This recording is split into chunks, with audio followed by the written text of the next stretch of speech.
My mom was 15 when she got pregnant with me. Abortion was obviously on the table. I remember cockroaches. I remember sleeping on stacked up pillows was my bed. And one night, like her cooking potatoes, that was supposed to be our dinner, and burning it. So we just didn't have food that night. I recognized very early on that I have a burden I have to share to survive. 3 days after graduation, he ships out to become an Army Ranger. How many days were left when Josh became your squad leader? 327. I think it just goes to show you, again, man, we talked about bad leadership, but it's just one of those points where good leadership can just make all the difference. If I'd have got out of the Army, which I was going to get out of the Army, if I got out of the Army, I don't know where the I'd be. I'd probably be in jail or I'd be dead. The world's changed. Everything's going to be very different. 3/5 of the people that were sitting under that tent in that moment were killed over the next 20 years. You got to realize that you're going to have to make decisions that are going to result in people are going to die, but you got to continue on the Ranger mission. That room was all the women and children looking at a young girl that doesn't have an arm anymore. You see your son, and then you see this girl without an arm. We live deployments. Like, this is all what we're going to do, and we're just going to do it nonstop. Baghdad SWAT. Like, dude, we messed that town up. All this stuff's like building up, and it's like this, pressure vessel. You imagine like a pressure cooker. We'll see you next year. Just like, hurry up. Like, we already told you how to do this. Train up. We'll see you next year. All right. We'll be all back together, man. Not how that worked out, but.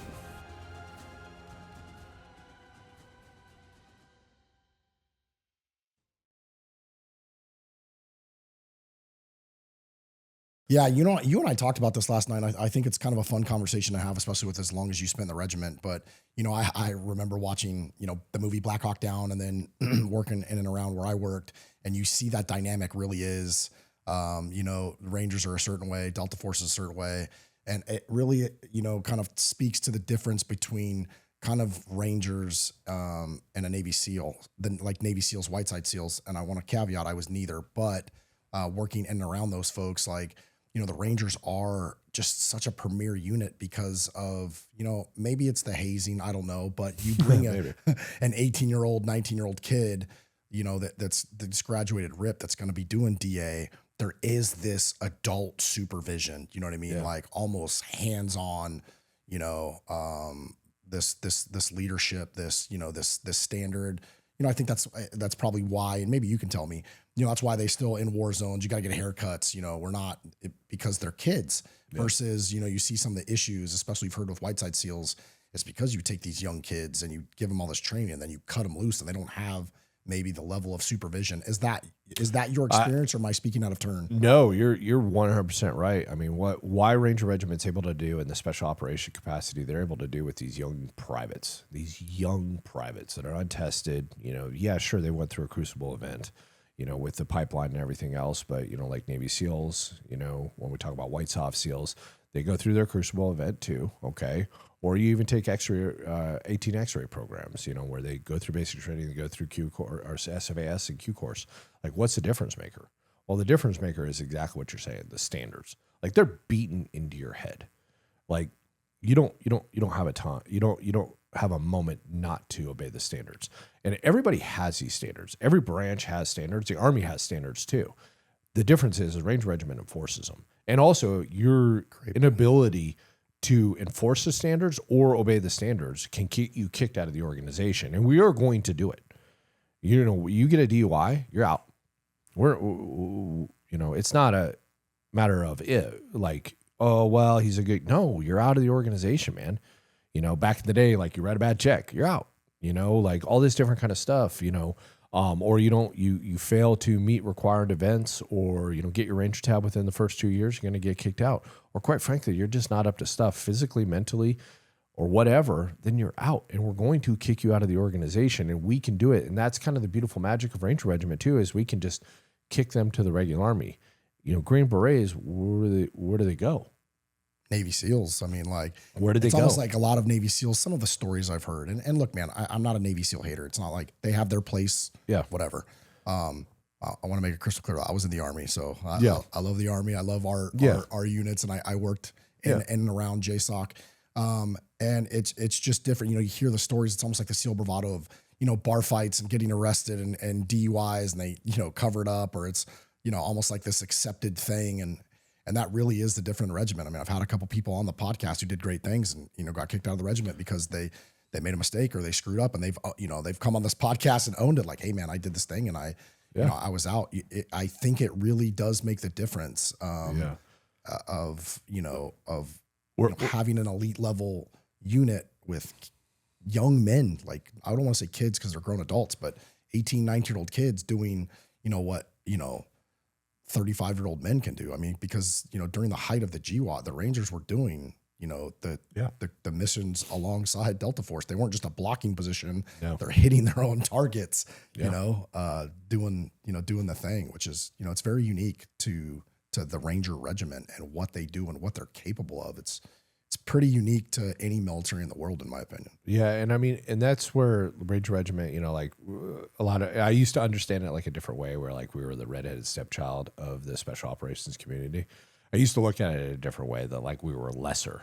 Now what I realize is, no, it's actually because we're a blend of the two. Like, sure, when you're in Ranger Regiment, you get special identifiers, but it's not an MOS change, or it's not a deletion from the conventional system like some of the units, like when you go to some of these units, you're kind of not really in the military anymore, In Ranger Regiment, you're still in the Army. You still have to do all the Army requirements. Okay, the NCOS schools, you still got to go to all those. Okay, you still have to meet all the same requirements, even at a unit level. I mean, this is kind of like a standard thing. Let's just take something like very, very basic. Okay, like arms rooms. Well, arms rooms have certain protocol they have to follow. Okay, regulations and policies they have to follow. Well, in the regular Army, you just have to follow the Army regulation and the post installation regulations. Okay, for your arms room to be certified. Well, because we're in special operations, we have to follow not only the post installation, the Army installation, JSOC's installation, Ranger Regiment's regulations, and also USASOC's regulations. So we actually have 5 layers of these regulations for something like that. So it just bodes to we're under tighter scrutiny, and we can't get away with that stuff. In other units, a guy gets a DUI, you just sweep it under the rug. You ain't doing that in the Ranger Regiment, man. Dude, the cops that arrested my guys, half the time I know them 20 years. There's no brushing under the rug. It's going to make its way up through the system because there's reporting channels, and you're going to have to get rid of that guy. Plus, additionally, our officers have to cycle out of the unit. They got to go serve in the conventional Army before they serve in Ranger Regiment and everything else, and it just keeps us. I don't want to use the word honest, but it just makes sure that we bode by the right system. Now, I will say things happen. I'm not saying that there's no such thing as a perfect unit. Ranger Regiment's not perfect. And it's a great point to highlight. You've had a couple guys on, and I know a lot of guys too, that got in trouble. They stepped on their cranks and things happen. And it's unfortunate. And sometimes, it's also a byproduct of the organization as well. Then the speed, you take that time from like 2002 to, 2011, the speed the regiment was moving at, not even just combat, not just combat. We're talking about training. We're talking about evolution. I mean, like every training cycle during that time was different because we realized different things we needed to be able to do, or another level of what we needed to be able to do. So we were constantly adapting, constantly changing. And, the leadership, man, like, you have guys that do stuff. And yes, as a leader, you should always look out for your guys and you should try to take care of your guys. But when you're moving at a pace and you got 40 guys and a guy steps on his crank or something happens, it's not right to say it, but like, dude, that's a distraction, man. I'm going to war. Okay. Last deployment, I had 2 dudes, get blown up or whatever, or, some of these platoons are like, they lost like 2 dudes, and like, you're trying to get ready for the next one. And, this guy gets in trouble or something happens and, you try to take care of guys, but they get lost in the mix and it sucks. When you've spent years serving others, it's easy to put your own health on the back burner. At Precision Wellness Group, they are changing that. founded by a former Special Forces medic, emergency medicine physician, and hormone and longevity specialist. Dr. Bosley's mission is to help veterans, first responders, and motivated personnel nationwide to take back control of their health. This is why I personally trust Precision Wellness Group in optimizing my health goals. With telehealth appointments available in nearly every state, Precision Wellness Group can offer you personalized hormone and peptide therapies straight to your door. Grab Dr. Bosley's top 5 supplement guide in the show notes to start fueling your momentum, and then visit precisionwellnessgroup.com to get started. Listeners, please mention Vanguard 50 for your 50% off your 1-hour in-depth consultation with Dr. Bosley. For our home viewers, you can also scan the QR code on the screen right here to directly lock in that Vanguard wall deal on your initial telehealth or in-person visit. Take a tactical approach to optimize your health at Precision Wellness Group. Yeah, that's a great point. And JSOC was busy. You have Iraq, Afghanistan, the global mission was cooking off in Africa, Yemen, Somalia. I mean, Africa has never really gone away. It's just not talked about as much in a lot of other places. No, you're right. Yeah, absolutely. And so there was, the op tempo was just, I can't imagine what it was like, especially during those kinetic years, and that kind of just brings me to my next question. At the height of operations, there were, 20, 30 Ranger missions happening every night between Baghdad, Mosul, Tikrit, and then you throw other places where the Rangers was at as well. I mean, you completed, well over 1,000 combat operations, across your deployments. Is there a few that stands out as kind of like defining missions for you personally? Yeah, I mean, there's a lot. There's definitely a lot of missions that stand out. I will talk, about a couple deployments in particular, because they're just an amazing kind of culmination point of everything that we've been talking about, the evolution of Ranger Regiment and global war on terrorism, and the realization that we could be we could lead strike forces, and it was 2 rotations to Balad that I had, and there's a third one to Baghdad. And, it's not to take away from any of the other deployments. The other deployments were phenomenal, and there's plenty of things that stood out. And it's hard for me as a podcaster. When you got 14 deployments, dude, I could talk to you for 2 days, but I don't know if people would want to listen to, a 2-day podcast. But the one will always stand out, and I think it'll always stand out, but I also think it ties into this conversation that we're having right now. Is it was our first rotation of Balad for my platoon. And, basically the intel is that there was not only personnel for like suicide attacks, armament, and, just insurgency cells that were basically using this river to boat guys down, from all different kind of locations. And basically it was I don't want to say a safe house. It was like a staging point where they would get these guys, they would get them processed into their system, whatever that was, give them the stuff that they needed, and then ship them out to these different regions. And it was kind of this safe house, so to speak. It was actually more of like a kind of a compound, because it had a bunch of buildings adjacent to it and everything else. And the intel is that these guys had done all their training, okay? And so that they could get into the country, they were traveling light, but this house is also a foreign fighter network. Right. Okay. Yeah, I'm sorry. I forgot that point of it. Yeah. So we very much in Balad were targeting the foreign fighters. Okay.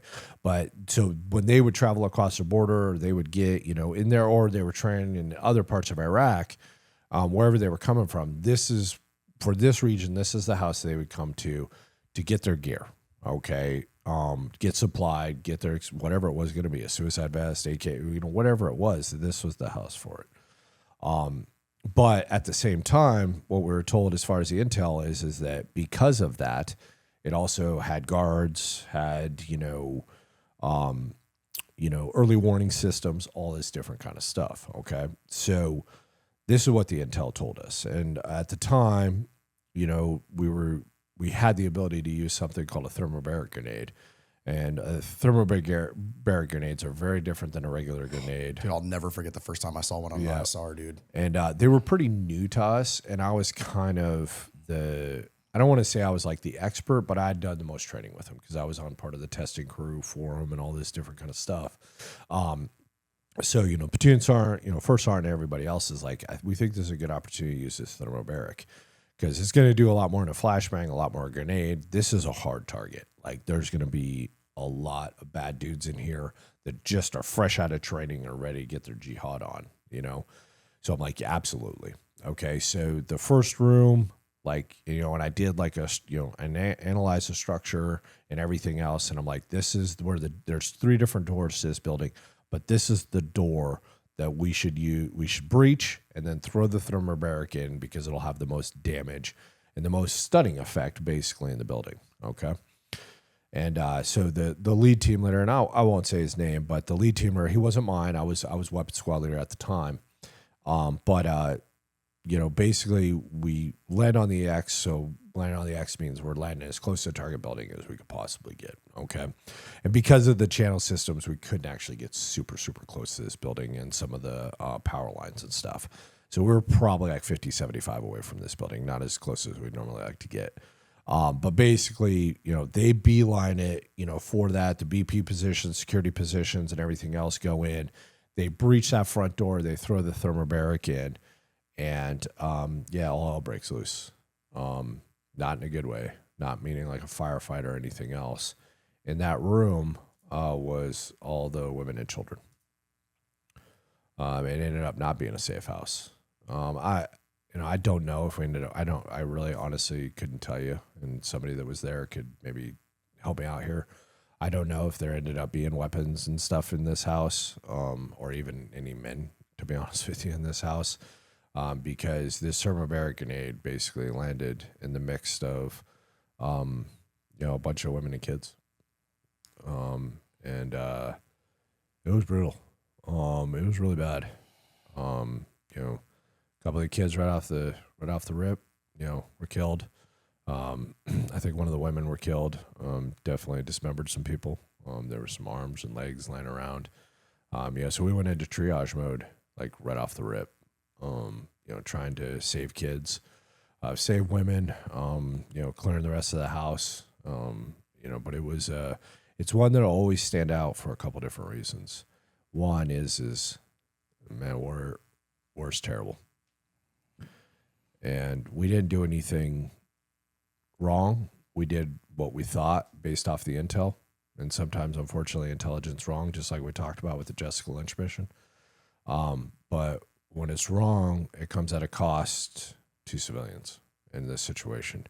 But it also comes at cost because the individuals that were part of that, individuals that threw that grenade and did all that stuff, they got to live with that for the rest of their life. And I'll tell you right now, that lead team leader, I'm trying to get him to some stuff next month with me, because he's not all right. He's not good. And a lot of the guys that were on that mission are not good. Talk to me about, like, you guys come back off that target. Like, what is the conversation like as far as like the intel piece? Like, what did you guys ever figure out, like, what happened? So what we ended up deducing from that was the intel was right, but they had moved it. When, I don't know. We don't know, but it was there because I believe there was some things that we found in the building. Again, I don't remember because that's not the part that I remember, the other parts, the part that we remember. Yeah. The trauma, but we'd found stuff that indicated it had been there. Like that intel was not wrong, but they had moved it. And when that had happened, we're not sure. But yeah, I mean, the conversations afterwards were like, okay, we've got to hit another target like really quick.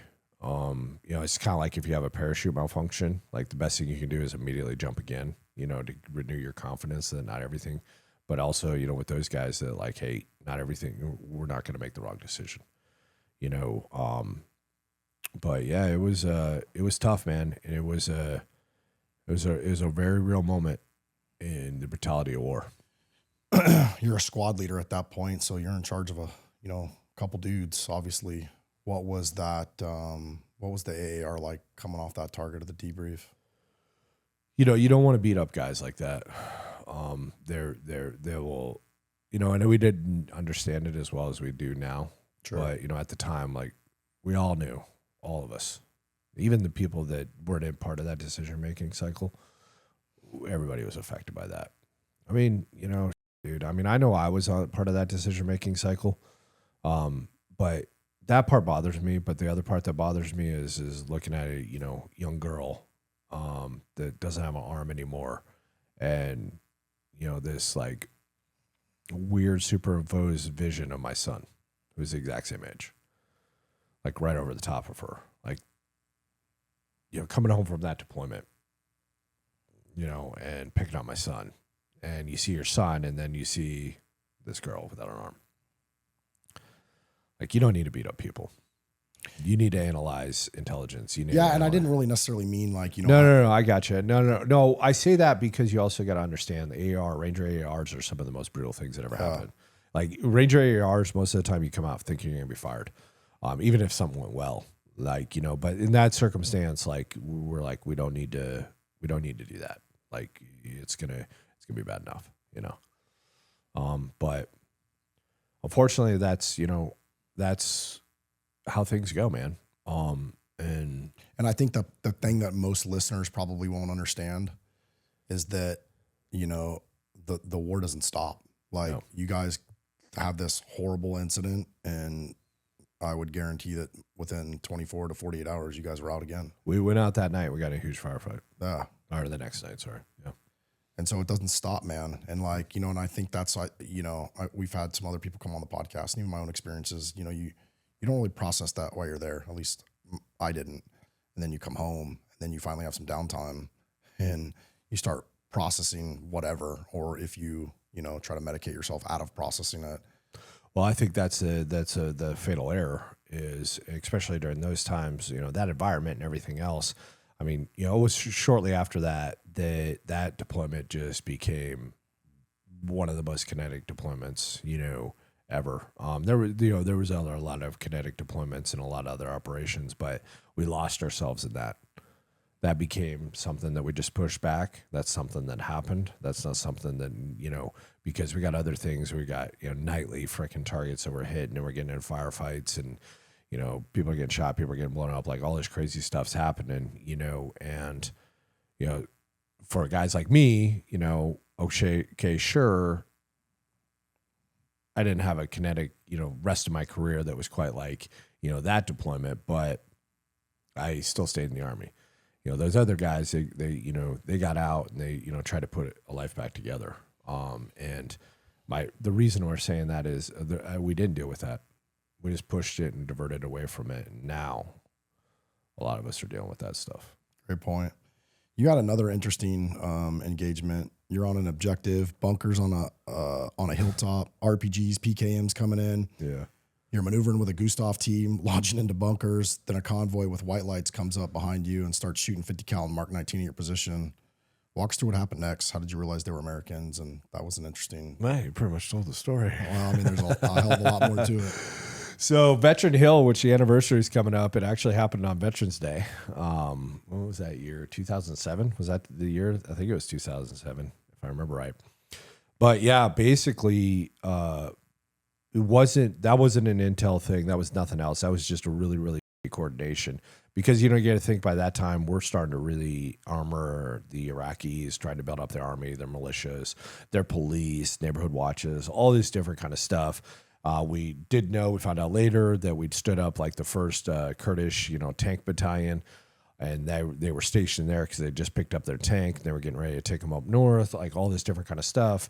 But there was supposed to be this SF team that was attached to this infantry battalion and this Kurdish tank battalion. Okay. Well, apparently they had ran to go get chow, and like resupplied. So there was no communication, and also it had not been properly tracked. So you got you got these different. I'm sorry, I almost said it, but you had these different systems that tell you where friendly forces are. Okay. Well, apparently it had not been accurately updated, so we didn't know they were there. Our higher headquarters had no idea they were there. So we're just walking to an objective. And we see this huge hill, this like mountain, and kind of ridgeline, kind of in the middle of the desert. And tell the guys, hey, let's just skirt around it. Well, what was the objective? What were you guys doing that night? We were going out just to find an HV, so we were just doing an offset. We did like a 3 to 5K offset. You guys were just going after a high value target? Yeah, just, I don't even remember who it was. Yeah. I think we actually ended up doing it later, and it ended up being a dry hole. And we're like, well, that was I get ahead of myself. But anyway, so we skirt around this ridge line because we're not going to go climb that damn thing, get up there. Well, as soon as we got basically like the whole platoon online out into this open desert, because we were kind of before that, like in this Palm Grove, like channel and everything else and road. So there was cover and concealment and like terrain. We were basically now just in this open desert. Our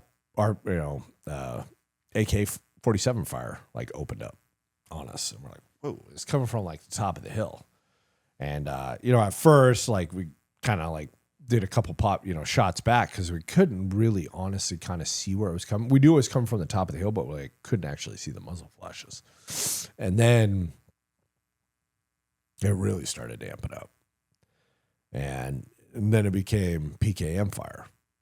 And now we're like, oh, balls, so guys now are firing back, and it just got worse and worse. Now it's RPGs, and RPGs are coming out. I mean, they're coming out quick, and the good thing is, anybody that knows about high angle shooting, you got to compensate, for how the rounds travel. Luckily they're hitting all behind us. Pretty much everything's hidden behind us. Sometimes there'd be some sporadic stuff like in between us. Like there's a great story that one of my guys talks about, like how he's dodging, like you felt like he was on, like in the movies, because he felt like he was dodging machine gun fire, trying to get up to his saw gunner to give him another drum. But for the most part, it was like behind us. And then, through the series of that, we see off to the left a convoy, a white light convoy coming down the road, and we identify, okay, those are definitely Humvees, okay, and so we're trying to like make comms with them or whatever, we're trying to figure out what's going on, because we know that's not like Taliban, okay, that's like friendly forces of some kind. What friendly forces they are, we don't know. We're just trying to kind of suppress them, okay, at this point. And lays them, try to get, we're doing IR flight. We're doing all kinds of different kind of stuff, like trying to show them we're friendly forces. Well, anyway, so this Humvee's convoy comes up behind us, and then they stop. And I'm like, and they are like, oh, firefight. Let's get some. And they start shooting at us with like 50 cals, and dudes, probably shooting out of windows from their up on armor high Humvees with M16s. And so now we're like in this goddamn Polish ambush with friendly convoy and whatever the hell's going on here, right? And at this time, we're starting to get, because the ISR was not really even watching our info. They kind of were. They were flashing back and forth, but we're trying to get them realigned so they can see what's going on here. And it takes them a couple minutes because we're still pretty far off target. And so they get like reoriented, and then they start telling us, okay, hey, definitely friendly forces, like it's some kind of outpost, some kind of Iraqi outpost. They're trying to figure it out. Jason, they're relaying back to headquarters, saying, hey, figure this out. And they're also telling us like, hey, it looks like they got a bunch of tanks back there behind that berm. We're like, tanks? Like we didn't even know that we'd gotten the Iraqi T-72 tanks at this point. But eventually the convoy, like we signaled to them, we're lacing to them. They realize we're friendly, and they did him out of there. Okay. And we're trying to think through different ways that we can signal to these guys, hey, we're friendlies. Like, we're not enemy. We're not just some random 40, man, a Taliban crew that came out here to kill you all, right? We're trying all kinds of, right? So we do an F-16 flyover. Well, the F-16 flies so low that the heat signatures from the RPGs set off the flares, which illuminate us. Now the fire gets more effective because now they're like, oh, there they are. And we can also hear them cheering because they think the F-16s are about to bomb us. We're like, oh my God, like this is just getting worse and worse and worse, right? So, but at this point, like things are starting to get really effective. Like I got guys like, starting to get hit by RPGs, and, blown out of holes and stuff like that. I want to keep in mind, there's no cover and concealment, none. So I pull my Gustav gunner and I'm like, well, we're going to at least start just destroying bunkers. Like we got to do something here. I mean, friendly fire is not very friendly when you're getting shot at, right? And I'm just, I'm thinking at any time, I'm going to start getting Casevac call, dudes are hit. I mean, it's just a matter of seconds, right? So we start launching Gustav rounds into these bunkers. Well, that escalated things because now the ISR is telling us, hey, the tanks are starting up. Well, so Gustav goes Winchester. We try a smoke round, and I'm like, that was we actually literally, because my Gustav, that was the last thing. He only had like 5 or 6 rounds, right? He's like, should I shoot my smoke round, in front of us to like mask us? And I'm like, well, we're not going to break contact. Because if we break contact, we're going to be right in their beaten zone of where they're shooting. Because it's still pretty much over the top of us. In fact, we actually move forward a little bit because they're still just shooting over the top of us. They're not very effective. I'm like, just shoot the goddamn smoke round in one of those bunkers. Of course, my Gustav gunner that hits every damn shot misses the smoke round, and it just skips across the top and lands. Because the smoke round, it probably would have killed, because the smoke round in a bunker, a Gustav smoke round in a bunker, man, it would smoke inhalation or at least lit somebody on fire, But anyway, so now the tanks are mobilizing and they start coming around. And I'm sitting back in a hole with my not a hole, it's not really a hole, that's an exaggeration. But with my PL, the JTAC, or it's Chad Jenkins, Brandon Temple, and me, and we're kind of like sitting here and we're like, dude, somebody come up with a good idea here. Like, what are we going to do?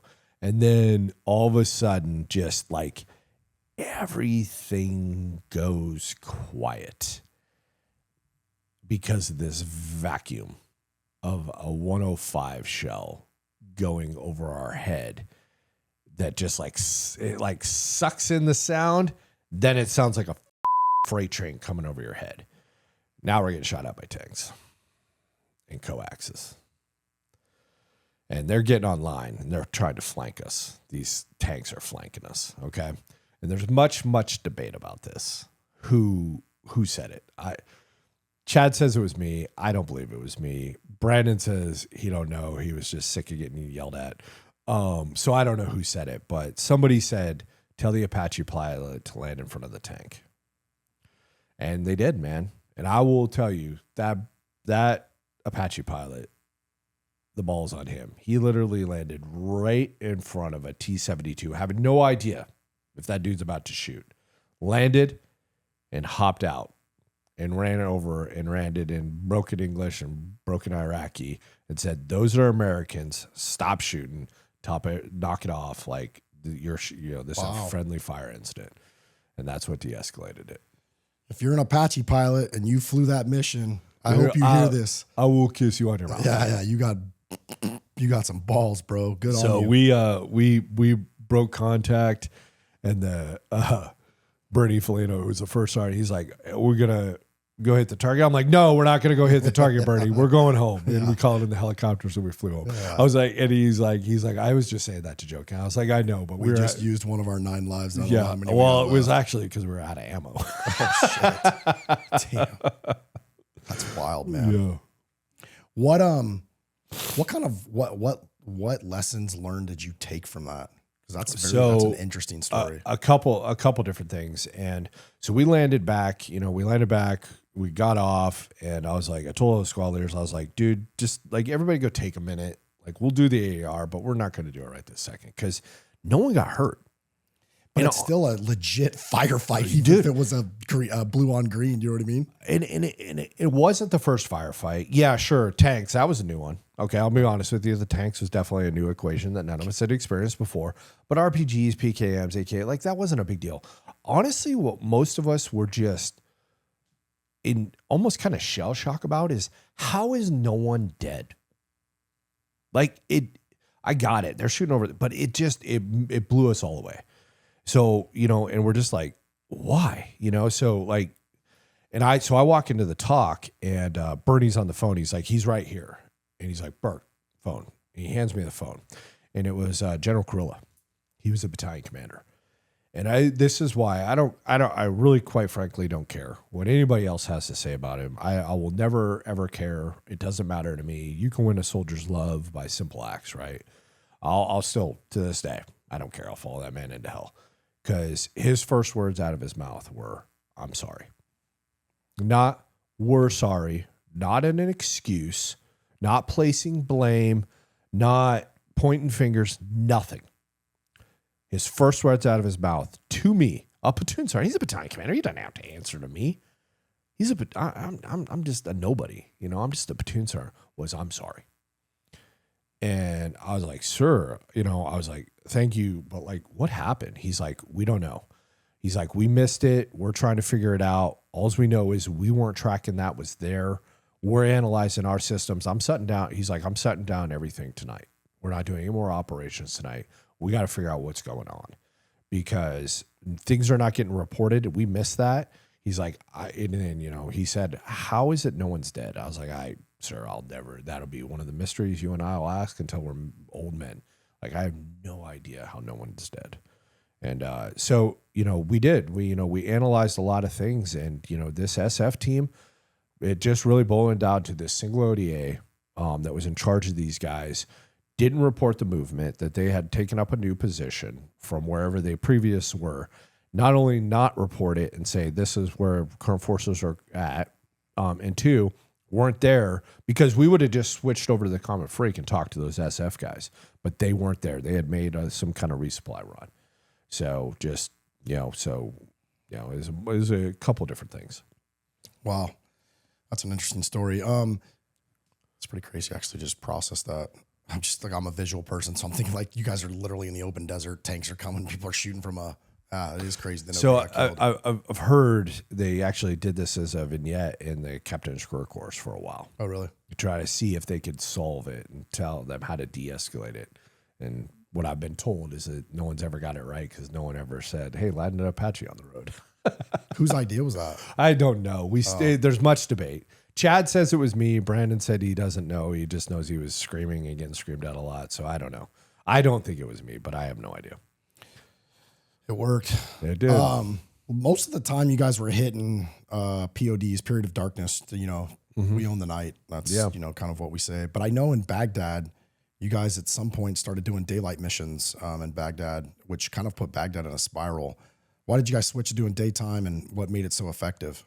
Yeah. So, you think of Baghdad, and you think of, SOF as a whole, like, man, the saying used to be between, the few ODAs that did stuff or the SIF guys, the Delta guys, Navy SEALs, and then the Rangers, like, man, Baghdad SWAT, like, dude, we messed that town up. Like we were hitting all the time there. Well, and we got the British there too, and then just all the special operations unit. That was our playing ground to be like SWAT teams, hit bang, bang, bang and stuff all over the place, So any cells that wanted to operate out of there, they had to adapt. And so at the time we got the mission to take down the media cell, the Al Jazeera media cell that was doing a lot of the propaganda stuff, and a lot of the training videos and everything else. We needed to task them, but they just had such good TTPs. We couldn't target them. We'd track them, see them, get them during the day, but at night around mosque, or they would do their final prayer, before before dinner time, they would, drop all tech, do all these different things and we'd lose them. We just couldn't find them. We couldn't find these guys. And they were the guys that, they needed technology and they needed to do all this different kind of stuff, but their techniques, like we just couldn't catch them. Everything was a dry hole. We'd lose guys. We'd try to track them. We'd find different means, but we could just never find these guys. And just one, it was a kind of an evolution of thoughts. My first thought is let's go out with a Marine convoy.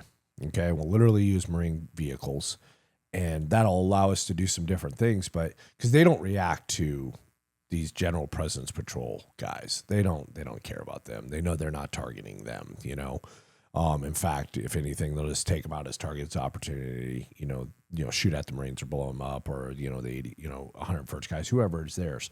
They're afraid of the soft guys because the soft guys are the guys that are rolling them up in their beds at night, So we figure they won't pay attention to us, during the day. So we tried this one with the Marines. Well, because of Marines procedures and battlefield owners and them having to say, to the shuras, the sheiks and everything else, they got to tell them that, hey, they're going to be patrolling in this area, because they're trying to make good. So I'm sure it got leaked out that, well, this isn't a real, a full Marine patrol. There's some other guys on there. And so it didn't work. So we're like, okay, that didn't work. We tried it. I even literally had some of my guys like in Marine uniforms and stuff like that. Like they were super pissed off about it. So we're like, all right, screw this. This just isn't going to work. We're just going to straight up roll out. Speed is violence. And we're just going to do this stuff during the day. We're targeting them during the day. We're going to go back reverse, because everything else, was we're on reverse schedule, and we just started banging targets during the day, and we decimated the network. We rolled them up. We caught them with their pants down. They'd never expected it, and we were able to do it. And we knew we only had a limited time before they adjusted again. So there was probably about I would say about a 13 to 15 day period where just anything and everything that was related to the network that we were trying to collapse, we hit. And what it really resulted in was about every 3 hours we were rolling out on a target, just nonstop for 13 to 15 days. And then they adjusted again, trying to adapt and stuff like that. So then we were able to get them at night, and then finally, I think it was like right around the 20-day mark. I remember coming back from one, and it was a brutal day because it was so hot. This is middle of summer. This is July. So it's like 130 some degrees in the back of these strikers. I just told the ground force commander, I was like, I need 24. I got to shut the guys down there. I mean, we are dying here. Like we're dying. We got to shut the ground force down for 24 hours. Just let my guys recover, hydrate, and everything else. And he's like, no. I was like, sir, please just ask. And he's like, okay. So he asked, and the task force commander was like, yeah, that makes sense. If Burke's saying that, shut him down. So they shut us down for 24 hours. And then, we got back after it, but, it definitely had a shelf life. But there was about 15 to 20 days where we just destroyed the media cell. Wow. You kind of hit a breaking point in 2009. Yeah. You end up yelling at a superior officer or something you'd never done before. What exactly happened, and what was going on? I can kind of put all the pieces together, but I'll let you tell it. Yeah. So up to this point, I've been on every deployment that 275 had been on. I've been deferring schools that I needed to go to, for my professional development. I had no idea who my kids were. None. Because not only was I deploying all the time, I was also running a lot of specialty programs. I was a battalion master breacher. I was helping out regiment in kind of like a assistant master breacher capacity for running a lot of agency breaching courses and stuff like that. Because we were also doing a lot of stuff with SWAT teams at the time too. And just different agencies, across the spectrum. Training cycles were honestly more brutal because, I just was so busy and I was trying to juggle also being a family. When you're deployed, you don't have to juggle your family.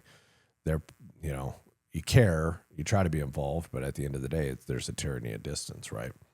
But I was running this special course that I'd put together because I really, really wanted to do kind of an exchange of TTPs and lessons learned and all this different kind of stuff from, different agencies and SWAT teams and a lot of different folks. And I just remember at the time, I'm like a platoon sergeant, and platoon sergeants at the time, man, because the task force focus, they kind of had the keys to the kingdom, man. They were at the leading edge of the tactics and a lot of decision making and everything else. It's not that the first sergeants and the sergeant majors and the officers weren't there. It's just everybody, and also we were dying a lot and getting injured a lot, so because, just being platoon sergeants, and so it was just kind of a fighting platoon sergeant time. It was the era of the fighting platoon sergeant, right? So there was entitlement, especially because I was very immature as well. I was super immature. No one told me no.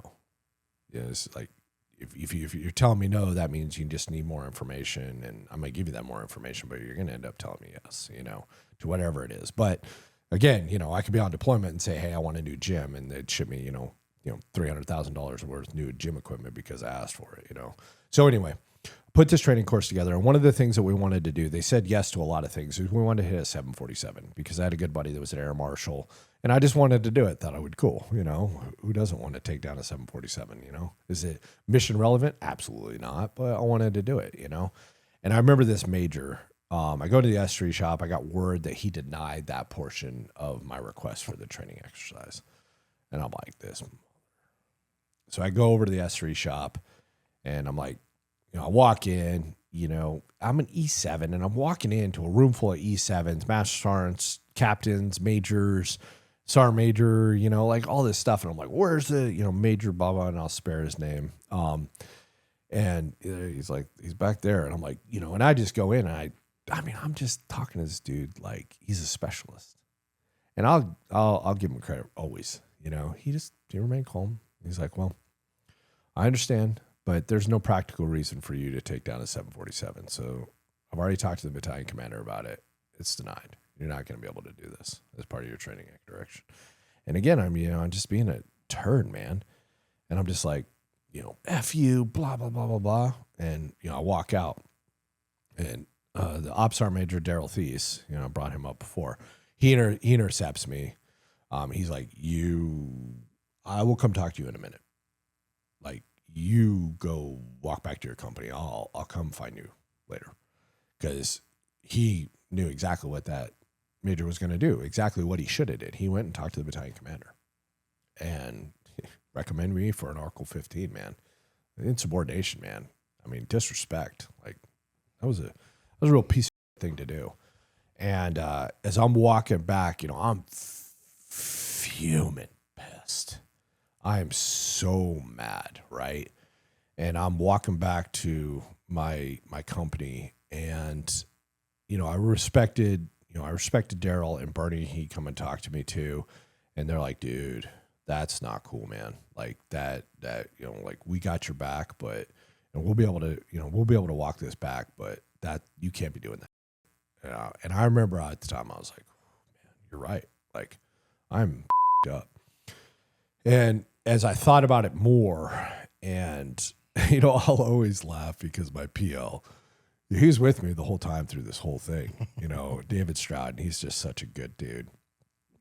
He went off to have a great career and serving the unit and stuff. I just remember him looking at me like, this dude's crazy as fuck. What's wrong with this guy? Right? You're salty at this point. Right, yeah. I was actually the most senior platoon sergeant in the battalion at the time. And I just remember I'm like, my reaction was, one, so arrogant, so entitled, but was over the top. Why am I, what is going on here? And that's the first time I realized, like, all this stuff that we've been talking about this is I was bad. I was really messed up in my head. Also, I'd gotten injured pretty bad too. So physically I was a mess. I had 33 shrapnel wounds all over my body. I was all jacked up. And I was just a mess, man. I was a show. And so we did that training exercise. It was awesome. Okay. And just so you know, this was actually prior to that Baghdad deployment. Okay. So we did that Baghdad deployment. The sergeant major came out, and because I know where you're kind of going with this. The sergeant major at the time came out, and I basically told him on this deployment, I'm like, hey, I need a break after this deployment. I've been on every deployment. I'm the senior platoon sergeant. I'm going to be eligible for master sergeant, but I need to go to the school. If I don't complete the school that I was supposed to have done 3 years ago, I won't be eligible for the next rank, and I need a break. He's like, okay. And he 100%, like, the plan was I would come back from that deployment. I would be on rear D. I would go to the school. I would do a couple other things, and then I would take another platoon, the recce platoon, after that next deployment. But I basically missed that deployment. Anyway, so we get back from Baghdad after leave. We're doing some training stuff. Sergeant Major comes out to the training range, and basically he's like, hey, somebody fell, out of the rotation. I don't have a backfill for you as a platoon sergeant. So you're going to stay in platoon sergeant as for this deployment, this upcoming deployment, and then you're going to take the recce platoon after the deployment. And I looked at it and I got it. Like, I understand, like, things happen and people fall off, but I'm like, Sergeant Major, like, I really need you to really reconsider this. I need you to think about this and see if you can source another solution from regiment or something. I really need to stay back from this deployment. I need you to honor what we talked about. And if he would have worked with me or he'd have said something different, I would have probably had a different reaction, but I'll never forget. He looked at me and he goes, well, that's nice. But at the end of the day, you're in the Army. You're going to do what I tell you to do. And he turns around and gets in his truck and he drives off. And I'm like, F you, dude. Absolutely not. Because, it's important to note, I'm a terrible Army guy. I hate being told what to do, especially when you tell me I can't do something that I want to do and we're pretty determined on it. And you use the Army's rank system against me. Like, you and I are not going to get along, right? So anyway, I got back from that training, that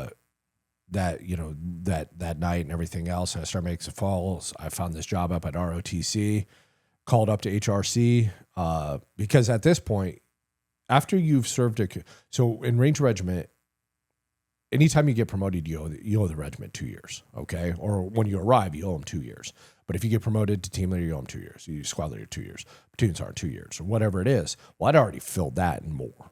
So I can leave at any time I want. I'm fenced to the organization, but if I volunteer to leave, I can leave at any time I want. So my buddy was working up at HRC, Ranger Branch specifically, which does all the manning for the Army, found a line item for an ROTC unit and basically had him put me on orders for that organization. And, found the job, all this different kind of stuff, and then came back, told Bernie what I did, which was my first sergeant, and he was like, I wish you had talked to me, but I understand. And then the sergeant major pulled me in his office, told me I'd never serve in the 75th Ranger Regiment again, and I was a cowardice piece of. How did that sit with you, man? Fine. I mean, kind of looking back, you were pretty much at your breaking point. I mean, obviously you didn't break, but what do you think some of the warning signs were that you were reaching at that point, maybe that you missed prior to that? So, I mean, there was so many different things. One, I was just completely vacant to my kids. Spouse at the time, all that different kind of stuff, family at the time. I was there because my body was there. My mind was never there. Every night when I would get home, so I had like my garage, and I had this mini fridge that sat right in the garage door. And right in that was beer and a cold Jack that I kept in the freezer. Those mini fridges, they got those little freezers. So I would grab a beer, pop that thing open, have it pretty much gone. Sometimes I'd grab two, but I'd have at least at half gone or gone before I even entered my feet ever and entered the house. I was every night, every single night. Okay. And by the time, I go get changed, and before I sat down, like with my family, to actually sit down and like talk, I would say hi and stuff like that. I would have grabbed another beer and poured a glass of scotch and I'd put it in the fridge inside. I'd finish that second beer or Jack Daniel, sorry. And then I'd be drinking that glass of scotch by the time we sat down to dinner. And I wouldn't get drunk. Like that would be about it. Maybe I'd have another glass, but that would be about it. But I would do that, before like really interacting with anybody. And so it was that. It was also just like my temper, man. I'd fly off the handle to my guys. I'd fly off to the handle to superiors like this. And I remember telling somebody this. I wish I could remember who it was. Because I think they were really trying to figure out if I was okay. Okay. And it was a friend that had left the unit, left the organization. I think it was on the civilian time. And he just asked me how I was doing. And I remember this because I could tell you where I was driving. I remember the road, going to my house. And I told him, I said, I feel like I'm a passenger in my own life. And he's like, what? I was like, yeah, dude, I don't feel like I'm living my life. I feel like I'm watching it as a passenger. I'm not in the driver's seat.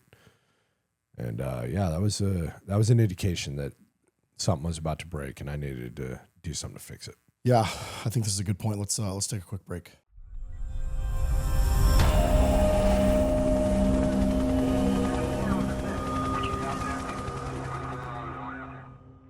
Coming back from the break, man, I mean, it's kind of cool that you at least had the wherewithal. I know you were going through a lot, but to realize, man, you needed a break. And sometimes it's hard for dudes, especially with you being at such the tip of the spear, to be like, man, I need a break. But I can't imagine, what it was like trying to be good at what you're doing and still trying to be somewhat, have a family. So ultimately you go to ROTC, where did you go and kind of, what was that like for you?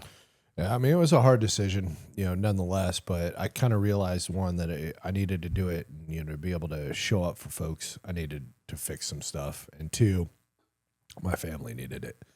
But I went up to ROTC, University of Washington, Seattle, and it was awesome. It was pretty, it was a culture shock at first. I showed up, they were already at advanced camp for the summer. The secretary that works there, Jennifer, she's an awesome person, but, she's like, hey, everybody's pretty much gone for the summer. They won't be back. They're either doing advanced camp, but you didn't make it in time to go do that rotation. And then everybody's taking vacation and everybody will start showing up back at the end of August. And, it's like 6 weeks away. I'm like, well, what am I supposed to do till then? She's like, they left like a folder for you to do some stuff. Just knock that out and do whatever. So I go over there and it's like a folder, like setting up some preparatory logistics stuff. And I knocked that out like in like 2 days, I'm like, okay, build some op orders, all this. And I'm still like, okay, I'm showing up, I'm doing PT, and I'm sitting there like all day and I don't have like things to do. So I'm like trying to do like other stuff. And then eventually I'm just like, I'm just going to do whatever, and I start bringing my kids up, because Seattle's awesome, especially in this time, so we go hang out in Seattle. There's rock walls, there's all this different kind of stuff. So waterfront. So I'm like just having fun in the summer, taking long weekends, leaving early, leaving at 2. Start taking my kids to school, picking them up from school, cooking. Like I'm just like doing all this stuff that I just had never done, but it was hard. It was like, going from the frying pan to the deep freeze. And it messed with me. I was enjoying it and I was doing some stuff that I normally hadn't done, but at the same time, it was unsettling as hell. But then, closely after that, cadets show up and they're open minds, man. And they look at me and, and I don't want to say this like I'm trying to brag or anything, but most of the ROTC instructors are guys that are, during this time, are guys that are pretty much modern day draft dodgers. I mean, literally, these guys had never deployed. I mean, we're talking about guys that, we're 9 years into the war and had never deployed. Like you're avoiding it at that point.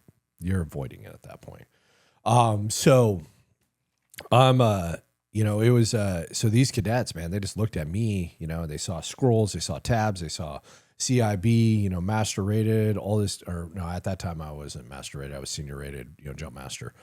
And they're looking up to me, and the PMS was a guy that I, had gotten to know, and he was a tanker. He's a really cool dude, Sergeant Major Mullenbeck. He eventually became a Sergeant Major. But it was a lot of fun. I love training those guys. But at the same time, I got the itch.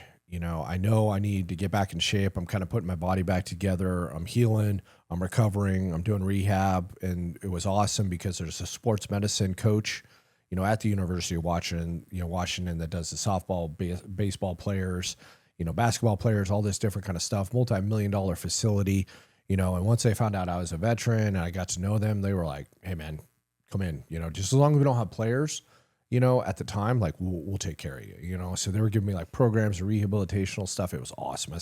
They had full Olympic swimming pool, actually 2 of them.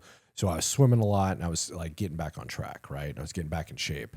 And University of Washington is a beautiful campus. Oh, dude, it's unbelievable. Their football games are still some of the most beautiful football games I've ever been to because the backdrop's like Washington, and people pull up their yachts to watch the football game. Like it's so cool. It's really really cool, right? It was a lot of fun, and we got free tickets to the football games and the basketball games and stuff like that. Like we rappelled, during halftime one time on the basketball game. That was super cool. But in the cadets, man, they were just sponges. They're smarter privates, is what I used to always say. They were open to everything. They loved to train. They wanted to do stuff. A lot of the seniors that were like, real gun-ho guys, that really, they wanted to be Rangers. They would ask to do additional training. So, I'd start, as I got back into shape and everything else, I started doing different stuff with them. Ranger Challenge is a big competition in ROTC, so I started training up guys for that. And then I started training with them and everything else. We competed in the Sandhurst competition. We were one of the first teams from 8th Brigade that took 8th, placed in the top 10 at the Sandhurst competition. So it was just a lot of fun. But 2 other things were happening in the background. One, I just had an itch. I knew I needed to get back. I'm losing guys. My platoon was involved in a huge houseborne IED. Luckily, no one was killed, but a lot of people were injured, and I wasn't there for it. It sucked. It was absolutely terrible. I'm losing friends. They're dying overseas because the war's still going on. And then two, the realization that the person that you're supposed to be with in marriage is just not who you think they are, and you don't want to be with them anymore. And, it's tough. I'm conflicted, man. I'm trying to be a family man. I'm trying to do this stuff.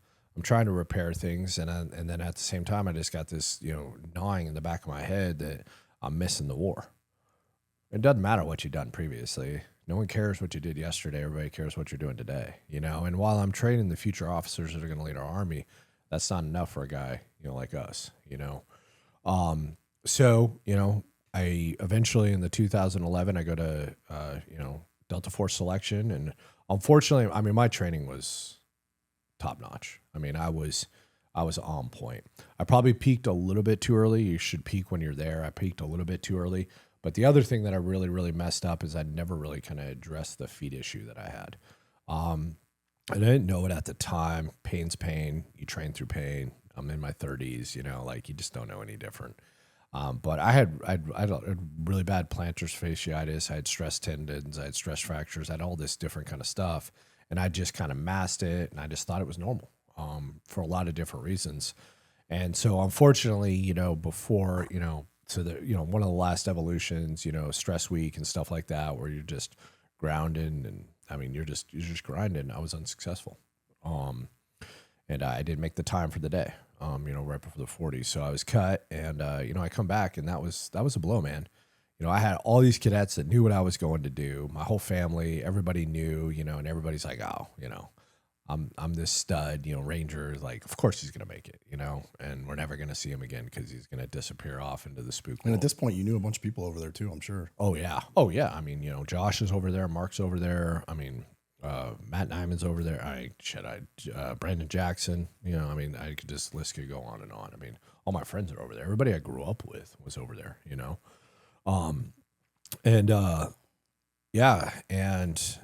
things, I come back from selection, and I'm sorry, it was 2010 when I went to selection. My apologies. And I come back, and I'm just like, the other thing about selection is it's not just a physical aspect of it, is you have a lot of time to think. You have a lot of things to analyze life.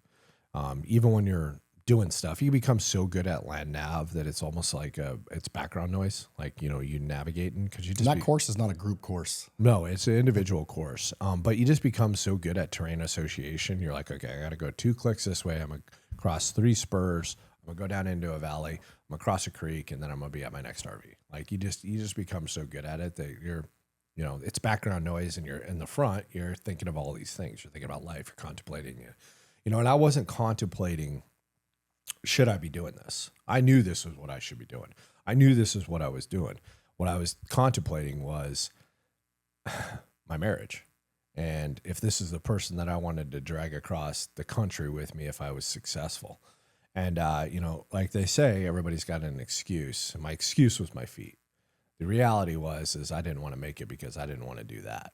That's really the reason, and I could have ran faster. I could have made the time, but my mind, my subconscious slowed me down in some capacity. So I came back, and, my daughter was born. I think right before I left, maybe a couple months before I left. I think she was pretty young when I left, maybe. I'm trying to remember. I don't quite remember, but anyway. And so I come back, and I'm just like, it takes me a couple more months because I got a newborn. Who wants to be the dickhead that leaves his wife with a newborn? But the truth is that our marriage had been over a long time ago. And there's a lot of different things, and I'm not going to sit here and dive into all that and who's wrong. It doesn't matter. But the truth is that's not who I was supposed to marry. I'm thankful for it because I have 3 awesome kids, and I had to go through that to get to where I'm going. And a lot of events would have needed to happen in order for my life to take the pathway that it had. Delta Force selection being one of them. So come back, deal with some things for a while, eventually make the decision to, leave, which was tough. Probably one of the hardest days of my life is after, I left. I'm sitting down, I'm staying with a good buddy of mine, Chris Frost. And, he's out doing like some training because he's still in the Ranger Regiment at the time, and I'm sitting there just eating teriyaki at this place down in DuPont. I got a beer and a bowl of teriyaki, and I'm the loneliest I've ever been in my entire life. Yeah, I'm just sitting there drinking my beer, crying into my teriyaki, like, I'm that dude that, is getting a divorce now, and, now I'm going to be that part-time dad. And, like, that's the thing that I left Ranger Regiment to prevent, and now here I am again. Like, God, I'm just like, man. And so, a bunch of different things happen, and, we'll talk about, meeting Sarah in a minute, but I also came down on orders, and I was supposed to go be part of a MIT team and go to Fort Riley, which would have been a 6-month train up. This is back before advisor brigades, okay, SFEB. So as MIT teams that go do advisory work in Iraq and Afghanistan and everything else. And I got, the Army's like, oh man, look at this dude. He's Ranger qualified, all this stuff. He's promotable, or he's going to be promotable to Master Sergeant. He's perfect for a MIT team. And so I kept down on orders, and I'm going to go to Fort Riley, Kansas, do a 6-month train up, and then deploy for, God knows how long, 9 to 15 months. I had heard of horror stories, and I'm like, absolutely, that cannot happen. Because the plan was I was going to go back to selection, but because of the marriage, again, moving to Fort Bragg, half across the country from my kids, I'm just like, this is not the time. I can't go to the MIT team. I'm not going to go back to selection. And, there's just too many things to figure out right now. So I'm like, well, there's only one other option. That's go back to Ranger Regiment. And it's not like I settled. I don't want to make it sound like that. Like, I love Ranger. I wanted to go back, but, so hit up the Sergeant Major again. This is the third time saying his name, Daryl Thies. I call him and I'm like, hey, Sergeant Major, I want to come back. I need you to sponsor me to go back through selection, because you have to go back through Ranger Assessment Program in order to do it. And he's like, absolutely. I'm like, okay. So I go back through and get hired, and, now I'm going back to Ranger Regiment. What's it like going back through Ranger selection as a... So there's there's RAS 1 and RAS 2. RAS 1 is for like E5 and below. RAS 2 is for, all above NCOs and all officers. It's good. It's perfect. It's exactly what needs to happen. And now Ranger Regiment's actually changed it that if you change positions, you have to go through RASP. So if you go from platoon sergeant to first sergeant to sergeant major, squad leader to platoon sergeant 2, you have to go back through RAS 2. And I think it's absolutely the right call because it keeps the right guys in the Ranger Regiment, assesses their leadership, because you do extensive psych profiles, you do peer evals, you got to do all the critical events, you got to do, field exercises, all this different kind of stuff. And people are like, well, why would you make a guy that's living that do that? Well, because we maintain the standards, and there's nothing wrong with us having benchmarks of checking that. Just because you've been in Ranger Regiment for 12 years and you need to go be, you're going to go take a first sergeant job, doesn't mean that there's anything wrong with you go back and make sure you're the right guy for the job. I will say that, it results in, unfortunately, because especially the physical events, some guys just don't pass and they don't get to come back, or they don't get that next job. And that sucks. And we lose out on talented guys. And I can think of 3 friends off the top of my head that unfortunately just weren't going to come back. And it sucks. And the Ranger Regiment was less for not, but by and large, it makes sure the right guys, stay in the organization. So like it or hate it or not, it's the right thing. Another major difference between Ranger Regiment and a lot of other special operations units. Yep. It's a lot of people still have gripes about it, but I think it's 100%. I remember when they rolled it out, a lot of people fought it, but because I'd spent time at ROTC and I'd come back, I was like, this is absolutely the right call. Also, they say now too, you have to go out and serve in the conventional Army for 2 years before you can be a platoon sergeant at some point. And again, people complain about that, and a lot of people don't come back, and we lose people. But it's still, it's a great program because it makes sure that the right guys come back, okay, and it makes you a better leader. Being a leader in the Ranger Regiment, it's hard, it's complex, it's difficult because of the mission and the men and all this different kind of stuff. But leadership's actually pretty easy because you get the cream of the crop. And if they're not up to snuff, or quite frankly, you just don't like them, you get rid of them, okay? When you go out into the regular Army, conventional Army, you got to fight through. You got to find talent. You got to motivate guys. You got to use different principles, leadership principles. It makes you a better leader. The leader I left as a platoon sergeant and came back, this is that, combat versus garrison leadership. I left a combat leader that was very like garrison. I came back a good garrison leader because I understand Army programs, and I exercised some different leadership. I came back still very tactically sound, but now I had this, I'm good at garrison too, and I understand leadership and creating multi depthful leadership in organizations. You mentioned earlier when you had that kind of falling out with that officer that ultimately led you to make the decision to go to ROTC. You one of your statements you made, which I thought was interesting, was like you were very kind of immature. What do you think allowed between, that incident where you yelled at that officer and then you coming back?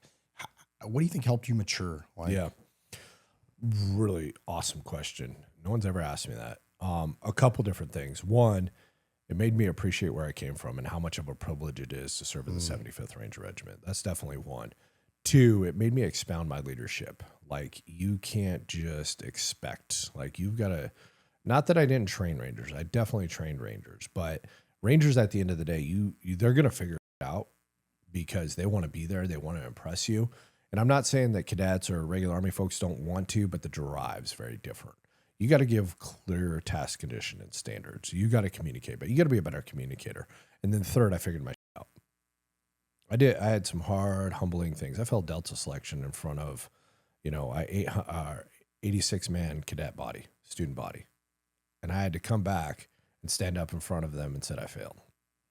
That humbled it out of me. One, that I failed. I let all my buddies down that were expecting me to show up there. And two, I had to stand up. So I ate some humble pie. And then also I failed my divorce.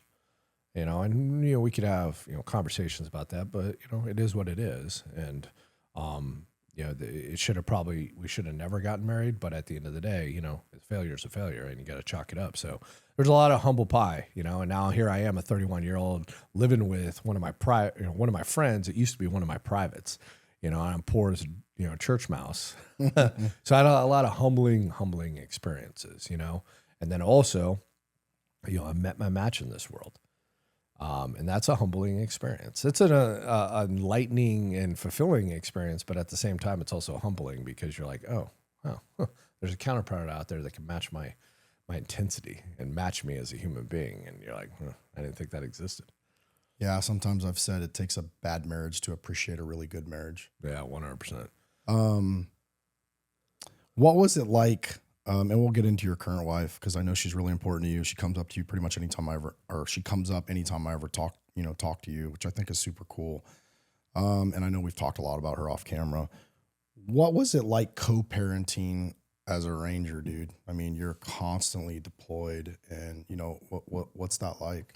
It almost broke me. So, a couple different things happened.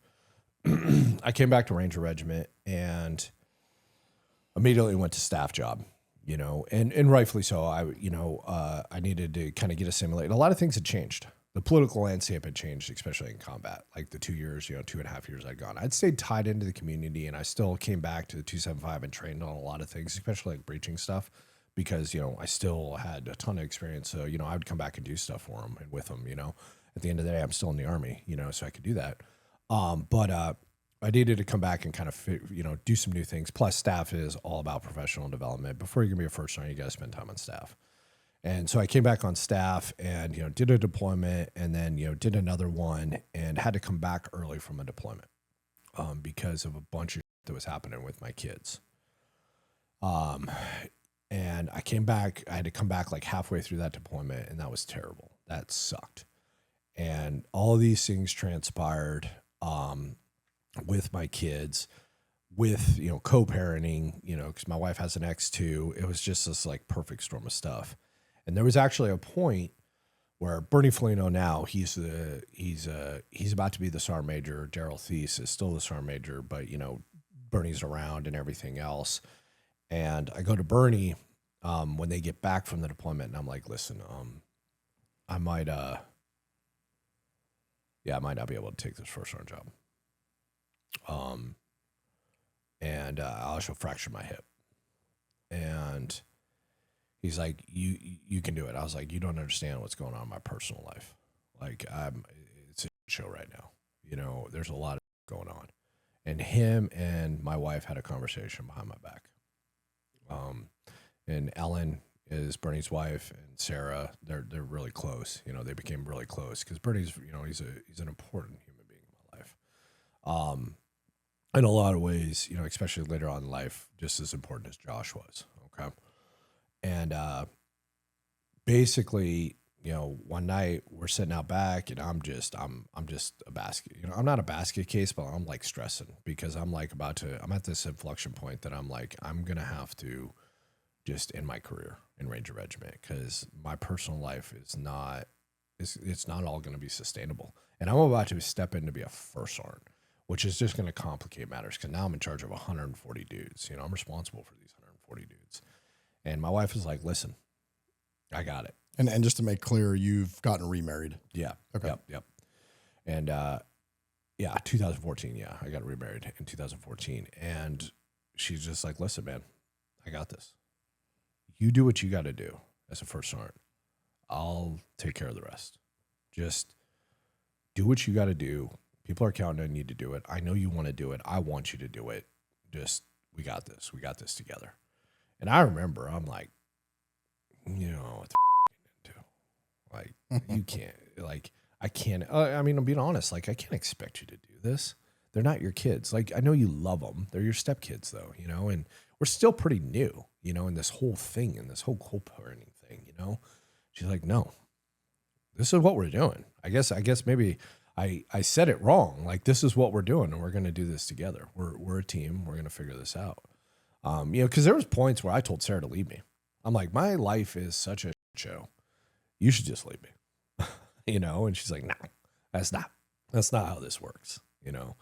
And anyway, yeah, but I mean, it was still terrible because, you know, things just amped up and my kids were doing stuff. And a lot of it was retaliation stuff because they're split household. They're pissed, you know, that we got a divorce, you know, all this messed up stuff's happening to them. You know, she's got, you know, my other son, Hayden, you know, my stepson, you know, he's torn too between households. He's got a father that's deploying all the time as well, you know, and it's just, man, it was painful. It was super hard to be a first sergeant. But we had such a great time and I'm glad we made it through it. What was it like to have Sarah's support to do the thing that you were built to do?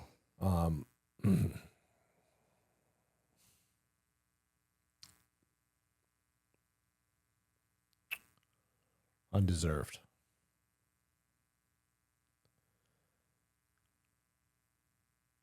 You know, don't.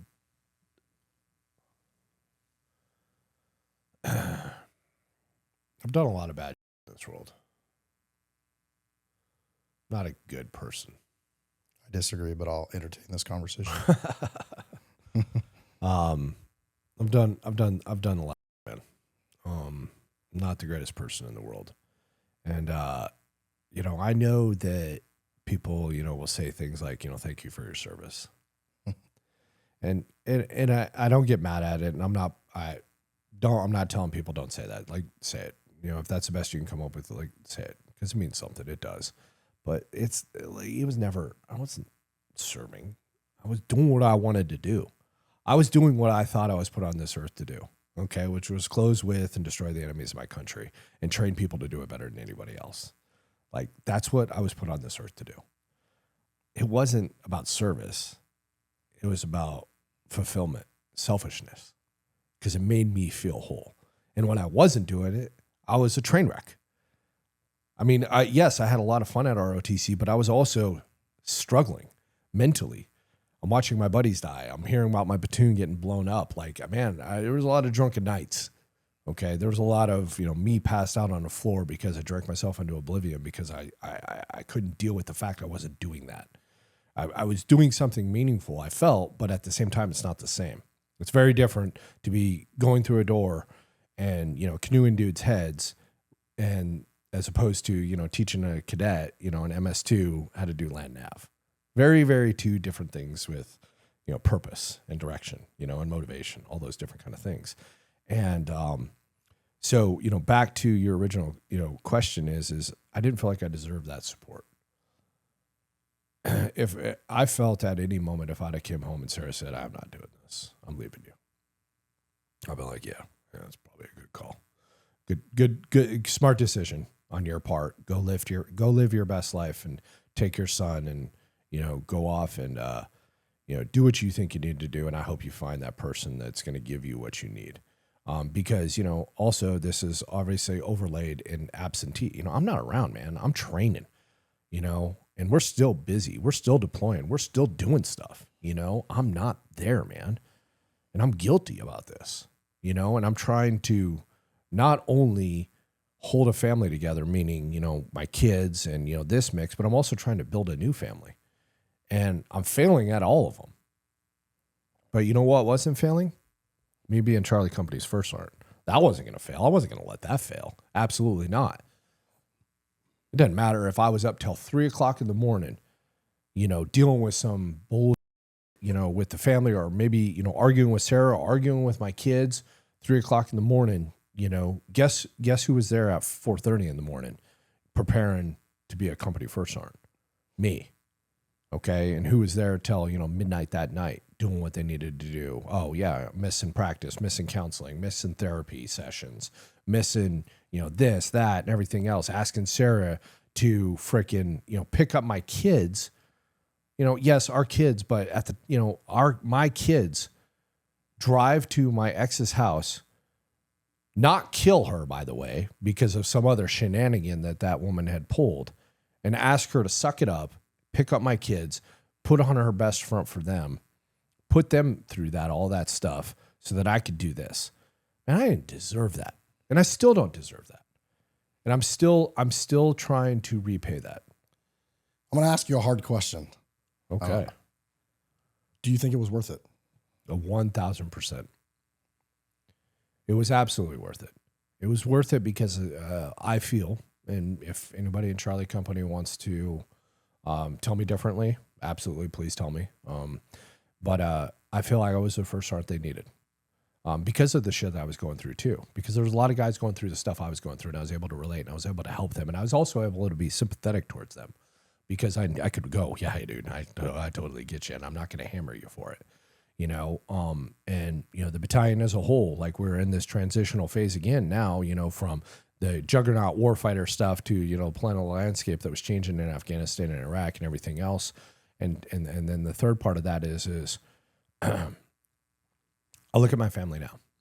Okay. We're all back together for the 4th of July this summer. Okay. We're planning on what Christmas is going to look like and everything else. Dude, and my kids, man, they all have different relationships with each other. They all have different relationships with me and Sarah. But just watching them like commingle and figuring out life together and talking to each other, and they're talking behind the scenes about stuff.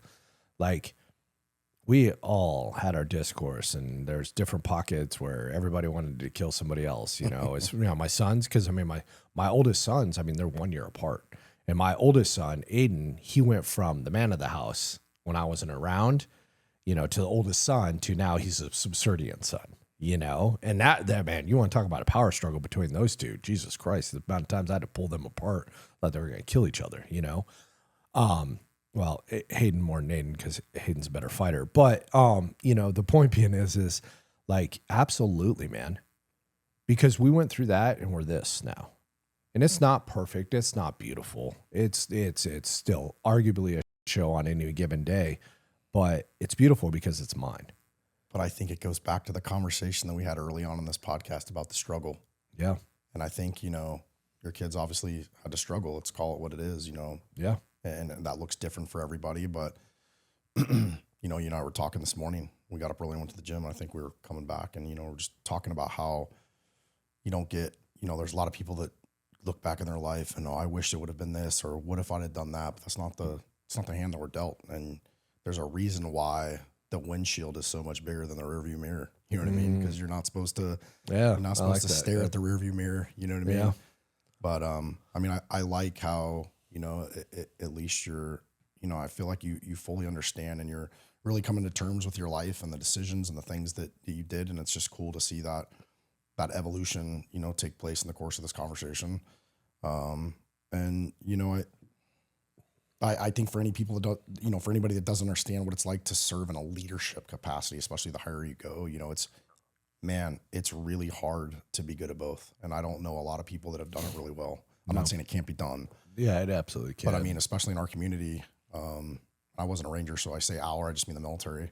It's part of our community. Yeah, well, I mean, it's really hard to be a great soldier and then even better yet, a great leader and be great at the family, right? Because so much both of those jobs require so much. So, you know, it's something I like to talk about. I like to talk about, obviously, leadership. I like to talk about the family stuff too, man, because it's, you know, this podcast isn't about, you know, this isn't social media where we just put our best foot forward and we only tell the good, because that's not life. Yeah. You know, so it's, you know, you were deployed 10 months out of the year, dude. I mean, how do you come home? Did you just try to make the best when you were home with your kids with the time that you had? Or, you know, what was that like? Yeah, you know, so I had a major one time that told me this, and this is actually when we were at 2nd Cavalry Regiment, and, you know, because Sarah and I, you know, we would struggle with this, you know, a lot. And, you know, I think it's also important to note, too, that, you know, Sarah and I realized, you know, you talk about reflecting and wish you could do things different. It was never us. Like, her and I never had the issue, like, per se with each other. It was always these external factors that was causing the discord between us. You know, and many a times we would like be like, man, I wish we just didn't have this, you know. But now with, you know, hindsight 2020 being what it is, and, you know, a lot of reflection and thought, it's like, well, yeah, that'd have been nice, but it's not reality. And now we're that family that's prepared for whatever, you know, and we're the people, because of all this adversity, and that we can work through these things. We can also give advice to other people. Like, you can work through this. If we can work through that, you can work through this, you know, especially my kids, man. I mean, you know, wasn't that distance of a future where, like, some of them weren't talking to each other, and they were, you would ask them about it, they'd be like, I'll never speak to that individual again. And now they're sitting there, you know, just, you know, drinking and having fun and making fun of me, or, you know, whatever, you know, and just getting along like peas in a pod, you know. So, and they're still sorting through it, you know, and it's not perfect, but it's a lot better. But, you know, back to, you know, what you were saying, what was your question? I don't know that I had one. I think it was more of a statement just talking about, you know, the struggle and kind of, you know, what makes us, and, you know, kind of just really focusing on your marriage again for a second. Oh, yeah. You know, you and your current wife, you guys been through a lot together. I mean, you were back in Ranger Regiment, gone, deployed. Yeah. You know, you guys, you went over, and then obviously you became a command sergeant major, which takes, you know, even more. What do you think is some of the, you know, the secret sauce that helps a marriage, you know, in this capacity where you're, look, man, I mean, you really, especially first sergeant, command sergeant major, you know, you're really having to put a lot in when you're in charge of that many people. You're kind of on call 24/7. Yeah. What do you think what do you think makes a good teammate? Yeah. I think there's a couple different factors. And I remember what I was going to say earlier. I had a major that told me that it's not about the amount of the time, it's about the quality of the time. That's great. You know, the quantity versus quality conversation. And, you know, because exactly what you said, you know, when you're a leader, man, you got, you know, depending on what capacity you're talking about, you know, you're a company first sergeant, you got 140 children, you know, and sometimes they act like children, you know, and when you're, you know, there's a reason why you got to give a safety brief on Friday, dude. Yeah, right. Yeah. You know, you're a squadron, a battalion, CSM, you know, you got 840. And then, you know, at the regimental brigade level, it's 4,500, you know, like you got, you know, all these responsibilities, and they're constantly just dragging you away. And it's not an intelligence battalion. It's a knuckle dragger battalion. Oh, yeah. 100%. You know, and there's some intelligent folks in there. Sure. But, yeah. No, you know, and you just got to focus on what you don't have as far as time. You got to focus on the, you know, making the most of it when you do. And it's very difficult to do, especially in command positions, you know, because, you know, you're trying to be in the present, you're trying to focus on things, but you can't because you get that call, you know, at 9 o'clock, 2 o'clock in the morning, you know. I mean, there was one morning at 2 o'clock in the morning, I get a phone call and I got an active shooter in my barracks, you know, and my wife's handing me body armor, you know, as I fly out the door, you know, and it's like, you know, I'm just trying to enjoy some sleep, you know, and I think it was like a Friday night, you know, we had Saturday morning plans or something like that. And now I'm having to deal with this kind of crap, you know, or, you know, a bunch of Cav Scout guys climbing a water tower at, you know, 11 o'clock at night. And I find out about it because of my son's Snapchat account, you know, which is a whole story behind that, you know, when we're over in Germany. So, you know, it's tough, but you got to realize that you're a team. And right now, this is the team's mission. And you got to kind of get the team behind it, you know, and we really realize that in Germany because in Ranger Regiment, yeah, there's FRG, you know, there's some of the stuff and you tie the family in, but you know, I also just kind of, I don't know, stupidly kind of thought that that's my work. This is my family. I'm not going to let them overlap. But in Germany, because of how you live, one, you all live, Vilseck, Germany, it's very small, okay? And you're surrounded by Germans, okay? And there's only like 5,000 people on the installation, 15,000 between Graf and Vilseck, but that's not that many people. And you have to live on the base. So, anytime you go shopping or, anytime you go within like 30, 45 minutes, you're going to run into your soldiers. You're going to run in, and they know who your wife is. They know who your kids are, and all this stuff. And it sucks in the fact that you're kind of on display, like in your life, all the time. But also you realize that this is a team effort and we've all got to be on the same team, and at dinner time, we got to talk about things. Like we got to talk about, what's going on, what's urgent, what's affecting my work that's going to affect your guys' life, and all these different kind of things, like training exercises and stuff. And in Germany, that's the first time we'd ever really kind of experienced that. So you got to make it a team effort, and I'm not saying that like the wife or the your kids or your spouse, like they need to wear your rank, because no one likes that. Well, that's a whole nother conversation. Yeah, it's a completely different podcast, but that's more in the officer role though. Yeah, well, you'd be surprised.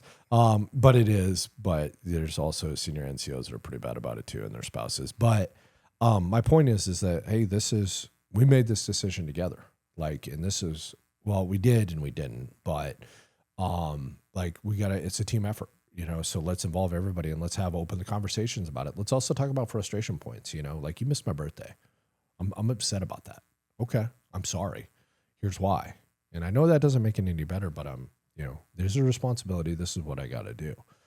So how can I make it up to you? Okay. I know I can't recreate that birthday, but there's a way, there's time. Let's figure it out. And let's do it together. Okay. When you've spent years serving others, it's easy to put your own health on the back burner. At Precision Wellness Group, they are changing that. Founded by a former Special Forces medic, emergency medicine physician, and hormone and longevity specialist, Dr. Bosley's mission is to help veterans, first responders, and motivated personnel nationwide to take back control of their health. This is why I personally trust Precision Wellness Group in optimizing my health goals. With telehealth appointments available in nearly every state, Precision Wellness Group can offer you personalized hormone and peptide therapies straight to your door. Grab Dr. Bosley's top 5 supplement guide in the show notes to start fueling your momentum, and then visit precisionwellnessgroup.com to get started. Listeners, please mention Vanguard 50 for your 50% off your 1-hour in-depth consultation with Dr. Bosley. For our home viewers, you can also scan the QR code on the screen right here to directly lock in that Vanguard wall deal on your initial telehealth or in-person visit. Take a tactical approach to optimize your health at Precision Wellness Group. If you had like one important piece of marriage advice to give, that E7, E8, maybe even a command sergeant major that's trying to find that balance, what do you think is something that really worked for you or helped you? Yeah. Take down your barrier and communicate. Awesome. We all think we got to shoulder this burden, and it comes naturally with the job. Communicate. Okay. Understand that your decision to serve in the military comes at a sacrifice, not for you, for them. They're giving time up with you. Unless you're like an asshole, okay, or you're a father, like they want to know their father, and you're part of your responsibility is to raise your children as a father, okay, and show and teach them and mentor them and all these different kind of things. But you're sacrificing that because you're mentoring and you're developing and you're showing other people the way of life. So be sympathetic to that they have feelings, they have emotions about that. And if you want them to communicate that to you, and you need to accept that, and you need to have conversations about that, and you need to make accommodations to that, it's going to require you to break down your barrier and be open to them about things that you're upset about and things that you feel bad about, and have open dialogue communications about that stuff. We think we need to be hard and tough, and we do to a certain degree to be able to do the jobs that we do, but we also, that doesn't mean that we need to be that with our families. Yeah, great piece of advice, man. Kind of transitioning back into your own story, in 2014, you had a pretty bad hip injury. I mean, you fractured your hip, and you thought maybe that your career could possibly be over. What happened? Yeah, I would love to tell you that it was like a really cool, so I'm falling through the air. We jumped out at 16,000 feet. We're on oxygen. No, it's none of that. So I'm on rear D. This is the deployment that I came back for, I ended up being the rear D first sergeant. And one of my really, really close friends, he's kind of like the unofficial godparents to my kids, Ray Halderson. He's getting ready to retire next year. So he was one of the rear D NCOs, and we formed a really good friendship. Okay. And he's just a good dude. Well, my wife messed up one night, and she told him that my birthday was coming up. Okay. And you don't do that. Okay. In Ranger Regiment, when it's your birthday or like first time things, like a couple different things are going to happen, but it's going to involve you getting tackled. It's probably going to involve you getting duct tape, and it's probably going to involve you getting thrown in a shower. Okay. So anyway, it's my birthday, and I remember waking up, I'm 34 at the time. And I wake up and I'm like, man, I look pretty good for 34. Like, I feel good. I'm going to go for a good run this morning. Life's going to be good, right? So I have my formation with my rear D guys, and I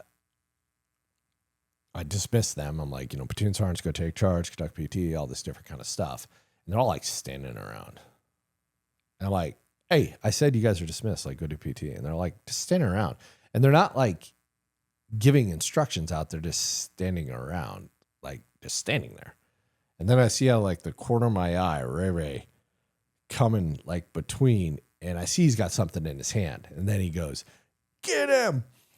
And they freaking just bombard me, right? And I cracked the first couple guys pretty good. I definitely smashed the nose. But anyway, so they're balling me up, and I'm trying to get like back in the building, all this different kind of stuff. But they're just all over me.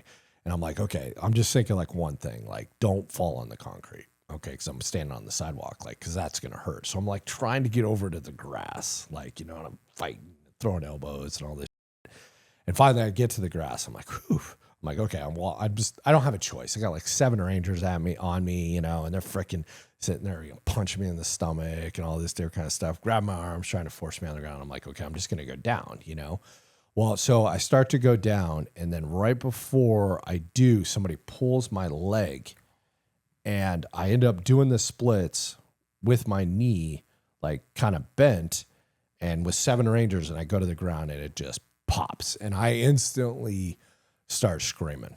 I'm like, because it hurt, man. It was just shooting pain. And anyway, so then like he gets him off, and I like stand up, and I'm like, instantly, I'm like, I just want to deck him. He's like, he pulled out this cake. He's like, happy birthday, First Sergeant. And I just take the cake and I just smash it in his face, and I go into the aid station. And Doc Marion and nurse practitioner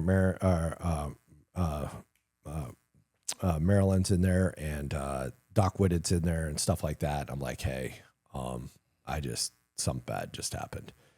And so they sent me over. Anyway, make a long story short, I basically had a hairline fracture on the top of my ball, my femur halfway down, partial tear of my femur or my labial. And then also on the back of my pelvic, my pelvic hip, that comes down. It took a huge chunk of that out. And I'm supposed to, again, going back, I'm supposed to be taking Charlie company when everybody gets back from the deployment. And now here I am with like a fractured hip. And there's actually a really, really funny story about this. So I'm on crutches, right? And I come home early that afternoon, and Sarah, she must have like saw me on one of the cameras or something like that. And she comes out and she's like, what? Because I didn't call her. I didn't tell her anything. And she's like, what in the hell is going on? And I'm like, I broke my hip today. And she's like, how? I'm like, I don't want to talk about it.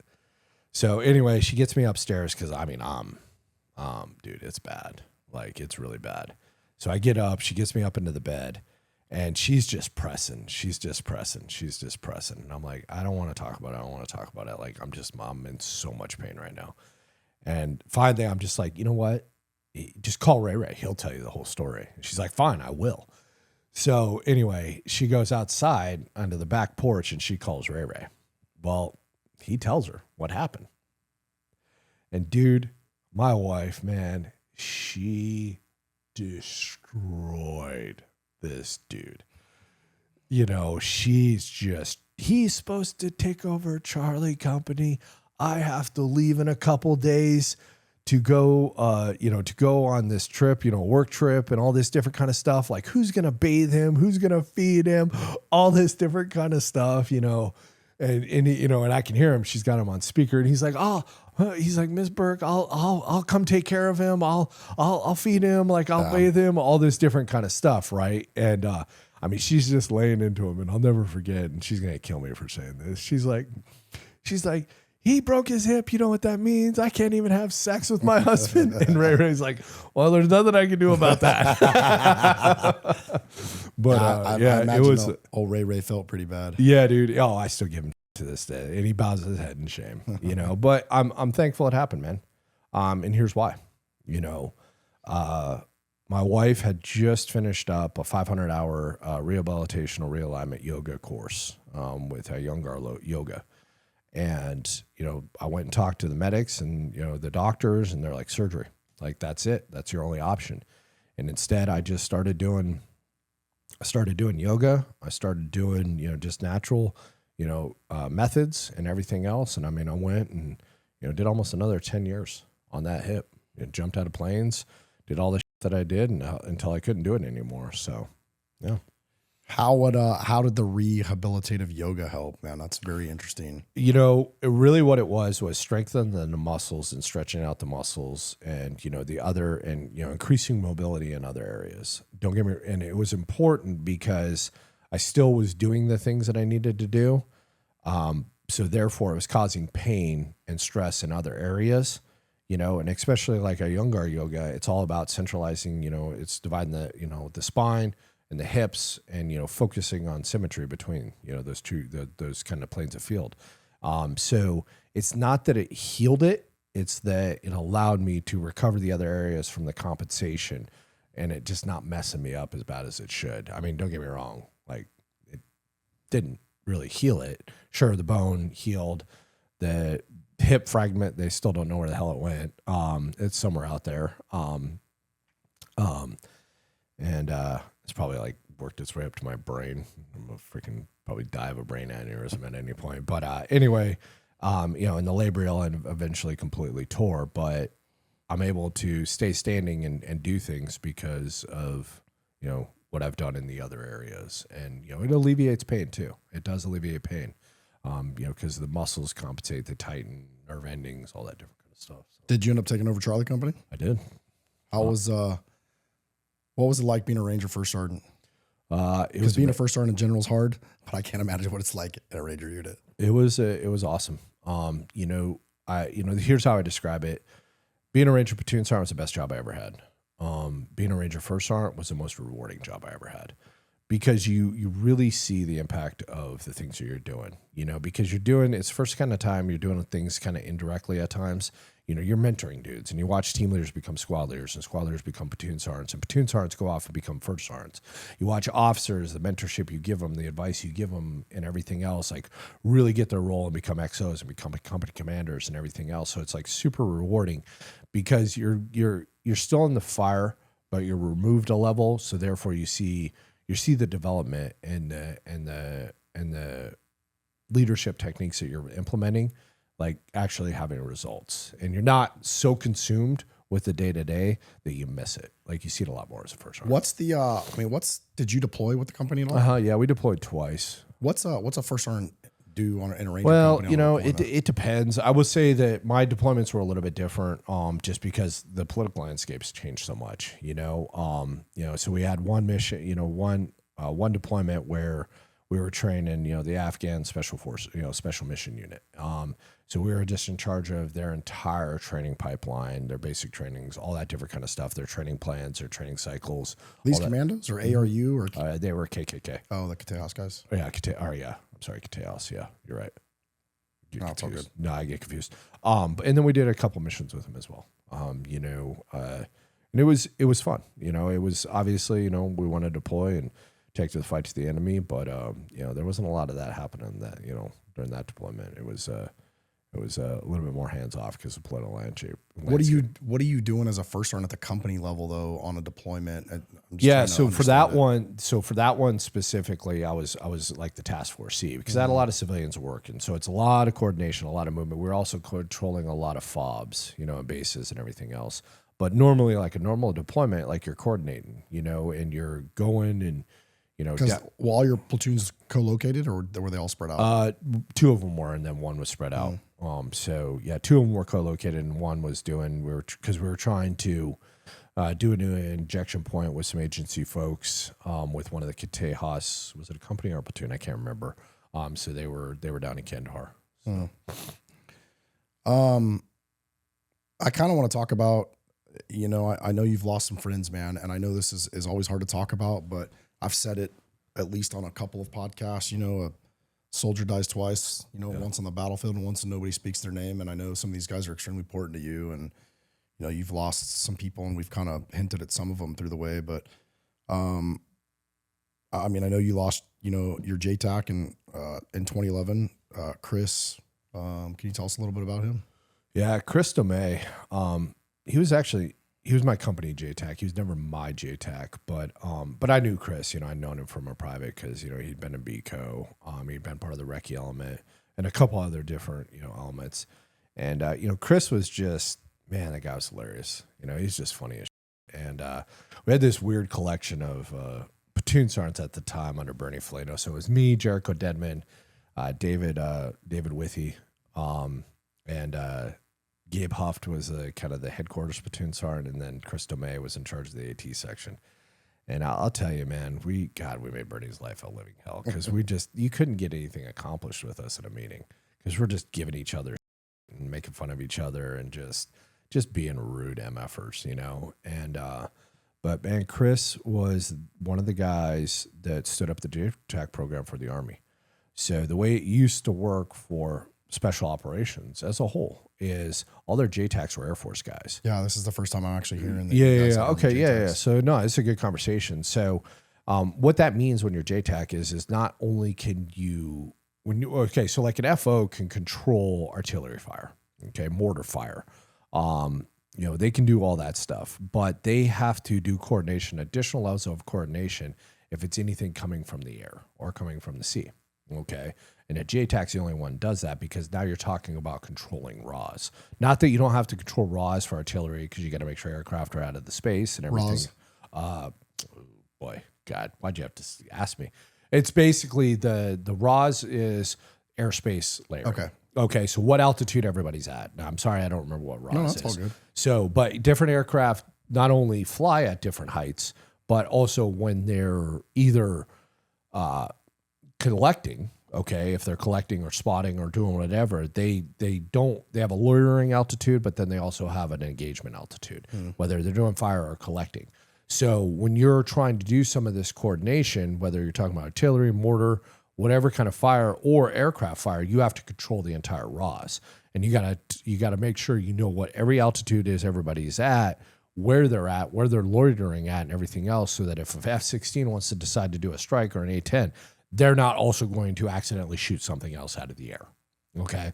Plus, you have to coordinate where all of the ground movement is, so that you don't, again, shoot friendlies on the ground. But in order to do that with aircraft, we had to have JTACs. Well, we only have so many Air Force JTACs, and it was a problem. It was a problem getting firepower where we needed it because there was only so many. So, basically it was proposed, and I don't know the entire backstory of it, that, hey, maybe we should send Army FOs, the best of the best, to go get JTAC certifications. And Chris DeMay was one of those first ones. So he went, Tower 2-1, he went and he passed the JTAC program with a couple other guys that did it as well. But it's not just that he did that. He also paved the training pipeline because it's very hard. It is not easy. It is a lot goes into that. The training pipeline for the entire Army, what became the entire program for the Army to change JTACs or to train JTACs, but then additionally also make Air Force JTACs better. And also fight that JTACs, that are on the Air Force side, they need to be with us more, not just for combat. not just for some training. Like they need to be embedded with us more so they understand the ground movement piece of it more. And he was kind of the spearhead for that. Him and some other guys. Obviously, there was command focus on this stuff, but he was one of the first guys into the breach, and he was amazing. I never had an appreciation for a JTAC until I watched Chris, and it actually wasn't in combat. It was actually a training exercise, and they were just doing some control stuff with a fighter, like an F-18. And a couple other ISR birds, and it was just out Leshy Mount site and everything else. And they were just running iterations. And they were purposely like testing each other, okay? And, they were all certified, all this different kind of stuff. But they were just testing each other, and they were also taking new guys and giving them test runs so that they could prepare for the JTAC course. And just watching him work that and the calm that dude had. I mean, it was unbelievable to watch. And I was like, I remember telling him, and I knew Chris pretty well. I'm like, dude, you're a master of your craft, man.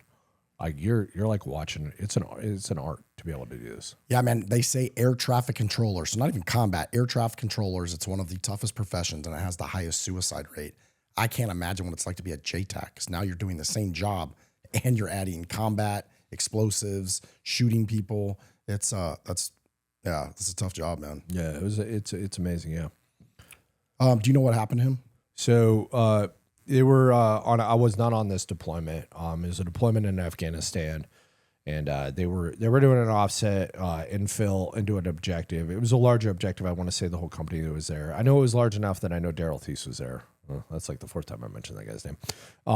But basically, Chris was just walking. They're doing an offset infill. They're walking into the target, and Ashley White, who was a CST at the time, I from what I've been told, she was having like some comms issues, and she like stepped off to the side, while the platoon was walking to kind of unfuck, her comms, which she was having issues with. And JTACs, man, they're like the best at comms. Like JTACs, if their comms are not up, they're useless human beings. So they fix stuff Johnny on the spot.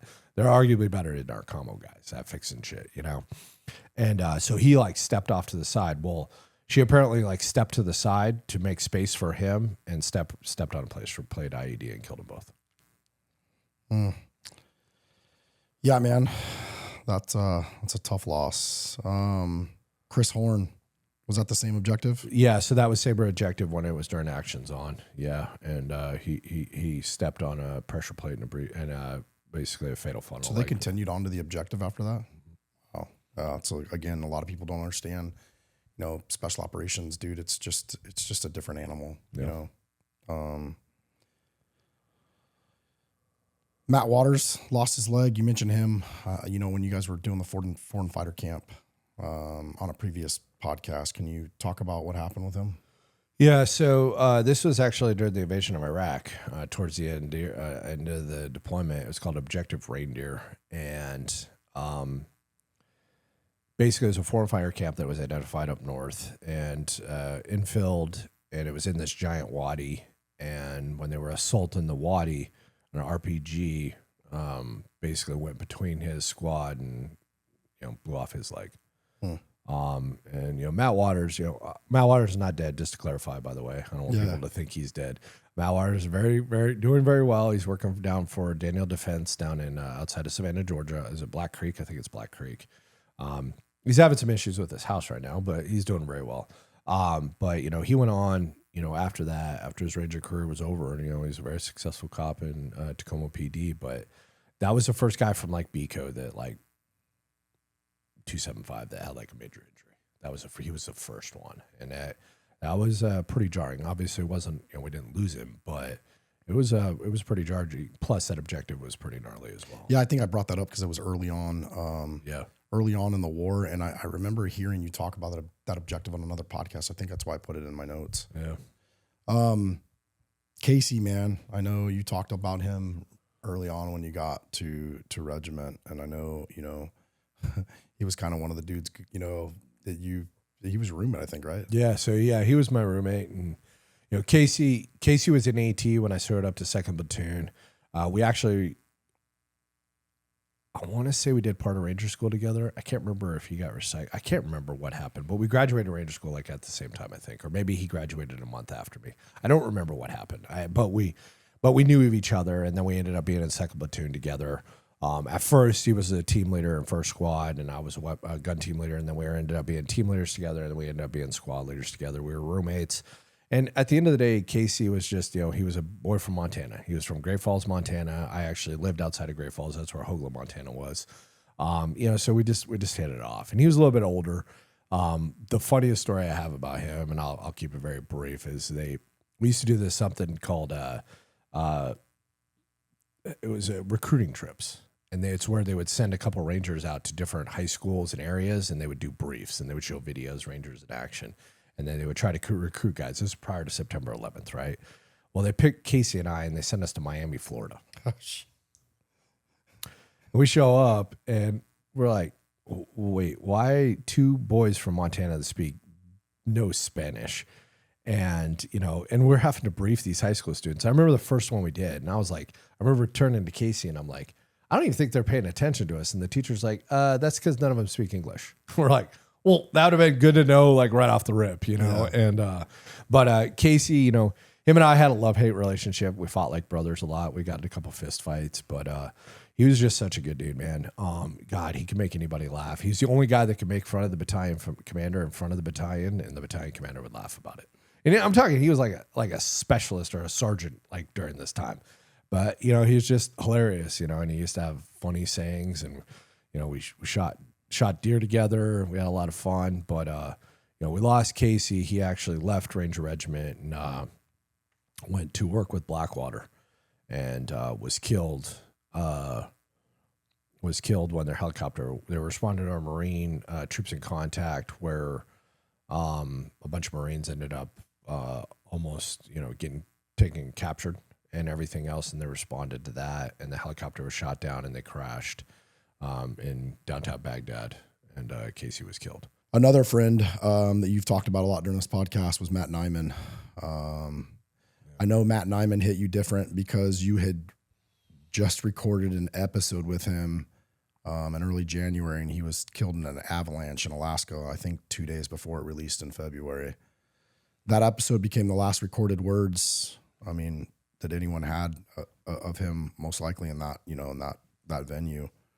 How did you process that? Matt was tough on a lot of different levels. Because Matt, I talked about him about my early Ranger days. I wasn't a fan. And we reconnected many years later. And we actually connected on a deployment, his first deployment with the unit, Delta Force, outside of the house in Baghdad. I was leaving. He'd just come in, and we reconnected. We had this long conversation, and we're getting ready to get on the helicopter to fly back to BIAP, and then pound sand out of country. And Crab Cheek comes out, and they're like, "Hey, we got a target, Matt. You got to go." And he's like, "Dude, cool. See you later, man. Good luck. Give him hell. All that stuff. Hugged. Boom. So we were like reconnected, and we kind of buried the hatchet. We hadn't talked. We still probably saw each other, but like we really hadn't talked, right? So did you have an actual chance to like talk and bury the hatchet with him that day? Yeah. That to a certain degree. Yeah. Not super depthful, but You guys are both passing too. Yeah, and then that's the night that he was on the helicopter crash, lost his leg, and almost died.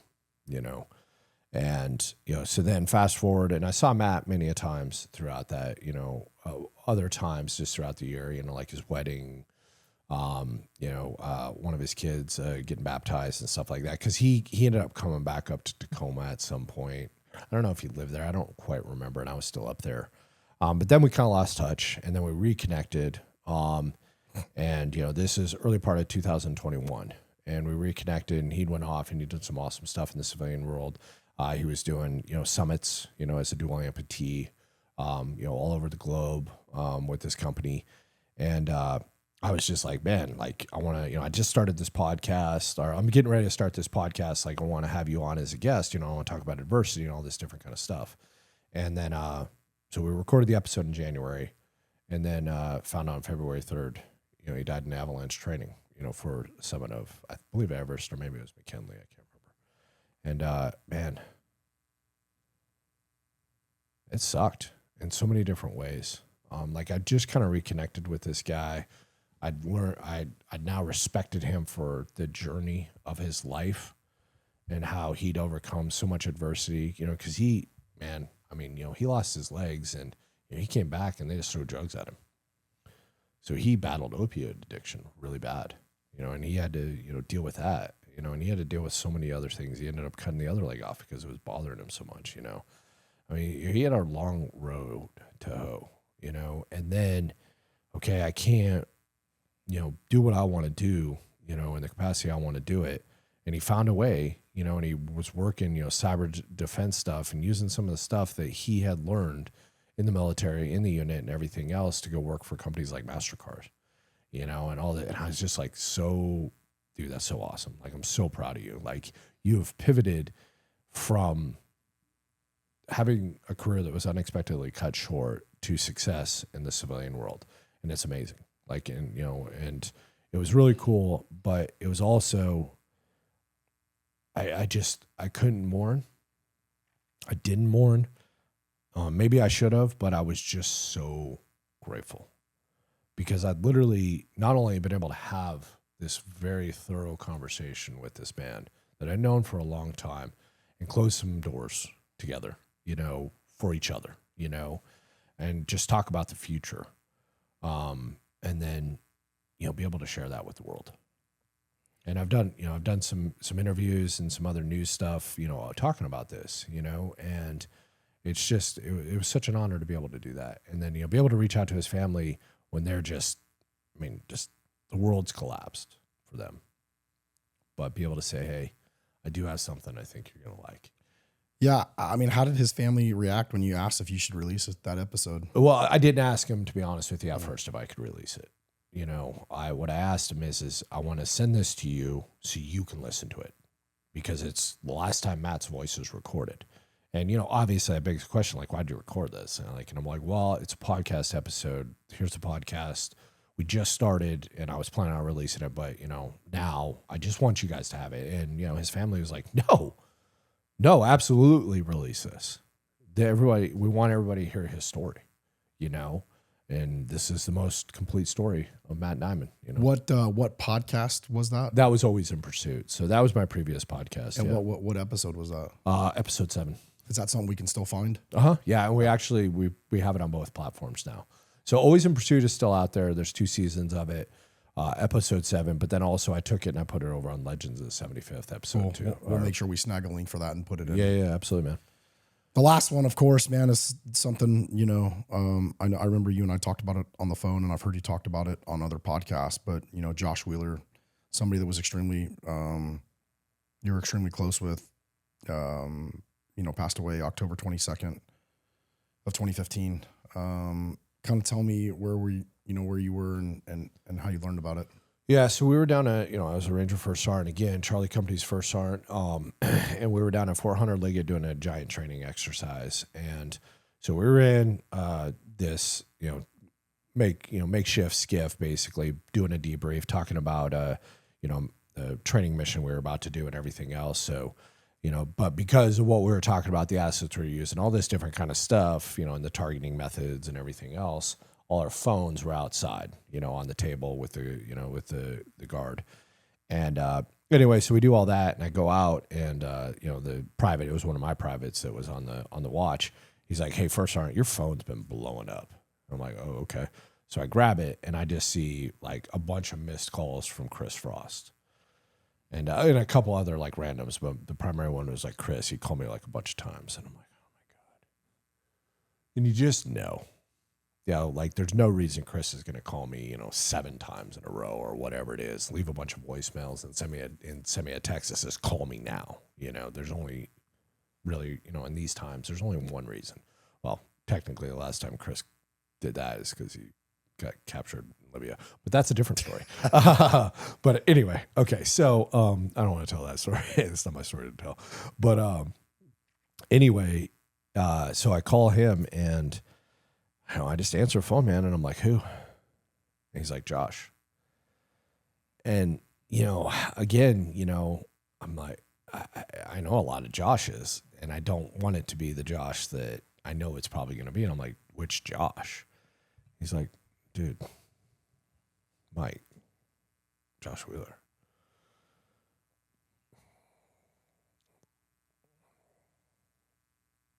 Yeah, man. And it's just like, no, that's not possible. There's no possible way that Josh Wheeler could be dead. I mean, man, that's Superman. That guy's indestructible. Like, that's the guy's the best of us. Like, there's no way he can be taken off this earth. Like, that's just not possible. And he's just such an important guy. I mean, I credit a lot of people for my career, but I credit Josh. And I just need people to understand, because people do this shit. I'm not doing this because like I'm trying to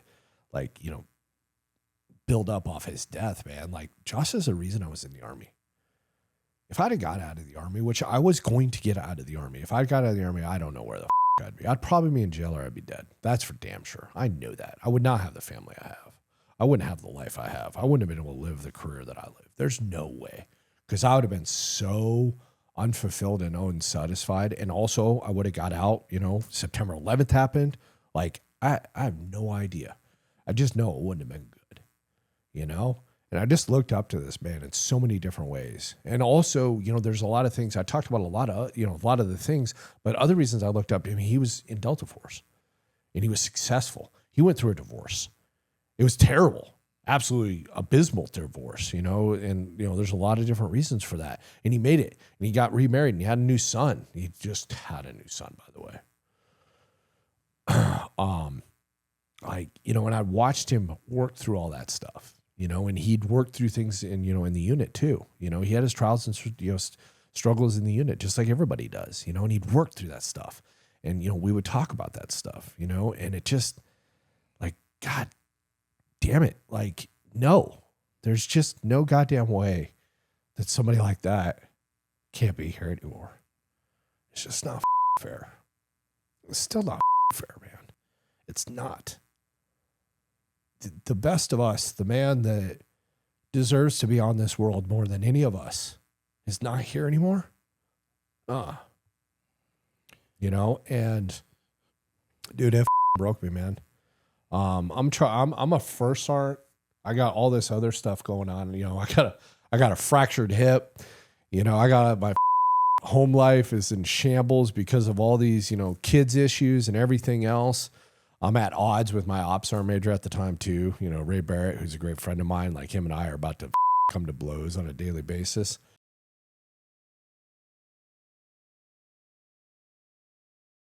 And like, it was just too much, man. And, apparently, I don't totally remember, but Adam Nash, I'll always be thankful for him. He was a battalion sergeant major at the time.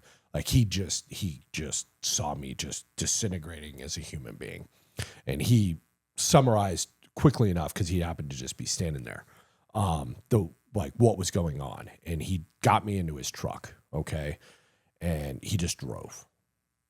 And he just let me, be. And, I'm just coming rabbled, but he just knew he didn't want me to be doing that in front of everybody, because I would have. I wouldn't have cared. It could have been the president of the United States standing right there. There was no possible way I was not going to come unraveled. There was nothing that was going to keep me from that. And eventually, he takes me and I go back, to the hooch, the place that I'm staying and stuff. And I'm like get my wits about me and everything else. And I don't even know if I hung up with Chris. Like, I'm just a mess too. And Chris is a mess as well. Josh was just as, important to Chris as well. And I got to start calling people. I got to tell people, and I called a lot of people, and I don't remember them all. But, just guys that I knew were very close to Josh. But the last one was a guy named Sergio Chiparez.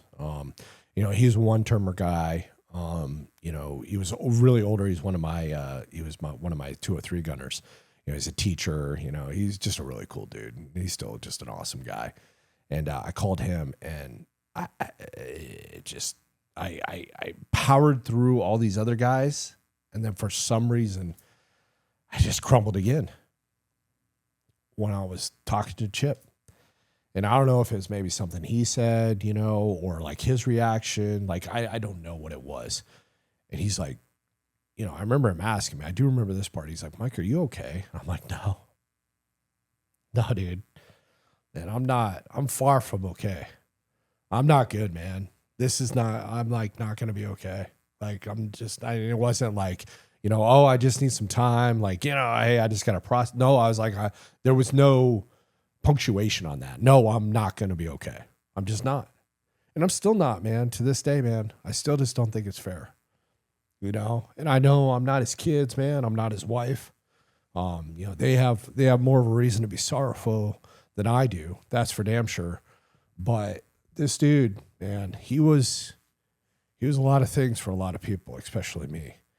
And so I'm going through all this, man, and I still got to do stuff. You know, we got live fire that night. I gotta figure this out. Like, I just got to figure this out. And, you know, my company commander, he like come and check on me, you know, and I'm just like, I literally was like laying in my bed, you know, like just not curled up in a ball or anything, but I'm just like, I just don't know what to do. Like, I just don't know what to process, what to think, how to move, all I know is that I'm just not okay. And everything is just coming crashing down in my life in general. And Josh is now gone, and I've lost all these other people, and I've never dealt with this stuff and all this trauma from a kid. And it's like just all like, and I'm all this stuff's like building up, and it's like this, you know, pressure vessel, you know, you imagine like a pressure cooker. And the only thing is like this, just the only prevailing thought that emerges is, I don't want to do this anymore.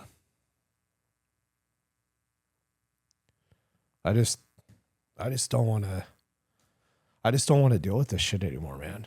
Like, I don't want to be on this earth anymore. I can't deal with all this trauma. I can't deal with all this loss. I can't deal with all this pressure anymore. I'm done. I'm done. You know, you win, universe. You beat me, you know, is the prevailing thought. And I'm turning into a shit show over here, man. But No, bro. I'm a power through it. You know, this is the reality of the rawness of this podcast. And, you know, Yeah. I thanked you when we started because it takes a lot of guts. You know, there's something that I've heard you say in other places. I don't remember if you said it to me or not, but it's definitely in my notes. You know, Josh Wheeler had told you before, you know, don't mourn for me for a goddamn second. I lived the way I wanted to live. I died the way I wanted to die. You know, I feel like, I don't know if I heard you say that on a podcast or, you know, that's definitely Josh. That's, you know, cause we talked about this shit. You talk about this shit, you know, when you're, you know, you talk about death. Like, you have to. And you had mentioned him very early on. I mean, I remember vividly, you know, like him telling you, and I think we talked about it early on the podcast, like, man, how did he know? I mean, this is before 9/11. Yeah. Right. And, you know, I mean, from what you've told me and what I've read on my own, I mean, you know, you hear that old adage, you know, of 100 people, 90 shouldn't be in there, you know. He's definitely a warrior, no doubt about it. Yeah, man. He's the one. You know, the 10 we're thankful to have, but one will lead us to, you know, to victory. And that really seems to sum him up. I mean, how do you honor your friend Josh Wheeler while still processing that grief? Yeah, man. Well, I live because, and it's, you know, it's not just Josh, you know, there's a lot of friends, you know, we've named them Casey Casavan, Tom Vitagliano, you know, a lot of these guys are, you know, guys that, you know, continue to die. Man, I have to live because they can't. I got to be a good father because they can't. I got to be a good man because they can't, you know, and they can't because what's that? No, Brad, I'm sorry.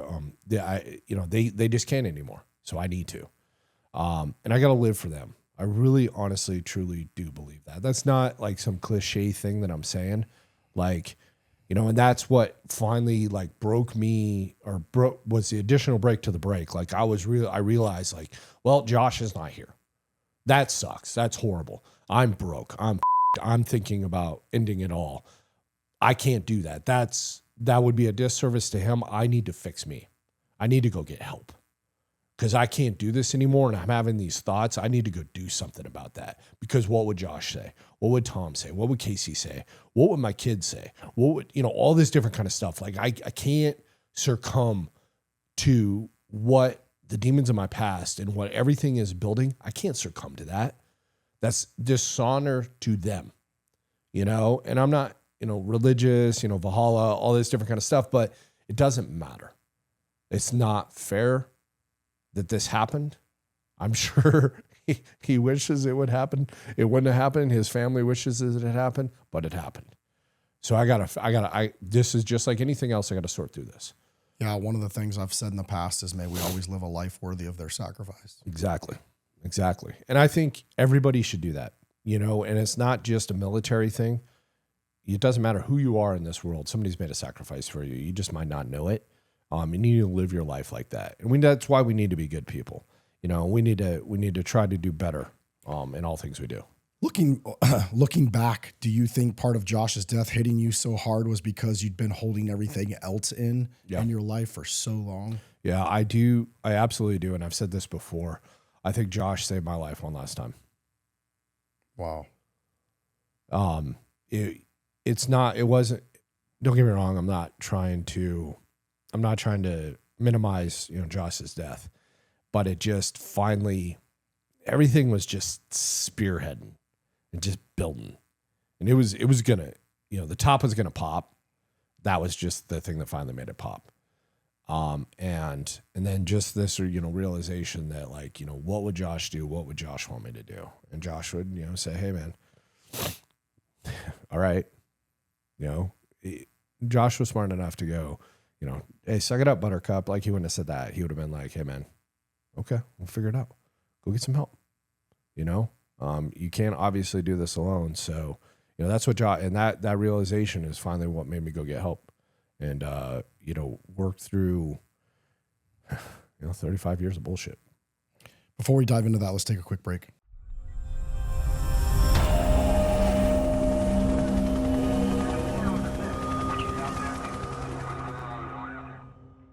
Just kind of coming back from the break. I know we talked about Josh and we started talking about your spiral, and I'm definitely going back to the spiral. I had one or two questions that were lingering for me personally. I think Josh Wheeler was killed on a hostage rescue mission. I think they're in Syria. The same one, Tom Painter in the Medal of Honor. Have you ever talked to Tom Paine about Josh? One time, very, very briefly. I've ran into Tom quite a few times, but you know, he just, you know, especially Medal of Honor recipient, most of the time when I run into him, you know, he's obviously people are vying for his attention, you know. But I do have some folks that have talked that like, hey, him and I should link up and kind of sit down because I know they were actually pretty close too. Yeah, you know, you and I talked about this at dinner last night. I can't imagine what it's like to be Tom. You know, I think Tom was in the Ranger Regiment, and then you know he gets to Delta. You and I both know how hard it is to do that, to get there. You know, you're doing the thing that you work so hard to get. You know, you do this mission. You know, obviously, Tom did some pretty heroic shit. Gets the Medal of Honor. You know, of course, Josh Wheeler gets KIA, and now this guy gets the Medal of Honor. Like that dude didn't ask for that, and now he's stuck as a poster boy for the Army. You know, and I don't know if it's a congressional thing. I think once you get the Medal of Honor, I don't think they can. I don't know if you can't go back to war. I don't know what the deal is. Yeah, I don't know. I do know, and I've heard this from a couple of people that they're trying to make him a 1IC again. So they're trying to make him back in. Yeah, I mean, he just seems like a good dude, and he's quiet. He is very quiet, very humble. And you know, and the unit guys don't talk a lot to begin with, man. So I just feel bad for him, man. And not like, you know, whatever. I can see it when you see that dude on a picture, like you know that dude, like he just wants to be back doing what he did before. You don't give two shits about the notoriety. So. We're cheering for you, Tom. Hopefully you get back to doing what you love, man. Yeah, absolutely. Kind of before we took the break, I mean, you really bared your soul out, dude. Kind of how Josh's loss had really affect you and how it kind of really spiraled you. You talked about, wanting to just not be on earth anymore. And, I know after Josh died and kind of everything came out, you went and talked to the chaplain, and everything kind of all came out at once, I think, from what you were telling me. Can you describe like what that feel like, to just, to dump and kind of start really cleaning out your soul, really, man? I'd made the decision that it was time to take everything that was in my head and everything that was bothering me and, put it out to an individual, and I just, because, of my life, because of my position, a chaplain, I understand, okay, they're a man of God, all this different kind of stuff, but at the end of the day, he's a captain, and so at first it was like slow, and it was just talking about Josh and like how much it was bothering me, and I don't really know, I don't really quite remember definitely how calm he was, but more importantly, the questions he asked, eventually there was just a point, where the dam broke. And the best way I could describe it, and I've never actually watched the movie. I watched like part of it and it like gave me a headache. But the movie, like Everywhere All at Once, it's like a multiverse movie. Mm. It was basically like that. And like I was jumping timelines. Okay. Like I would be talking about my childhood, and then I'd be talking about, different, combat missions. And then I would be talking like third person, I'd be talking, I was just all over the place. And I do remember at one point, like looking at him and realizing he is overwhelmed. Like, and I had to like pause. Like I was like breaking this dude. And I just remember him being like, he said, something to the effect of like, I need to call in like reinforcements, or I need to call some help in here. And I'm like, you're telling me I'm so like, that's not what, now like, that's like, I'm breaking this dude with my brakes, and, but, when we got through that, and pretty much, there was definitely not a lot of coherent. I doubt he was able to probably put that all together, and probably if, asked, he could not have formed a coherent timeline. That's for damn sure. But I did feel better because now there was another individual that knew everything. And the closest was my wife, okay? But there was still things that she didn't know because there were things that were so locked up that they didn't come out until I released something else, And you and I have talked about this, and we've talked about the ibogaine, which I have not done, but there's a lot of doorways and pathways in my brain that are blocked. And there's recessed memories, recessed emotions. I feel I've done a lot of work to pull them out, to deal with them, to address them, to think them through, reflect on them, understand how they affected me. But there's still things there. There's still definitely some doors that I just don't know about, and some pathways and some memories and emotions that I don't know about. But on the back end of that, I realized, okay, there's not like this one and done fix. There's all different kinds of drugs, there's, people, when I was in the Sergeant Major Academy, I'd go see a therapist. Because I was trying a bunch of different things, I was trying therapist, I was, civilian, and then also government, therapies and different kinds of techniques and stuff. But, there's a lot of people like, well, you got anxiety, you got all this. And I'm like, there's not a chemical solutions for this. There's just not. And, it's twofold for me. It's one that I don't believe in it, because then you create a dependency. And two, I have a highly addictive personality. And it runs in my family. And I don't want to solve a problem by creating another one, which maybe, in hindsight, because I will say, ever since that moment, I've struggled with focus. I have. And, like even something as simple as like Adderall, to help me with focus would probably be super beneficial for me. Because ever since I opened that dam, and I think really what it honestly is, I'm not a brain scientist, so Jesus, all you nerds out there, don't like freak out on me. I think I had created in my mind, and you got to take TBI into account, all these different, because I think about you being a master breacher too. So how Yeah. many explosions you've been Yeah. exposed to, and the micro tears and the research they're finding out on that as well. Exactly. I think I'd created like a bunch of pathways, and I was able to be highly functional and highly focused, because you got to be very focused when you do the stuff that you're doing, as a leader in special operations and just in life in general.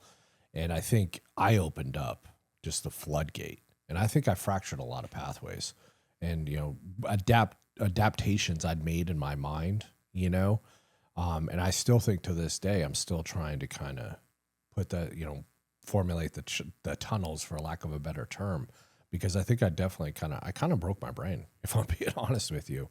And mindfulness is the thing, and breathing techniques is the thing that has helped me the most.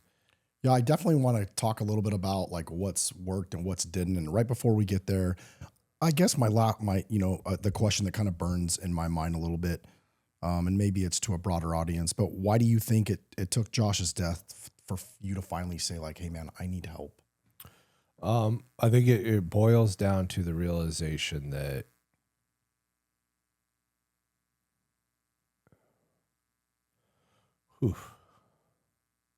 no one has ever asked that question in that way.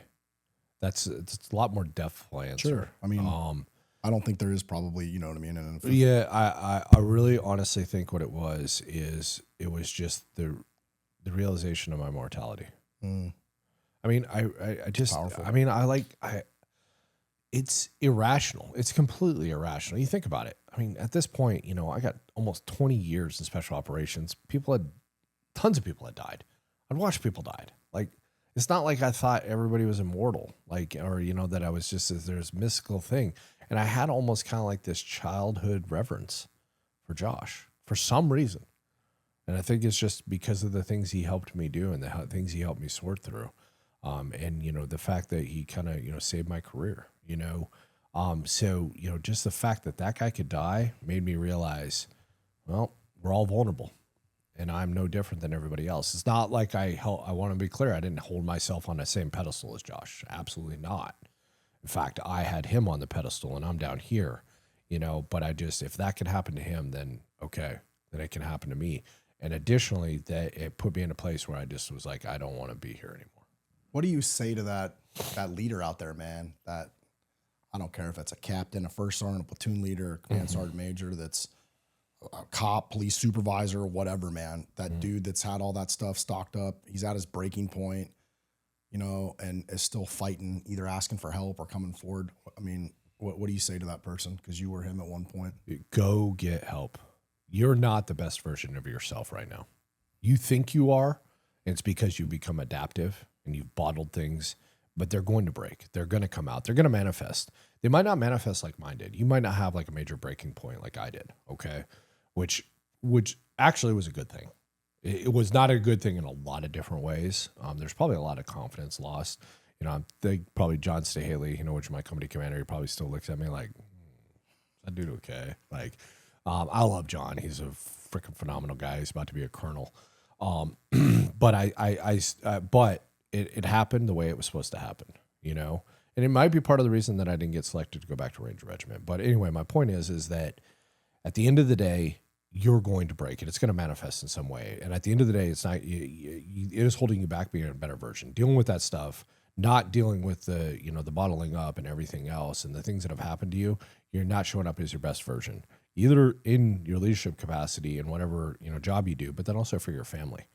Because I have a tendency, and I still have it to this day, and I have to fight through it. I just have a void I can turn on, man. Like where I'm just dead. I'm dead of emotion. I'm dead of interaction. I'm just dead. I'm not in the present. I'm just there, but I'm not there. And I have to fight through that. And especially when things are bottling up and I'm just not dealing with things, I definitely have a tendency to just turn that switch on. It's a defense mechanism. I'm going to ask you a question. I know the answer to it, but I want to ask it so the audience can hear it. Do you have any regrets about going to ask for help? No, not a single one. And yes, I do actually, that I waited so long. Powerful. What are some of the treatment avenues that you've sought after and what's helped you personally? I know Yeah, everybody's I mean, different. you know, you got the individual therapy, you know, the family therapy, you know, writing out, you know, and I don't know all the technical terms. I'm not great with this kind of stuff, but you know, like where you're writing out and you're talking about traumatic times and you're rewriting them and you're adding more detail every single time. You know, individual therapy sessions where they're trying to deep dive into understanding and the effect of the trauma and what you did, you know, all this different kind of stuff. And all that stuff was helpful in a lot of the realization, like the depthful impact that it had. But the single best thing is reflection and mindfulness and just breathing and just, you know. Can you take us through kind of what that looks like? So when I talk about like mindfulness is like, let's just take like let's take like a situation. Okay. Let's take like, you know, Josh. Okay. So Josh dying. Okay. Why does that affect me? Well, there's just a face value. It's a loss of a friend. Okay. The mourning the loss of the friend. Okay. That's like the surface of it. But you know, when you're mindful and you're doing breathing techniques and you're reflecting on things, you're like, there's more there, and you're forcing yourself. And sometimes it has to be sometimes it takes a therapist or another individual that, you know, can take like kind of an objective view of things and say, that's not enough, man. Like, give me more. Like, okay, sure, you lost a friend, but why does that hurt? Yes, they're no longer here. Okay, but why does that hurt? Well, it hurts because I looked up to him. Okay, why did you look up to him? Well, I looked up to Josh because he was all the things that I wanted to be, but I wasn't. He truly cared. He was committed. He was passionate. Okay, but why weren't you those things?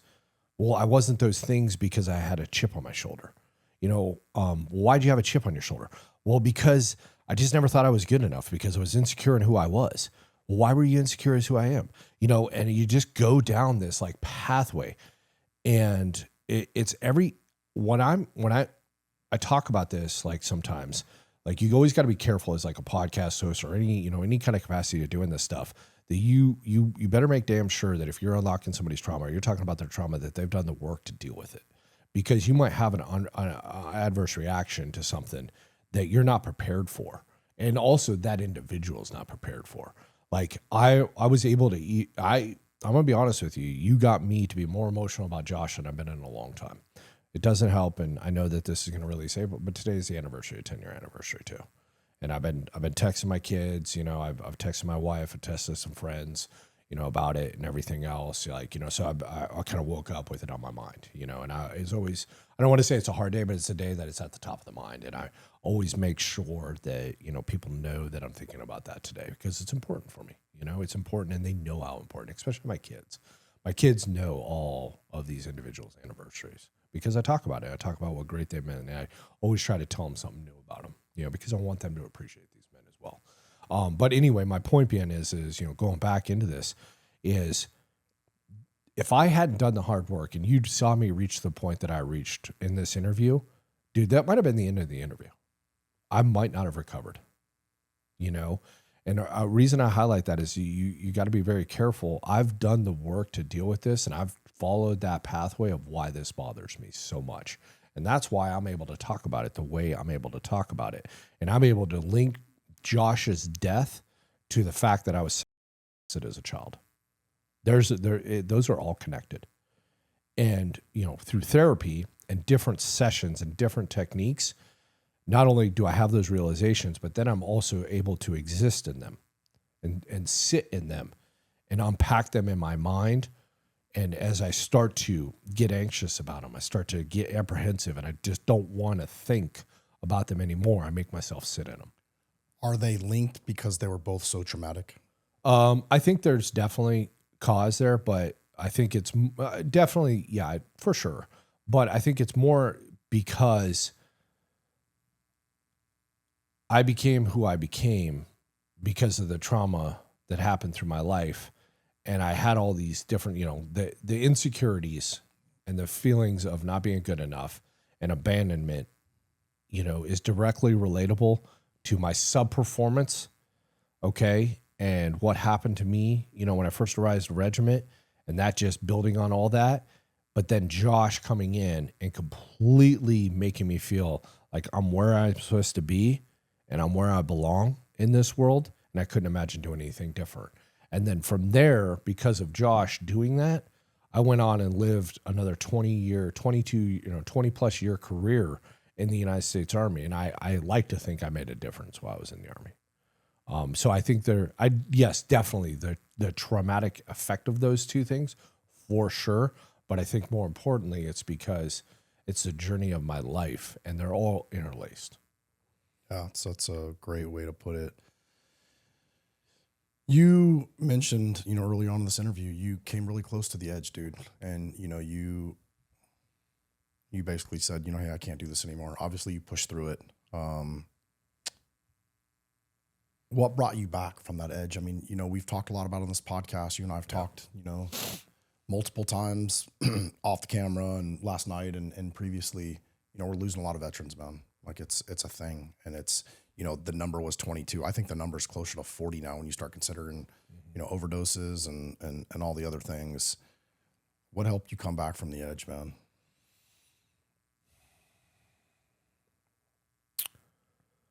A lot of different factors definitely have been integral in me coming back from the edge. And I think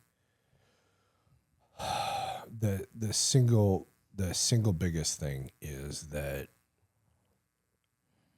the realization that when you're in that mind frame, you're being completely irrational.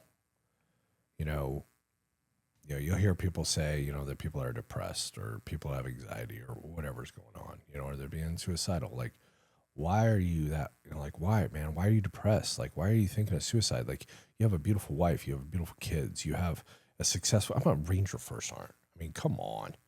That's like the epitome of anybody's career. Okay. Sure, everybody, like, being a sergeant major is pretty cool, but man, being a first sergeant, like, god damn, right? And by the way, I'm a Ranger First Sergeant, and all these different things, I'm selected to go to the Sergeant Major Academy too. I think I do it by this point as well. Maybe I didn't. I don't remember. But anyway, I have all these great things going on in my life. Sure, there's a lot of things that are not going well. Okay, there's a lot of train wreck aspects of it, but it doesn't matter. My life could have been peaches and cream, rainbow and sunshine. I wasn't thinking rationally. The only thing I was thinking about is how much pain I was in. And this new thing had been piled on top of it, and I just was being completely irrational. And it was the realization that I was being irrational.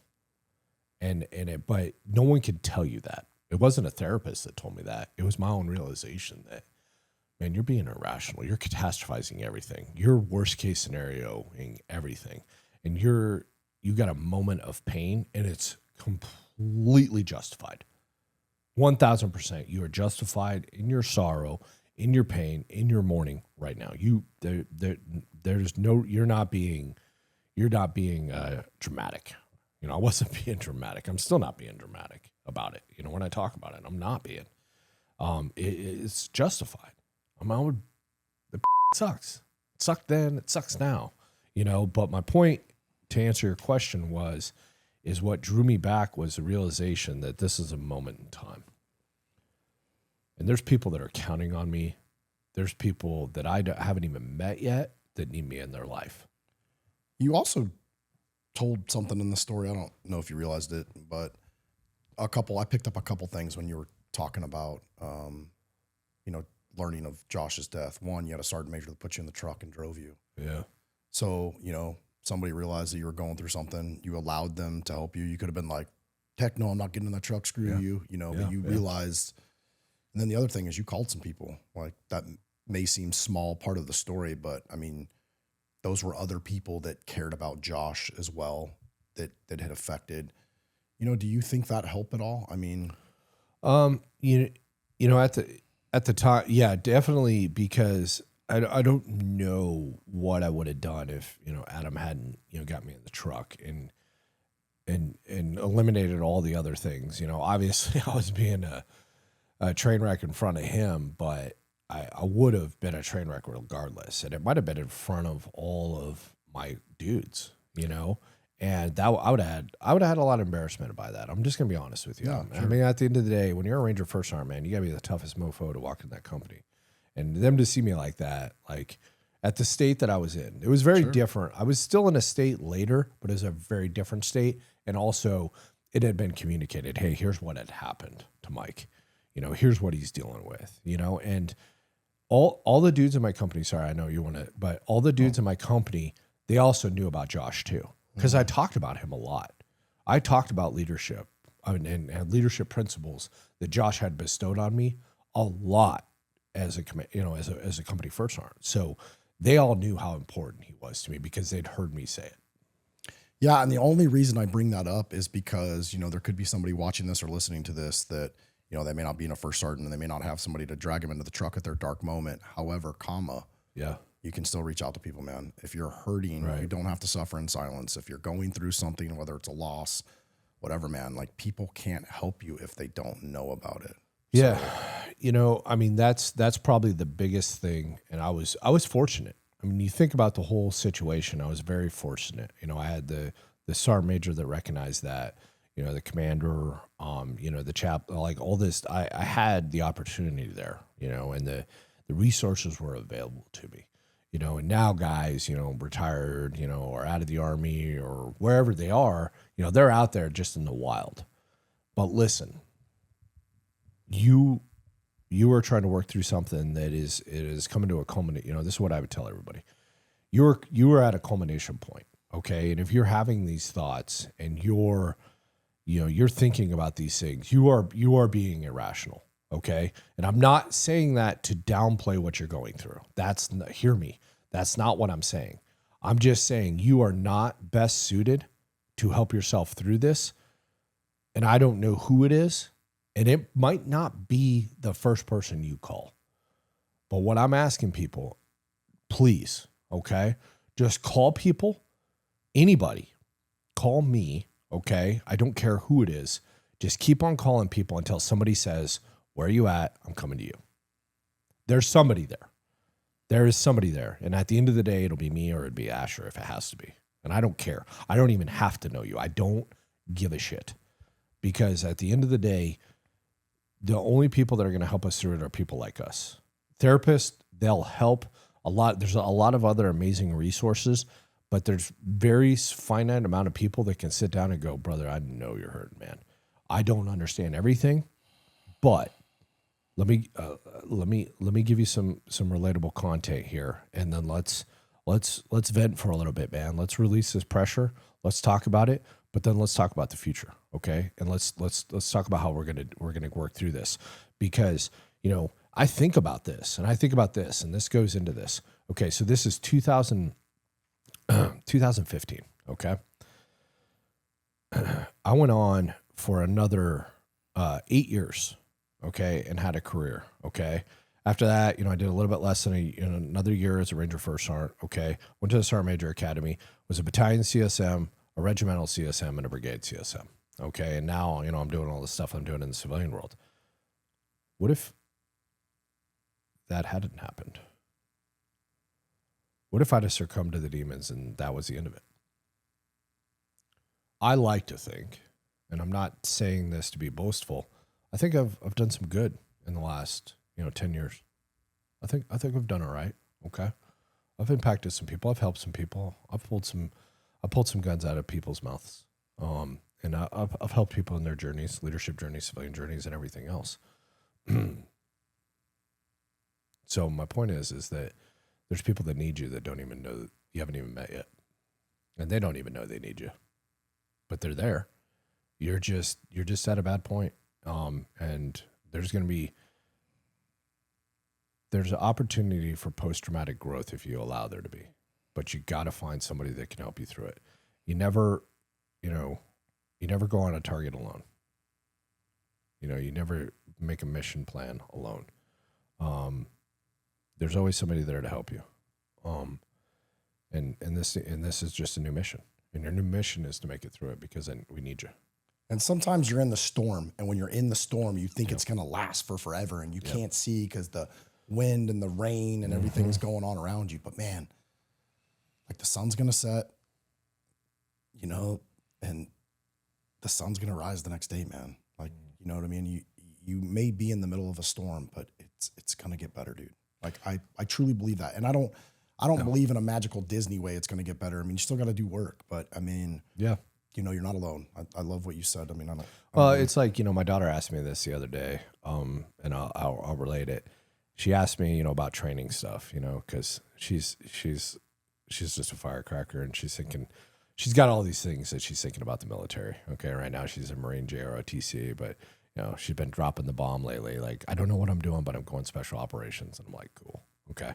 So she's asking, how do you make it through tough times? And I think it's directly relatable to this. I was like, I quit my mind a million times. I just never said it out loud. Or I said, I'm going to quit because it sucks. I'm just not quitting today. Well, I'd say the same thing. Hey, man, you can quit, just not today. Not today, you're not. It's awesome, dude. I got nothing to add to that. Any last thoughts on kind of mental health or anything on your journey you want to share? Because the next thing we're going to get into is leadership. Yeah, man. The push-ups, a lot of this different kind of stuff. I don't think we need awareness raised about veteran suicide. Yeah. I think we're all aware that's a problem. I think what we need is veterans leading veterans. I think we need veterans interjecting with veterans. I'll say the same thing I've said on a million podcasts. Just start simple, man. Make a decision, okay? If you're a veteran out there, but even if you're not a veteran, but veterans, okay, or you're around veterans, okay, or hell, maybe you're not even a veteran. I don't give a shit, okay? Just do this, okay? And maybe you're that person that's struggling right now. Just make this, you can quit tomorrow, but today you're not going to. And today, I want you to do one thing: call somebody and ask them how they're doing. And then when they lie to you, find out how they're really doing. And then when they keep on lying to you, keep on asking them and keep on pressing and have a conversation, have a meaningful conversation, and do that every day for the next 30 days. If you do that every day for the next 30 days, it'll change your life. I do that, and I've been doing it for a long time, and I try not to repeat people, okay? And I have times where I just, life get like today, I probably won't get to it today, because just, this guy's been interrogating me for like 10 hours. But my point is like, but I'll do it twice tomorrow then, okay? And just, people and reach out, find people's phone numbers, find out people and call them and have meaningful conversations with them. Ask them how they're doing. Remind them that you're there for them. It will change your life. You will realize how big your network is and how many people care about you and how much people are going through, and you can maybe provide a resource for somebody. Because you might find, I'll give you an example, man.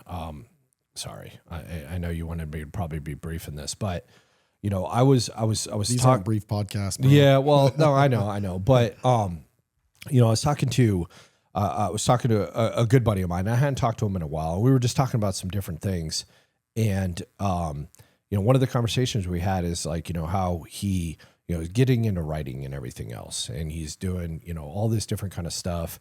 And then fast forward, I have another conversation with a dude that's becoming a very, very close buddy of mine yesterday, okay? And he was talking about how he's thinking about writing this book, okay? And he's got this format for this book and everything else. Well, guess what I'm going to do tomorrow? I'm going to link those two dudes up because they need to know each other exists in the world because they have a mutual aspiration and a mutual goal that they're trying to achieve. And I wouldn't have known the one conversation if I hadn't reached out to a buddy that I hadn't talked to in a long time. And this new buddy that I'm making, I wouldn't, if we hadn't been having the conversation, I wouldn't have been afforded just an amazing opportunity to link those two up. I know they're going to do something cool together. And I'm really excited about that. But my point is that you can do that. And there's a million different examples of that. And be a connector, man. There's meaning in that. There's purpose in that. Amen. Kind of starting this next chapter, which I'm really excited about. I mean, you've got so much leadership experience, and you've been honest about some of your mistakes too. So I'm kind of excited to talk about leadership lessons with you. Yeah, man. If you had to define what makes a good leader in one word, which is really hard to do, I don't know that I could do it, but what would you pick? Passion. Why passion? If you're passionate as a leader, it means that you're passionate about the people that you lead, and it's also you're passionate about the leadership journey. And it means that you're never going to settle and you're constantly just going to be improving and getting better. And I can teach anything, but I can't teach passion. I could try to instill passion. I could try to draw it out of people by understanding their why, for instance. But man, it's hard to teach passion. And it could just be passionate about life. You're just passionate about life, man. I'll teach you the rest. I in the military world and also in the civilian world, a lot of people will be like, well, we really, especially in the civilian world, they're like, we want to hire somebody that's, a subject matter expert. I don't care. I don't care if you know anything about the field that I'm about to hire. If you're passionate and you're willing to learn, I'll teach you everything you need to know. Or I'll hire people and I'll put you in places where you can learn from people and you can learn what you need to know. Yeah, I heard you say somewhere else, if you don't have passion, you lack drive, commitment, and empathy. Unpack that. How does a lack of passion specifically lead to a lack of empathy? Yeah, it's a weird kind of bridge to kind of gap when you talk about passion and empathy. When you have passion, it goes back into, you're passionate about being a leader, okay? And at the same time, the way it translates for me, and I'm not going to sit here and say that everybody's like this, but when you're passionate, that means you're also passionate about the people that you're responsible for in whatever capacity that is. Well, in order to make them the best version of themselves and be passionate about their personal growth, you need to know them. And you might be able to, and this is something I used to talk about a lot when I was in the military. You should be able to know your folks good enough that you can recognize they're having a bad day. And you should be able to know your folks good enough to go, hey, man, I can tell something's going on. What's going on? Well, I had a fight with my girlfriend. Okay, cool. Let's talk about that. And then, you can drive from that growth, okay? And you can find out things about that individual. And it allows for empathy because, I will say, I've had leaders throughout the years, and I've had, even at high levels of leadership, I've had commanders that didn't have kids. Okay. And I've had commanders and I've had other leaders that just have never been married. And I'm like, hey, I want you to know, I respect you to the end of this world. But when we talk about marriage or we talk about having kids, I'm just going to ask you to step out of the room. Well, no, you have no idea what you're talking about. You can't provide any empathy. You can provide no knowledge. Okay. You can provide no experience. Therefore, you're not going to have a meaningful part of this conversation. So, that kind of is a tangent off of what I'm saying. But my point is that, to have empathy, you have to have understanding. And understanding is going to be from your own personal passion about being better, but then also your passion for making people better. Like that, man. I have this thing that I think about a lot, and it's the 3 attributes debate. If you locked leaders in a room for 3 days to pick the top 3 attributes, they'd come up with, some amazing things, I'm sure. What would your 3 other attributes besides passion be? Yeah, it's a good question. I kind of did a semblance of this one time when I was in a squadron CSM, and I had all the platoon sergeants, and we were doing this week-long event.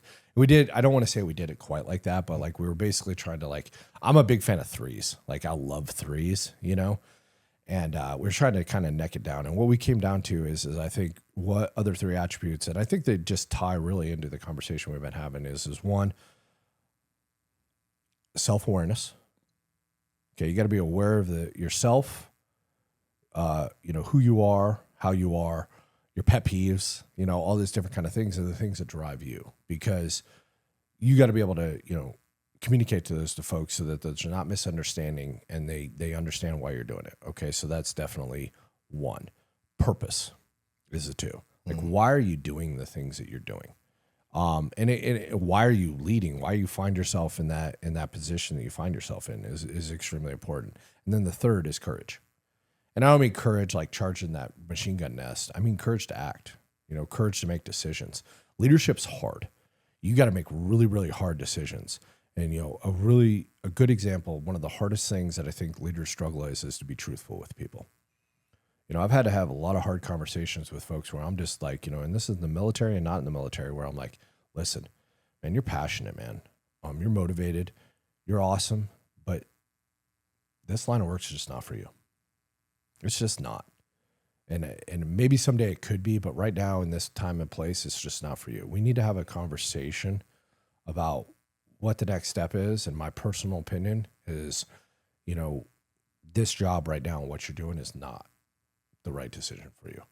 And those are hard conversations. And I've had a lot of them throughout the years, and it takes a lot of courage, and it's extremely uncomfortable. And, people will say, well, you can always groom people. No, that's not true. Like, you should have the self-awareness, okay? And you should understand your people enough to know that their potential is just not suited for whatever you're talking about right now.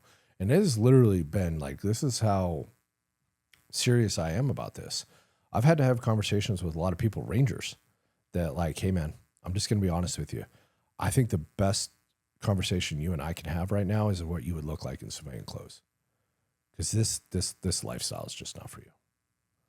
And, people can just, be pissed off at me. But here's what I'll tell you. I've probably had that conversation probably with a handful of individuals throughout my time.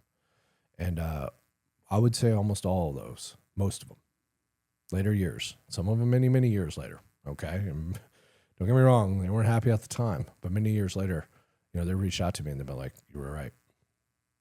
Thank you. Thank you for having the courage to have a conversation no one else was ever willing to have with me.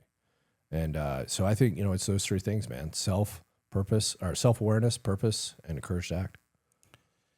That's very powerful. I asked this question to another guest, and I think you're another perfect person to ask this question to, especially when you were, a first sergeant, but even a platoon sergeant, but then you start getting to the command sergeant major level. How do you deal with toxic leadership? And by what I mean by that is if you identify that you have, junior leaders or leaders that lead under you and they're toxic, how do you deal with that? Yeah. Man, it's such a tough thing to deal with because the toxic leadership, there's always so many factors that, and it depends on what level you're talking about, but there's been something that's perpetuating it for a long time and they've been able to get away with bullshit. No one's called them out on it. No one's ever had the courage to come back to that. No one's ever had the courage to tell them the truth. And two, therefore it's just perpetuated. They have no self-awareness. And the only way you can deal with it is just like directly. You just got to tackle it. And if it's a superior, it's a superior. I would tell myself when I would have to have conversations with superior officers or superior leaders, like, okay, well, I've had a good career. I'm pretty proud of myself. Like, I think it was okay. I'm going to go die on this hill. I guess this is where it ends. But I'm going to have this conversation because no one else is. And I'm not saying that, like, you are attacking it like, hey, listen, Asher, you're an asshole. And everybody around here agrees that you're an asshole. Like, that's not like what I'm saying. That's not how you take it. Yeah, you still need tact. Yeah, you got to have some tact, and you got to kind of back your way into it. But you need to have the conversation, and the best way I've always done is two different things, transparency and vulnerability. And I know that those people will look at the transparency one, that obviously that makes sense, but people will go, vulnerability? That's not right. Absolutely. I could sit down, junior, senior leader, and I could talk to them about something that I messed up as a leader. And the realization that I had to go through, the growth I had to go through to realize that something I was doing, I'm not going to say I was a toxic leader, and maybe people think I am. I don't know. There's probably people out there that think I am. But that I did something that was toxic and I didn't realize it, or I did and I just wasn't well aware of it. And I've talked about that growth pattern. And, and then, when you're vulnerable with people and you kind of open your up, sometimes it's harder with senior people. I will tell you that. But when you kind of open up and you tell them about your misgivings, and then you can simply just go, sir, why do you think I told you that story? And there's a couple different ways they can go.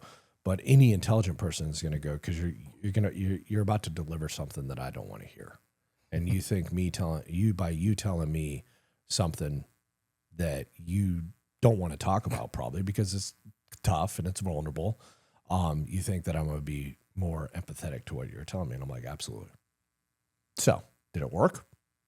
And you can take it from that and then go, okay. If it didn't, they're like, if they're still guarded up, they're like, listen. My job is to help you, even if I'm subordinate to you. Okay. And and especially I always had the benefit of, as a non-commissioned officer, it's always tougher if it's an officer to an officer probably, but I could say I have I am part of my job is to tell you things that other people don't want to tell you, or maybe even things that you don't want to hear. So if you don't want to hear it, that's fine, but I think it's going to hinder. So if you don't want to hear it, tell me. But if you do, I just ask you to be open.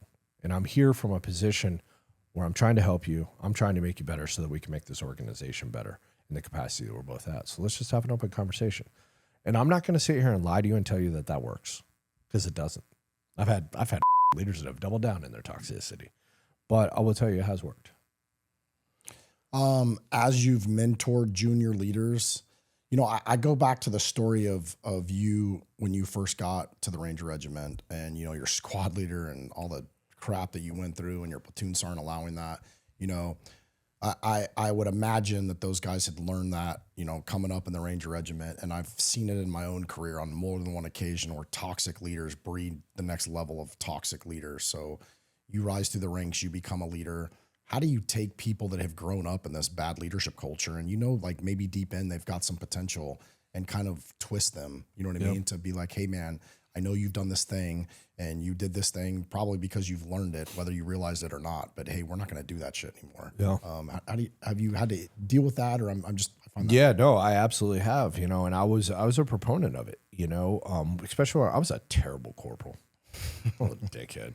Sean Tatro, that dude, I don't even know why that dude talks to me. I was so mean to him. I was terrible. And I was just replicating behavior. I was a gun team leader, you know, and then, you know, there's a story behind it. You know, we're doing gun team drills, you know, at this exercise and everything else. And I'm just yelling at him and I'm yelling at him and I'm stressing him out. And I'm with him so bad, you know, the kid breaks down in tears. And I remember this unit dude was watching us. And, you know, so we get done and I get frustrated with Tetro and I'm like, get out of here, you crybaby, you know, like, rah, rah, rah, you know, and this dude comes over to me. He's like, dude, what was that all about? I'm like, what do you mean? He's like, what do you think that he just took away from that? Well, that he sucks. Okay. But is that helpful? Is that going to make him better as an AG or as a member of your gun team? Why don't you show him? Like, why don't you actually like teach him and show him it can be done, like what you're trying to get him to do? And demonstrate it to and break it down to Barney style if you have to. And eventually he'll get it and eventually get better. And I'd love to tell you that I was like, oh, yeah, that's the greatest thing. You know, I was probably like, you, dude, you know. But later, you know, I reflected on it and I was like, yeah, this dude's probably right. But going back to your culture question, you know, I think it ties into this, you know, this passion and empathy conversation. It's the same thing. You know, why are you acting like that? You know, and you can be way more direct with subordinate leaders than you are senior leaders. Like, hey, why are you know, I see you doing this. I see you demonstrating this. Why are you doing this? Who hurt you? You know, kind of conversation. Like, who hurt you? You know, let's talk about that. Now, did you like when somebody treated you like that? Well, no, I hated it. You know, and that's what it took for me was somebody pointing that out to me that, hey, like, Mike, you're treating people how you got treated. And they had been there during this time, you know. Did you like it? No. Well, then why are you doing it? And I'm like, shit, you're right. Why am I doing it? I'm just replicating behavior. Somebody hurt me, so now I'm hurting somebody else. I need to fix that, you know, but talking about culture, I don't think it's ever too soon. This is the thing that I've learned that I think ties a lot of this together and just kind of wraps it up just a little bit. And I'm not saying the leadership conversation's over by any means, you know, we'll go as far as you want to go, but I'll talk about this shit all day, but I think we need to talk about culture more. Just as soon as we can, we need to be having these conversations of formational leadership. What kind of culture do you want? What does culture mean? You know, and how do you impact culture from the basic level? And it matters, you know, and it doesn't matter if you're in charge of one other dude, okay? The culture matters. And it just needs to be a constant conversation, a self-reflection of what do you want your culture to be? Are you driving towards that culture you want to have? You know, open communication culture, you know, a culture of understanding, shared understanding, a culture of excellence, you know, whatever it might be. I think we need to inject that into leadership, not just in the military, everywhere, that it needs to be drove home all the time. And I think also it's because how we're actually ingrained as human beings. The culture of tribes, the culture of, you know, group bands of individuals is what got them through adversity, hard times, where they had each other's back, whatever it might be, where they were looking at for each other. When one person was down, the other person was up. I mean, I'll even talk about it in marriage. And my wife have talked about this. We just inadvertently talked about this. Like, neither of us can be down at the same time. We got to take turns. So if I come home and my wife's down and she's down in the dumps or she's mad, well, I might have showed up down in the dumps and pissed off at the world as well. But I gotta be situational and aware of her and myself to go, well, I guess I'm just going to have to pack that one away today. And I got to be, Johnny on the spot with the happiness and the rainbow and the sunshine, and her vice versa. Like both of us can't be down at the same time. Kind of, bridging off of leadership, going into kind of identifying future leaders. I found this interesting, man. And it's something I kind of derived a question out of. But 5 privates are setting up a tent. One takes charge, even though they don't, what they're doing per se. What are you looking for and how they take charge, not the fact that they just take charge? That they're trying to use the resources available to them, and the resources available to them are those other individuals. And they're while they might not actually be achieving, and I actually this thing you're talking about, I actually witnessed this one time. It was a change of responsibility, and somebody had brought this tent, and it was supposed to be for this ceremony and everything else. And I don't think all the pieces were actually there. I have no idea where it came from. Like, I still have no idea. And I just happened to be like walking by. And it was like 5 privates standing out there in the quad at 275 trying to put this tent together. And I'm just watching this one kid. He's the kid like kind of taking charge. He had no idea what he was fucking doing. That kid never put up a tent in his life. Okay. And you could tell he was just as new as all those guys. But he was doing a couple different things. One, he was like, well, let's just try this. Okay. And then that would work. Or it wouldn't work. And he'd be like, okay, that didn't work. He'd be like, my bad, guys. Like, he would take ownership of that. He'd be like, okay, that didn't work. And then like somebody else would be like, well, what about this? Like maybe it's these poles. He'd be like, oh yeah, good point. Okay, let's try that. And he's just willing to try things and listen and use the resources, which was the tent itself, all these different kind of stakes, but the other individuals. And it wasn't that he was being a leader. I don't think any of them would have said, well, that's our leader. It was just the guy. He was willing to take the feedback, he was being the connector for all of them. And he was just kind of being the one communicating for all of them. And they never got the tent up, and I'm pretty sure it didn't have all the pieces, and I just, I don't remember what happened with it, but, I think that's what I'm looking for is they're willing to try. They're not scared to try. They're not just going to stand there and let somebody else just, take charge and just haphazardly done things. They're not losing their shit. They're not sitting there screaming. They're not yelling, or anything else. And they're just using the collective resources available to them to try to solve the problem. That's a great point, man. I heard you say on another podcast that you'd rather get in trouble for making a decision and it be the wrong one than not making a decision at all. How do you teach someone to be comfortable making decisions without all the information? So every decision that they make that is wrong is a learning lesson. It's not a mistake. I'm not going to beat them up. They made the wrong decision. Okay. It's okay. That just didn't work. Okay. Now we know. Now we know, Thomas Edison kind of theory. Now we know 10,000 things that don't work, right? That's okay. And that's on me. I should have known that probably wouldn't work, and I should have probably mentored you better. But when they make the right decision and it works out, you praise it. Great job. I knew that was going to work, man. I was just waiting for you to get to that conclusion, All right, so let's build on that. But also push decisions down. Stop answering people's questions. This is the biggest thing that I see. Stop answering people's questions. What do you mean by that? People will call you. People call you all the time, right?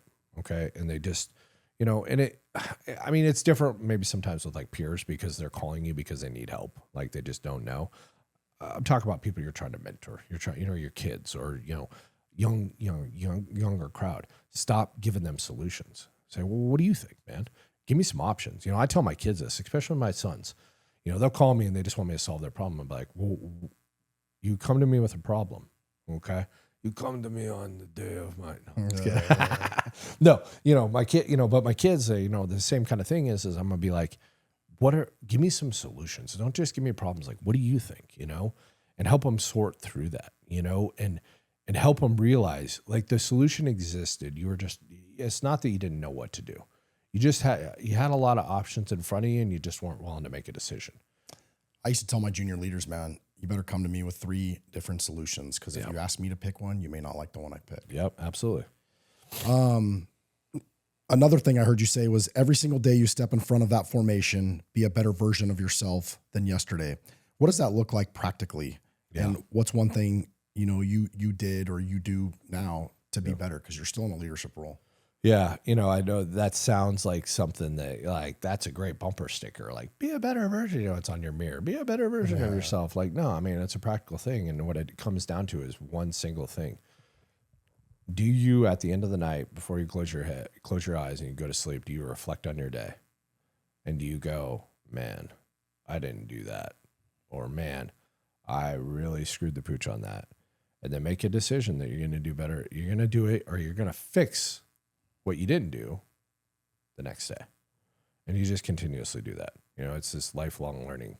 Well, you are also, especially I think as we kind of get older, life's the best teacher. Like, we're the best teacher. But we got to take those moments to kind of reflect and go, okay, what happened today? What did I not do? I mean, and what could I do better? And then just do it better the next day.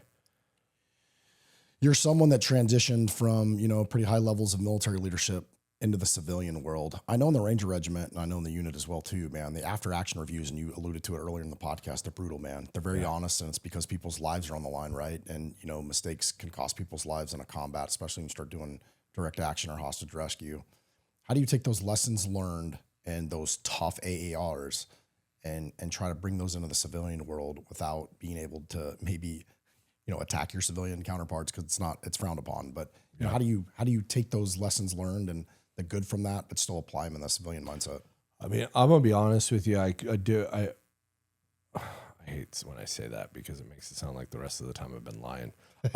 No, I'm careful about it. Okay. But I still bring military adages over to my civilian life. Like, you know, we just finished this whole thing. Well, we didn't finish it, but we're at the final stages of the full implementation of this inventory kind of cleanup across our entire organization. And I literally sit down with my team afterwards and I'm like, hey, we're going to do an AAR. And now it's funny. Like, the first time I say it, they're like, what's that? I'm like, an after action review. And now as the team's grown, I don't have to answer the question because they all say it. They'll be like, oh, it's an after action review. It's a military thing. Mike uses it all the time, you know? I'm like, okay. But like, I'll still do after action reviews. And I'm like, hey, this is a military thing, but here's the philosophy behind it. Here's the principle behind it. We did something. We accomplished something. It was great, but we can always get better. So let's just talk about it, you know, and I take them, you know, through the formula. Let's talk about the good, the bad, and, you know, give me 3 ups, give me 3 downs, and, you know, give me 3 sustains or whatever it is, you know, and we'll just kind of go through that format, you know, and we'll jot it down, and we'll just, you know, we have improvement processes through it. And, you know, it goes into the other big thing that I've done for the company, which is like Hoshin Connery events or Kaizen or Lean Six, you know, principles. It's, you know, the first time I kind of heard about some of this stuff, I'd heard about Lean, you know, Sigma and everything else. And, you know, I see that there's these companies, you know, we are a company that does Kaizen, or, you know, we're continuously improvement. And at first I'm like, okay, that's cool. Like, yeah, okay. And then what I realized was, dude, it's just what we do in the military every goddamn day. And it doesn't have to be some structured saying or some giant event. Like, it's just about continuous improvement. Never, ever settle. We've never arrived at perfection. We can always improve on every single thing we do. And that's literally what I ask my folks to do. You know, and it's funny that you say that, because I actually sat down Monday before Monday, I hold for my operational support team every Monday, we do kind of a stand-up call. Okay. And it's usually the afternoon on Monday, but that's because I know they're putting out fires, they're dealing with stuff. I don't want the first thing they're dealing with Monday is preparing for this meeting. There's no slides, there's no nothing. And we just go around the horn. And normally what I ask them is tell me what you're struggling with, and tell me what barriers I can remove for the week so you can accomplish your tasks. Okay. That's all. That's the only thing. And sometimes I'll also talk, because it's a force of habit for them in the civilian world. They'll tell me what they're doing for the week. I'm like, dude, I already know what you're doing for the week. Like, I told you what to do last week, so I know what you're doing for the week, you know. But this week I did it a little bit different, and I said exactly this. I said, give me one improvement thing we need to do as a team. Just one, you know. And through that, it led, and this meeting ended up happening. It lasted, normally it's like less than an hour. I always try to keep it less than an hour. It lasted almost 2 hours, and it wasn't because I was, you know, trying to make it long. It's because they were highlighting things that I just wasn't even thinking about. And I'm like, boom. Okay. Well, then that is such a great point. We need to be talking more. You two need to be talking more. I want you guys to set up a call this week and connect on that. and we just continue to do this. And, and I'm like, and one was like, this other individual, I'm like, I did not realize how much of that bandwidth you were taking me. You and I, let's talk tomorrow. I need to help you with this. I did not realize how much this was eating your lunch. I kind of was aware of it. So let's just do it, And what I've watched in the like civilian world is that we're making decisions about things. We're not waiting on things. We're not saying, well, we got to push this up to higher. So that's like, no, we're making decisions in real time. We're making adjustments in real time. We're making improvement. And I tell them like all the time, don't wait on me to make a decision, or don't wait on me to make a decision to talk to somebody about somebody, just go. Let me know. Fine, but just go. Just go, have that communication, bridge the gap, and get things done. Kind of moving on to learning from bad leaders. If you were to have a notebook of things not to do from bad leaders, what's the number one entry you would have? Oh, man. What would be the number one entry? And I thought about this one, and this is like one of those questions that like, man, I ping-ponged around in my head for like ever, because it's so hard to think of one thing. And I just kept on coming back to this one thing. Don't be a dick. Yeah, sounds simple, but it's powerful. Just don't be a dick, man. Like everybody, and I think it's not just a leadership thing. I think it's just a life, man. Like, listen, you don't know what people are going through. Man, and somebody might be like rude, on the subway, but man, like maybe they just found out their mom died, Or, I saw this guy that was just being an ass clown on the highway the other day. And at first, like I was, I wanted to like just purposely like slow down, and just like not allow this dude to pass. And then I was thinking about it, and I was like, dude, maybe that dude's like racing somewhere. Like maybe something like, you have no idea what's going on. Like, I'm just going to get out of this way, this dude, I mean, it could have been a million other reasons, but you just don't know. My point is like, we think that sometimes people are just targeting us specifically, in different circumstances, and they're not. They're living their lives, and they're going through things you have no idea about. And then there's people that are just dicks too. But yeah, I struggle with people that have road rage. Again, to your point, it's like people are free. Somebody cuts them off and they freak out. It's like you have no idea what's going on in their life, and you screaming and yelling at them in their car and giving yourself a freaking hiatal hernia because you're flipping out. It does nothing for anybody. Like if you're that stressed out about being in traffic or whatever, man, like maybe you need to work on some mindfulness. Yeah. When you became a leader, how did you make sure you didn't repeat some of the bad mistakes of your previous leaders? Yeah. I joke about it all the time that like I didn't have a book of what to be as a leader. I had a book of what not to do in the leader. And to be a successful leader in the early days, I just did the exact opposite. But really kind of, adding some context to that, man, is that I just treated people like human beings. They're showing up to the organization just like I showed up to the organization one day. They're not any better, worse, or anything else than me. Everybody had their first day. Everybody has a first day in any capacity, so understand that and just make them better. You led at multiple levels in the Ranger Regiment, fire team leader, squad leader, platoon sergeant, first sergeant. I mean, as a platoon sergeant, you were leading a ton of dudes most of the time in combat. How does your leadership change when you're responsible for that many people?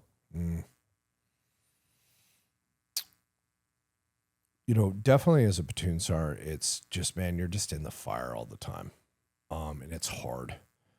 It's hard to sort through the noise sometimes because, and especially, I obviously have a unique time frame that we talk about me being a platoon sergeant, I mean, this is in the most kinetic times in the global war on terrorism. I mean, it was just nonstop, and and there's this expectations of platoon sergeants, and I think about it, that did not have a lot of empathy for dudes, and I talked about it very briefly before, but when it came, because I was so focused on the mission, I was so focused on combat, anything that was outside of that was a detraction. And it might have been a dude, I had a lot of dudes that got in trouble for a lot of different things. At the time, I just looked at them as assholes. Like, you're a dick, man. You did this thing, whatever it was, DUI, domestic violence, possession of drugs, popping hot on a drug test. I mean, I couldn't even sit here and list them all off. Like, and at the time, I'm just like, man, you're detracting away from the mission. You're detracting away from combat. Oh, by the way, you're now being removed from the equation, and I've got to train somebody up to take your place. Whatever, I don't care what it was. You could have just been a rifleman, but guess what that rifleman's carrying? Not only that rifle with 120 rounds, okay, but also a Skidco probably, or a law, okay, or whatever else, weapon systems and a couple grenades. Like, and now I got to find somebody else to do that. Or I'm without that. I'm without that asset on the deployment. So in those days, man, it was, I lacked a lot of empathy, a lot of understanding. I looked at those dudes as they detracted away from our primary mission, and then therefore they were a liability. And they were, I mean, it sucks to say, but I want to be honest. They were dead to me. I was done with you. Okay. But then years later, upon reflection and realization, I realized that a lot of those things that those dudes did is because they were living a dangerous life. And the things that they were doing were a byproduct of the things that we were expected to do. And they didn't purposely do that stuff, At the time, I kind of thought, because there's sayings take that bad decision and put it in one hand, and take your tambourine and put it in the other hand. Which one's more important? Life doesn't work that way, okay? People are not walking around with bad decisions in one hand and a tambourine in the other hand. It sounds cool to say it, in a safety brief or something like that. But, dude, they're out drinking because they're trying to drink away something, a breakup, whatever the it was, okay, that just happened on that combat deployment, okay? Or maybe their dad died, or he's got cancer or something like that. Thermal barrel grenade going off and a bunch of kids. Right, okay. Or they're, they decided to, smoke pot or do cocaine because they just wanted something that made them feel good. They wanted something that gave them some relief in the moment. And they weren't weighing all that stuff. It's just like suicide, man. They just wanted some relief for a moment. And they made those decisions. Or, they got in an argument with their spouse and it just erupted because it was just another pressure, it's just another discord that was happening in their life and they just lost control. But it was also built on because of all these things. My point is directly to your point is when I was a younger leader, especially you highlighted being a platoon sergeant, I lacked empathy. And later in life, I started to extend a lot of empathy and I tried to understand why people were reacting and doing the things they were doing. I'm not saying I didn't hold them accountable. I absolutely have the responsibility. It's literally in the non-commissioned officer creed. Your job description is to hold people accountable and to maintain standards. But I didn't crucify them like I used to. And I also used to focus on getting them help and making sure that even if I was kicking them out of Ranger Regiment, or I was kicking them out of the Army, along with that process, I'd make sure that they got the help and they were taken care of to the best of my abilities. And I'm not going to say that I did that the greatest always, but I tried to. Yeah, I mean, and even as a first sergeant, at that level, you're dealing with family issues, administrative issues, and combat leadership. How do you balance all three, dude? Because, man, those are so... Yeah. I mean, it gets tough, man, because when you're at the first sergeant level or you're at the sergeant major level, people's names for only two reasons. One, because they did something really awesome and you're super proud of them and you recognize them, or two, they f***ed up bad. And it's hard to balance. It's really, really hard to balance. And you struggle with it. And what you realize is that you got to take kind of an outsider view when you're dealing with some of those problem children, because they're those platoon sergeants that you used to be. And they just want to be done with that dude because they want to be focused on what they're focused on. So when you're at the first sergeant level, you got to be the guy that kind of balances it out and go, hey, listen, I got it. You're upset. Okay. Let's see what's going on here and do this stuff, And sometimes, I mean, as a first sergeant, especially if I had platoon sergeants, I had a couple instances where platoon sergeants, somebody would do something, they would just, man, they would freak out. And the reason for it was, again, this is understanding, okay, is, and having a little bit of empathy is because they'd raised this guy And this guy had done something and tanked his career, and they were upset about it. They were embarrassed about it, you know, and they were disappointed in this dude. So sometimes as a first round, I just had to take it out of their hands and say, listen, I'll deal with this guy, man, because you're just too emotionally tied to this. And it's not that I'm mad at you or I'm not taking away because I don't think you can deal with it. You just need to be free from this. But the balance is, you know, the balancing act, and it's really, really hard. The first sergeant is the hardest position, I think, in the Army to do. And the reason is because when you're a platoon sergeant, you know, you got a first sergeant that's like still just like in the trench with you, and he can kind of deal with that stuff, and he has some different resources and everything else. But you also have squad leaders, you know, and you have people that you can directly kind of have do different things. Okay. But when you're a first sergeant, everybody wants access to your guys. Everybody wants access to your information for those guys. Okay. But you have no one to do it but you. Sure, you got a XO, but he's doing a lot of different things. You got a company commander that you're trying to unburden so he can run the company and command the company and plan the strategies and the future for the company. The best you're going to have is a training room NCO. Everything else falls on your shoulders, all of that stuff. And it sucks because when you're a first sergeant, man, you go home. Like, there's a lot of positions where I definitely think, but first sergeant was definitely the worst. When you go home and you take off the uniform and you go to bed for the night, you know you've ignored about 100 things. You've done about 100 things you need to do. Like, they're not things that like are nice to do. They're things that you should have done yesterday and you just didn't get to them. And, you know, it just because you don't have a lot of people you can task organize. And that's kind of the way it was for like me as a first sergeant. But then a pivotal point for me was the realization that, okay, part of my job is, and this ties into this, is I also, at the same time, in the right way without overdoing it, I also have to groom these platoon sergeants to be first sergeants some days. So some of these tasks that I think I need to take on, I don't necessarily need to offload them on them, but I need to train them and professionally develop them to simplify these so that I'm not having to do, you know, I need a manifest, let's just say, okay, I need a manifest for an upcoming jump, right? Well, each one of the platoon sergeants sends it to me in 3 different ways. One sends it to me email, okay?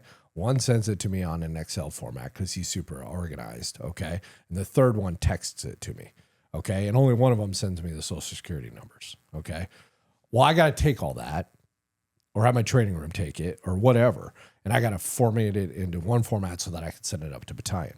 Well, instead, I'm just going to put it on a task tracker, and I've got everybody's names on there, and I'm just going to tell the platoon sergeants, hey, delete anybody that's not jumping. And then that'll be the end of the matter, you know? And just, it's no more work for them. It's divided by platoon anyway, but it's in one simplified format for me, and now I don't have to go and do this all articulation of information. And that might be a poor example, but I highlight that because I remember Dellinger, who became a Ranger first sergeant later, and him and I were talking about this.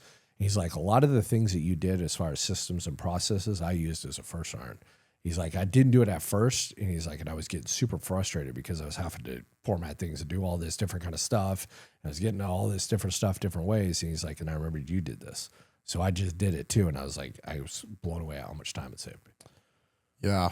I think time is our most important attribute, man. So I feel like even in my personal life, I'm always trying to figure out how I can save more time, be more efficient. I mean, you went from a Ranger first sergeant, you know, leading a squadron as a command sergeant major in a cav unit, 850 people. You know, how was leading in the cavalry unit different than leading Rangers? Yeah, there's 2 different factors, you know, as far as lead at that level. One, it was no longer in a Ranger unit, so it was very different, very different. That's probably a whole separate podcast. Oh, it definitely is. And then 2 is as a sergeant major, it's now about indirect leadership. Even as a first sergeant, you have direct leadership. Like, you're influencing, you're still enough involved that the things that are happening, the trainings that's happening, you're still in charge of it. Like, you're still there. You're still doing it. You know, I'm still doing squad live fires. I'm still doing platoon live fires. You know, anything that's, you know, above the team level, I'm going to be there for. Okay. But as a sergeant major now, as a battalion sergeant major, you're not involved in most things. The most, you know, other than, you know, yeah, sure, you're going to go out and you're going to check on training, you're going to do battlefield circulation. But outside of platoon live fires, you're not actually there and you're not actually running the training except for that. Everything else is just happening without you. And my point is you got to lead an organization indirectly through the policies, the culture that you build, and the influence that you have. Because those things are going to happen with or without you, or they're not going to happen. And they're going to happen to a certain standard, and it might not be the standard you want. So you've got to learn to influence that and guide that indirectly. Plus, especially me as a battalion sergeant major, all my first sergeants were older than me. They've been in the Army longer than I had. So that was always an interesting kind of thing. Like, well, gentlemen, I understand. And yes, you've been in the Army 20. But this is how we've always done it. Yeah, you've been in the Army 23 years, and I know I've only been in the Army 17 years. But this is what I think, And it's a balancing act. It was difficult, but it was also about a lot of respect. And I would tell them like, hey, you know something I don't know, so teach me. Okay, and I'm fine with that. But this is something that I do know better than you. In 18 months, you implemented a massive change in management. Kind of walk us through the in-processing platoon you created and why did that matter? Yeah. So when I took over 2nd Squadron, 2nd Cavalry Regiment, it was very apparent, like right off the beginning, and literally officers and NCOs told me this. We don't trust our non-commissioned officer corps. And the really, really sad part is that the guy that I took over for, he told me that too. So I take over for the sergeant major. He's a senior non-commissioned officer for this squadron. And he tells me, the officers don't trust the NCO corps. Well, I can't just fix that at one level. I can't just be a really good sergeant major, and fix that. I've got to build trust from the bottom up. And just, you brought up the in-processing platoon. I just had to take a multi-directional leadership approach, meaning I was down doing team leader things with team leaders, squad leaders, platoon sergeants, first sergeants, and everybody. Plus, I also participated in things that the platoon leaders were doing and mentorship session and development sessions for the company commander. I had to be everywhere that I could possibly be as many times as I could possibly be there. And the best way to do that was, the in-processing platoon, because I started with the in-processing platoon. I had PT with them. The in-processing platoon, basically, for the first 2 weeks, because there's a lot of things when you PCS overseas that you have to do. Okay, and what was happening, and I was learning this, is dudes were showing up, and they were still living in hotels, and the squadron or the regiment was sending them on exercises. Their family's still in the hotel. They don't even have household goods. Their vehicle's not even registered on post yet. Their wife is 20 years old, never lived outside the United States, and her husband is over in Lithuania doing a training exercise for the next month. She has no idea who to talk to, who to ask, or nothing. So basically, they were locked down. They could not do anything except for the in-processing platoon acts. And we'd make special accommodations, because some guys would come over and they have delay in delivery of household goods or whatever it was, but they were untouched. But I would go do PT with them every morning. And because they had to catch the bus and the in-processing timeline, it started at 4:30.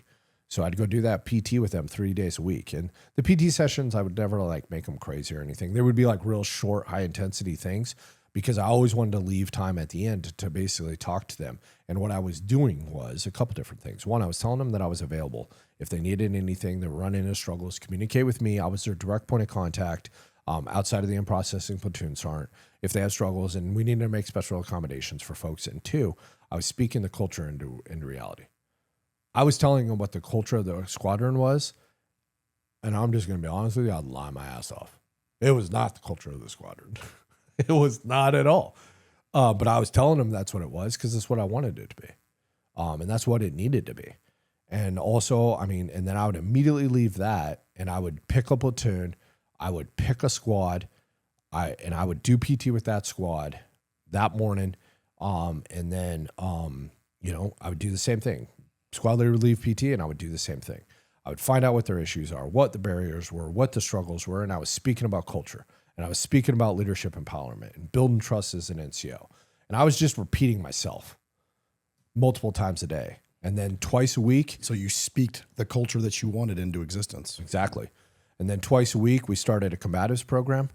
That was after hours. I think Tuesdays and Thursdays, we called it Cougar Fight Night. And it started off real small. Not very many dudes showed up. But it was awesome because they just see their sergeant major, man. We're just rolling, And I will tell you that I never made combatives about anything other than combatives, except for, hey, we need to be able to fight. It doesn't matter who you are. Our job's to fight, because I didn't want to merge that with anything else. Fighting's about fighting. Okay, let's just keep it at that. And it grew because dudes were like, man, well, you know, and I had this Sergeant First Class Hammer who was certified, level 3 certified. So we started certifying guys too. You know, we started putting them through a curriculum, and now we're getting them combative certified, level 1 and level 2. I think I sent him the master so then he could end up certifying level 3s, I think, as well. That might have happened like towards the tail end. I don't remember. If I'm wrong about that, I apologize. But it also grew. And it grew, and more people started showing up, and they got a chance, you know, to roll with the Sergeant Major, and they love that, you know, and everything else. You know, book studies, you know, book clubs and everything else. Platoon Sergeant University, you know, Platoon Sergeant PT. I just do PT with just the Platoon Sergeants once a month, you know, and I'm speaking culture. I'm talking about culture. I'm talking about leadership principles. And I'll tell you, man, really what I honestly did is I ran myself ragged. I was doing so much PT. I was so busy. I was down to like 190 pounds. Okay. And like, I was beat, but, it worked. Sounds like it. Training NATO partners. What's one thing Americans do that our partners don't understand, and vice versa? Non-commissioned officers. They don't understand how in the United States Army are non-commissioned officers the reason we can do the things that we can do. There is so many times that I would sit in these major meetings and with NATO partners, talk about strategy, talking about tactics, talking about implementation and utilization of resources and logistics and, you know, all this different kind of stuff and just tactical movements at the strategic level. And I mean, I just multiple times I would just, you know, have these general officers, you know, and, you know, very high level, you know, members of these, you know, NATO countries just looking at me and then like, you know, talking to their aides or talking to others. And, you know, I don't care, you know, I'm just kind of that guy. I'd be like, you know, what's going on? And they're like, what rank are you? And I'd be like, I'm a Sergeant Major. And they would be like an NCO. I'd be like, yeah. And they, you know, they would just always be like, our NCOs don't do that. And I'm like, well, that sounds like a you problem. Maybe we should fix that. You know, like non-commissioned officers are important.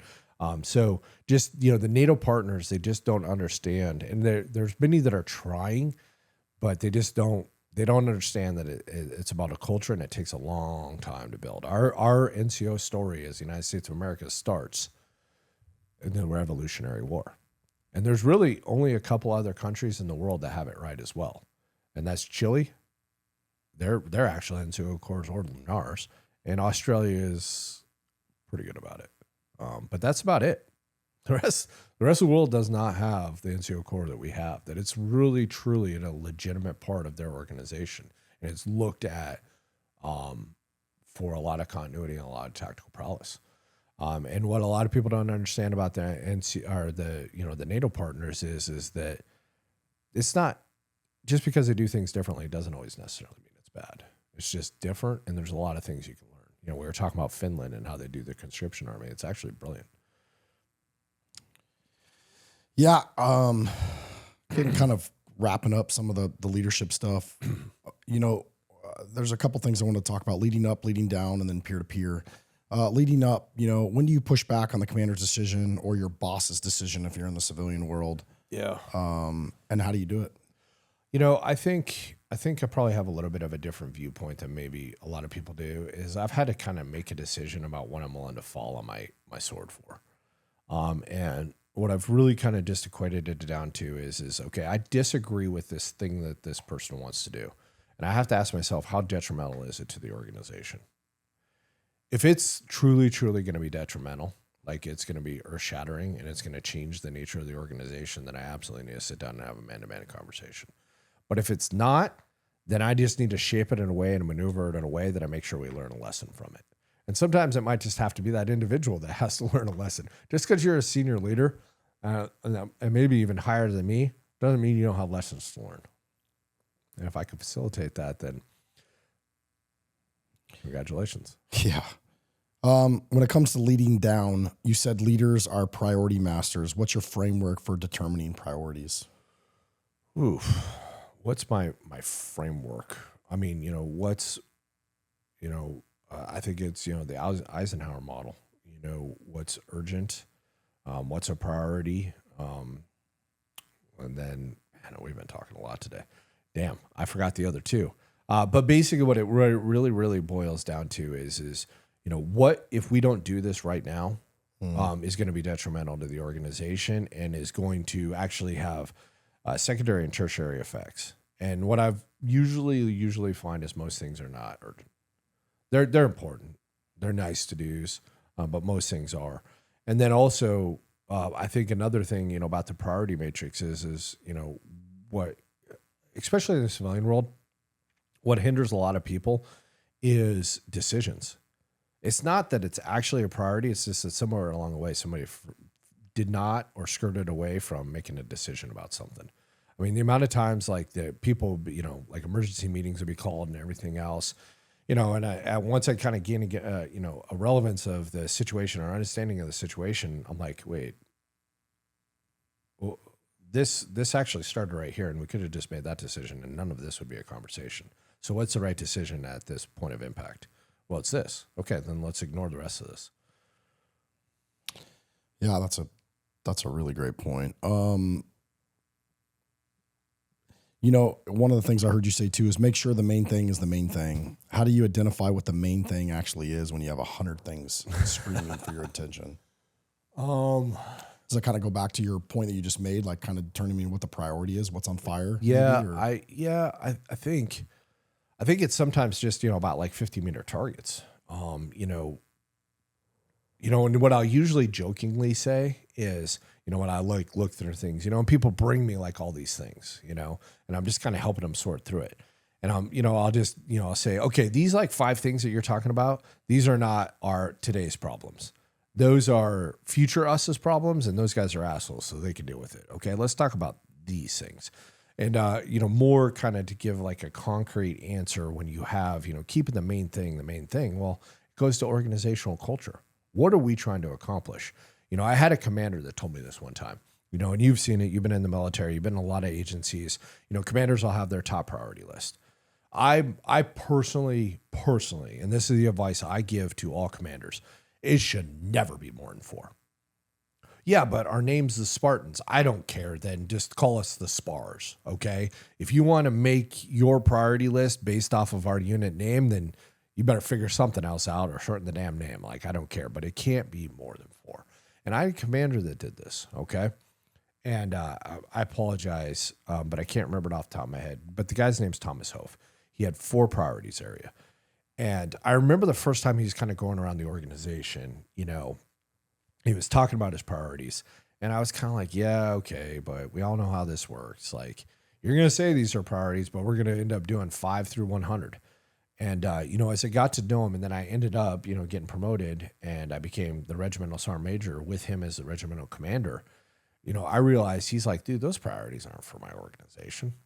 He's like, yeah, I go around and I talk to him, but he's not about the organization. I tell the organization so they hold me accountable to him. And I'm like, whoa, tell me more. He's like, if I find myself getting swamped with something or the organization is getting swamped with something, I'll look at those 4 priorities. And if it's not aligned with those 4 priorities or it's not bucketed in those 4 priorities, then we don't do it anymore. I'm like, ooh. And that's where I really developed this focus framework for NCOs. And, I've wrote some stuff about it. And if anybody's interested, I can send it to them. But you got to focus on 3 things as a leader, okay? Just pick 3 things. And there's no 3 things, okay, by the way. You got to decide those 3 things, okay?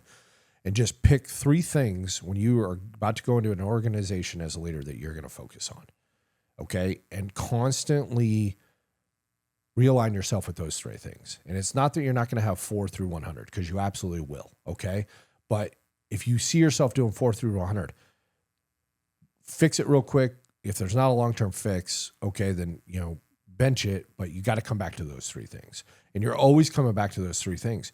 And why it really, really matters is that it not only matters in the priority conversation so that you stay aligned and you stay true to your word about the 3 things that you're telling everybody else is a priority and yourself, but it also allows you to have quantifiable experience to mentor others later, okay? As a sergeant major, if I don't know what I accomplished as a first sergeant, okay, when my first year as a first sergeant, man, if you would have sat me down and you said, Mike, what'd you do this year? I'd be like, I did a lot of stuff. Like, well, yeah, okay, good. Well, what did you do? Well, I did a lot of stuff. I already told you. Like, no, tell me what you did. And I would have struggled to actually tell you what I did. I know I did a lot of stuff. I wasn't lazy. I wasn't being busy. But, I kind of realized this, and I didn't have this framework yet, but I was my second year going into first sergeant after I had my annual review. I'm like, I'm going to pick some things that I really want to focus on for this company, that I want to change in this company. And one of those things was culture. One of those things was leader empowerment, stuff like this, but I didn't have it quite built out. But in the time between being a first sergeant and a sergeant major and then assessing, second cavalry or second squadron, I'm like, I'm going to go in with 3 things. And these are the 3 things I'm going to focus on. So that way when I am mentoring first sergeants or I'm mentoring future sergeant majors and they're coming to me and they're saying this exact thing, how do I focus? What do I focus on? I could say, this is what I did when I was a first sergeant. You could take my 3. I don't recommend it. Okay. Make your own 3 and it'll change. Understand it'll change. I changed it multiple times, after like 6 months, I'd be like, shit, that one's not as important as I thought it was now that I understand the organization better. But it gave me a tangible thing I could give them so they could just focus on those 3 things. That way on the back end of it, not only could I say to myself, okay, I came in to do these 3 things. Did I accomplish those 3 things? Yes, I did. Then I accomplished my job. And I can be satisfied with that fact. But then as I move to the next level, now I can look back and I can mentor others based off those 3 things. That's a great idea, and that's something I've never considered. It works in business too. Yeah, I'm going to tell you, as an entrepreneur, it doesn't work as well. But I'll tell you when I figure it out. But I'm trying. Last question for leading down. We talked about empathy earlier. What's the balance between empathy and accountability? When does empathy become enabling? I mean, because that's a big thing, right? Like, you want to have empathy. We talked about it. I think it's important. But again, man, we still, especially in the military, but even in regular business, man, I mean, you still got to hold people accountable. Yeah. I think, I talked about it a little bit earlier. Like, I was empathetic to dudes, but at the same time, I still was going to hold them accountable. Okay, I had a sergeant first class that, had a major issue that resulted in, having to move his family back to the United States. Being empathetic and everything else, what I understand is, he had all these different kind of factors, really bad, company commander and PL, and he just reached a breaking point. And pretty much, he just had a breakdown. Okay. But at the end of the day, it resulted in a domestic violence charge. So while I was empathetic and I get him help and I even sent him off for treatment, we did all these different kind of things. At the end of the day, when you have a domestic violence charge in the military, I mean, there's laws against this stuff. I had to put him in for a chapter from the Army. So while I helped him, I also have an obligation to the military. So just because you're empathetic to people, and it doesn't matter, the military framework definitely makes things a lot, more black and white. That's for sure. There's not a lot of gray area, because there's rules and regulations. But even in the civilian world, like, man, I could be empathetic, to my daughter, for instance. Being a teenager is stressful, man. It's hard being it, especially, nowadays, And there's not a lot of things you can get away with because everything's on the internet, and everything can be out there for everybody for always, But at the end of the day, while I can be empathetic towards that, I can tell her, I can be understanding. I'd be there for her. I can comfort her. I could give her advice and everything else. I'm going to say, well, at the end of the day, you still lied to me.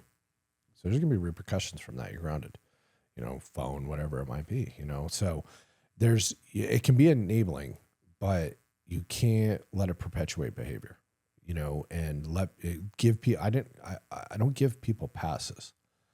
I'm still going to hold you accountable. I'm going to get you the help and I'm going to help you and I'm going to be there for you, but I am absolutely going to hold you accountable. That behavior is not going to continue, whatever we're talking about. Yeah, that's good. And then the last one's leading peer to peer, which can be, man, even in business, like, although we're talking about some of these conversations in the context and the framework of a military, it still works in civilian leadership. As a command sergeant major, among other command sergeant majors, how did you, lead without authority, right? Like, if you've got a peer and you guys are the same rank, how does that, what was that like? I think when I talk to peer to peer and I see things, or I see a peer struggling with something, I just simply ask them, hey, do you want some help? Like, you want some feedback, man? I'm not saying I got all the answers, but I've been through something like that. Here's and if you're open to feedback, I'll give it to you. If you're not, then that's okay too. But I care about you, and you've helped me a lot. And my peers helped me a lot, especially when I made the transition from the special operations community to the regular Army. There was things in the regular Army I didn't even know existed. I'll give you an example, and you know about this, reserves and stuff, but I didn't know promotion points were a thing. Well, in Ranger Regiment, when you're 11 Bravo, you get your Ranger tab and you get your IBA, you max promotion points. No one talks to you about you're maxed out promotion points. You can't, you're going to reach the promotion points you need for E5 and E6. You're fine, right? So it was never a relevant conversation. And I remember the very first board I was sitting in with, my first sergeants, promotion board to promote guys to E4, E5. And one of my first sergeants says, well, yeah, we'll select promotion, but that won't get them over the top for promotion points. I'm like, promotion points? What are you talking about? And, I didn't want to sound stupid, but, later on I asked some folks and they're like, yeah, there's like this thing called promotion points. And just because you were selected by, a centralized board, the sergeant majors and the first sergeants, doesn't mean that you're going to make the promotion points. You need to do more college, correspondent courses or anything else so that you can get the promotion points to actually get promoted. I had no idea. So my point being is that, peer to peer, hey, you've helped me, man, and I got some feedback for you, and in the civilian world, I do that all the time, like, with different individuals, CFOs, CMOs, CEOs, that are working in different capacities, the automotive world and everything else. I'm like, hey, I have no idea what you guys are talking about. You're the expert here. But I do know a few things about organizations. So if you're open to feedback, I'd love to give you, some thoughts and, how I would handle this situation. Yeah, and just listening to you talk to, I think that's a good point to make too. It's all in the delivery, dude. I don't care 100%. who you're talking to or what you're talking about, whether it's your wife or your coworker or your boss. I think, I think how you deliver it's super important. What's the difference between competition and collaboration at the senior level? See, I never ever viewed myself in competition at the senior level. I always just thought it was about collaboration. I say that, but then I was always top blocked amongst all my peers. So I guess was just kind of void of the conversation. But I think competition is healthy, but it should never ever be detrimental, meaning that we're competing on such a factor that I'm going to purposely sabotage you so that I say something about you or I talk about you so that it falls you out of favor, so that now I'm seen in a higher position than you. I think that's unhealthy competition. Competing and saying, hey, how many guys did you send to Ranger School this quarter? I sent 6, that kind of stuff, and jokingly doing that kind of stuff. But collaboration, like all of us working together is going to make all of us better, and I always tried to, do that and live by that. And it's probably part of the reason I decided to, not to go into the nominative pool is I think a lot of people were in competition with one another in negative ways, in detrimental ways. They were trying to undercut each other or make each other look bad so that they could gain favors so that they were more inclined to get that next promotion. And I never, ever thought that way. I just never thought that way, man. If I'm going to get selected, it's going to be because of the results that I produce. Yeah, that's a great point. Anything else on peer-to-peer leadership you think is important? I don't think so. No, I think we covered it. That was a good question, man. We've dove through a lot of stuff. One of the things I wanted to cover, I don't know if we're going to be able to do it in length because we've been going for a while, but I want to talk about your transition. I know at some point, you made the decision to transition out of the military. You had some medical stuff going on, a bunch of different things in the career path. What was it like finally coming to the realization like, hey man, I need to move on to the next thing? Yeah. I'll try to actually wrap it up like in all this stuff, and because it all weaves together very quickly, and I can also throw in like the mistake I made. Yeah, okay? Absolutely, dude. So one, we highlighted already. I had a labral tear, okay, and literally I was doing the new Army ACFT, Okay. And I'd been trying to retire for a while, and the Army was basically denying my retirements. I'd made the decision that it was time for me to move on. But I was doing one of the ACFTs, and just being a knucklehead, I've always been good at like picking stuff up and putting it back down. So I'm good at deadlifts, right? And but with my labial, I had to be very careful about my warm ups and everything else when I deadlift. But I was just like, I don't remember. I was just getting back from a trip, so I went out there, and one of my squadrons was running the ACFT, and I went over to the deadlift bar, and I saw, oh, okay, 225. They had them all set up, going all the way. I think though to max you got to do 305 or something like that. It's on the trap bar, so it's not very heavy, right? So I did like a couple on the 225, no issues. And then, just kind of like nonchalantly, kind of talking with the grader and stuff like that, and I think you got to lift it 3 times. Maybe you got to lift it 5. I don't remember. And I didn't align my hips right. Okay. And with that labial, I always had to be very deliberate about my shoulder, my feet positioning with my hips and everything else. And then also be very, very rigid and methodical about how I did that stuff under load. Okay, even road marching, I had to be very deliberate about it, and I just was not being paying attention. And I got to the third one, and then my hip gave out, and I dropped the bar. And that's considered a no rep and everything else. You let go of the bar, you can do it again. And I'm like, nah, I'm good. I'm just gonna take the whatever it was, 245 or whatever it was, because I knew I was like, ooh, that didn't feel good, So I did the rest of the ACFT. It was pretty struggle, but I didn't really think much of it. I just thought maybe I kind of tweaked it. And then a couple days later, it was super, super sore. Make a very long story short, I tore the rest of my labial on my hip. And I had to just be honest with myself. Like, even up to that point, like, sitting in vehicles or doing different kind of things, like I was not able to, even like sitting here now for this long, sitting in this podcast, like my hips actually like tweaking. Maybe it's because we're talking about it. Maybe it's like highlighting it, but so what am I going to be expected to do? As a soldier in the United States Army? Well, I'm gonna have to move long distance. I'm gonna have to be able to sit in vehicles, especially in the modern age. I just don't think I can do that. I mean, it was pretty bad. It hurt really, really bad, and so and just with a conjunction of a lot of things, I was like, man, I think I really need to go to the med board route, and so I med board out of the Army. Okay. And I appreciate that because I got out on my terms. It was a decision. I knew I wanted to get out. I still felt like I was getting out on my terms. And then pivot to the transition. I knew that I wanted, if I was going to get out of the military, I was going to decide to take off the uniform. I was going to go in a different direction. I didn't want to continue to do, in some capacity, anything with the Department of Defense. And that led me down the chief of staff role in the private sector.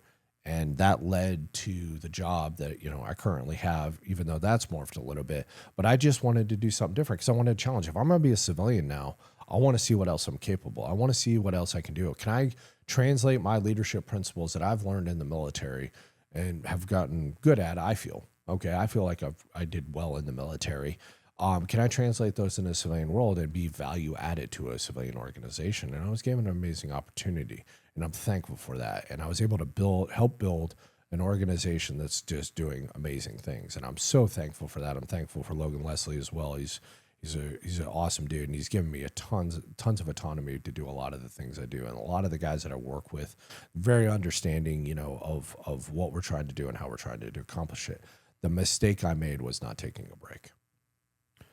So I gave up the colors, which is the battle flag, for the brigade. And each level of command, starting at company level, has them. It goes all the way up to the chief of staff of the Army. They all have these battle flags. We call them guidons, okay, or colors, one of the two, depending on the level.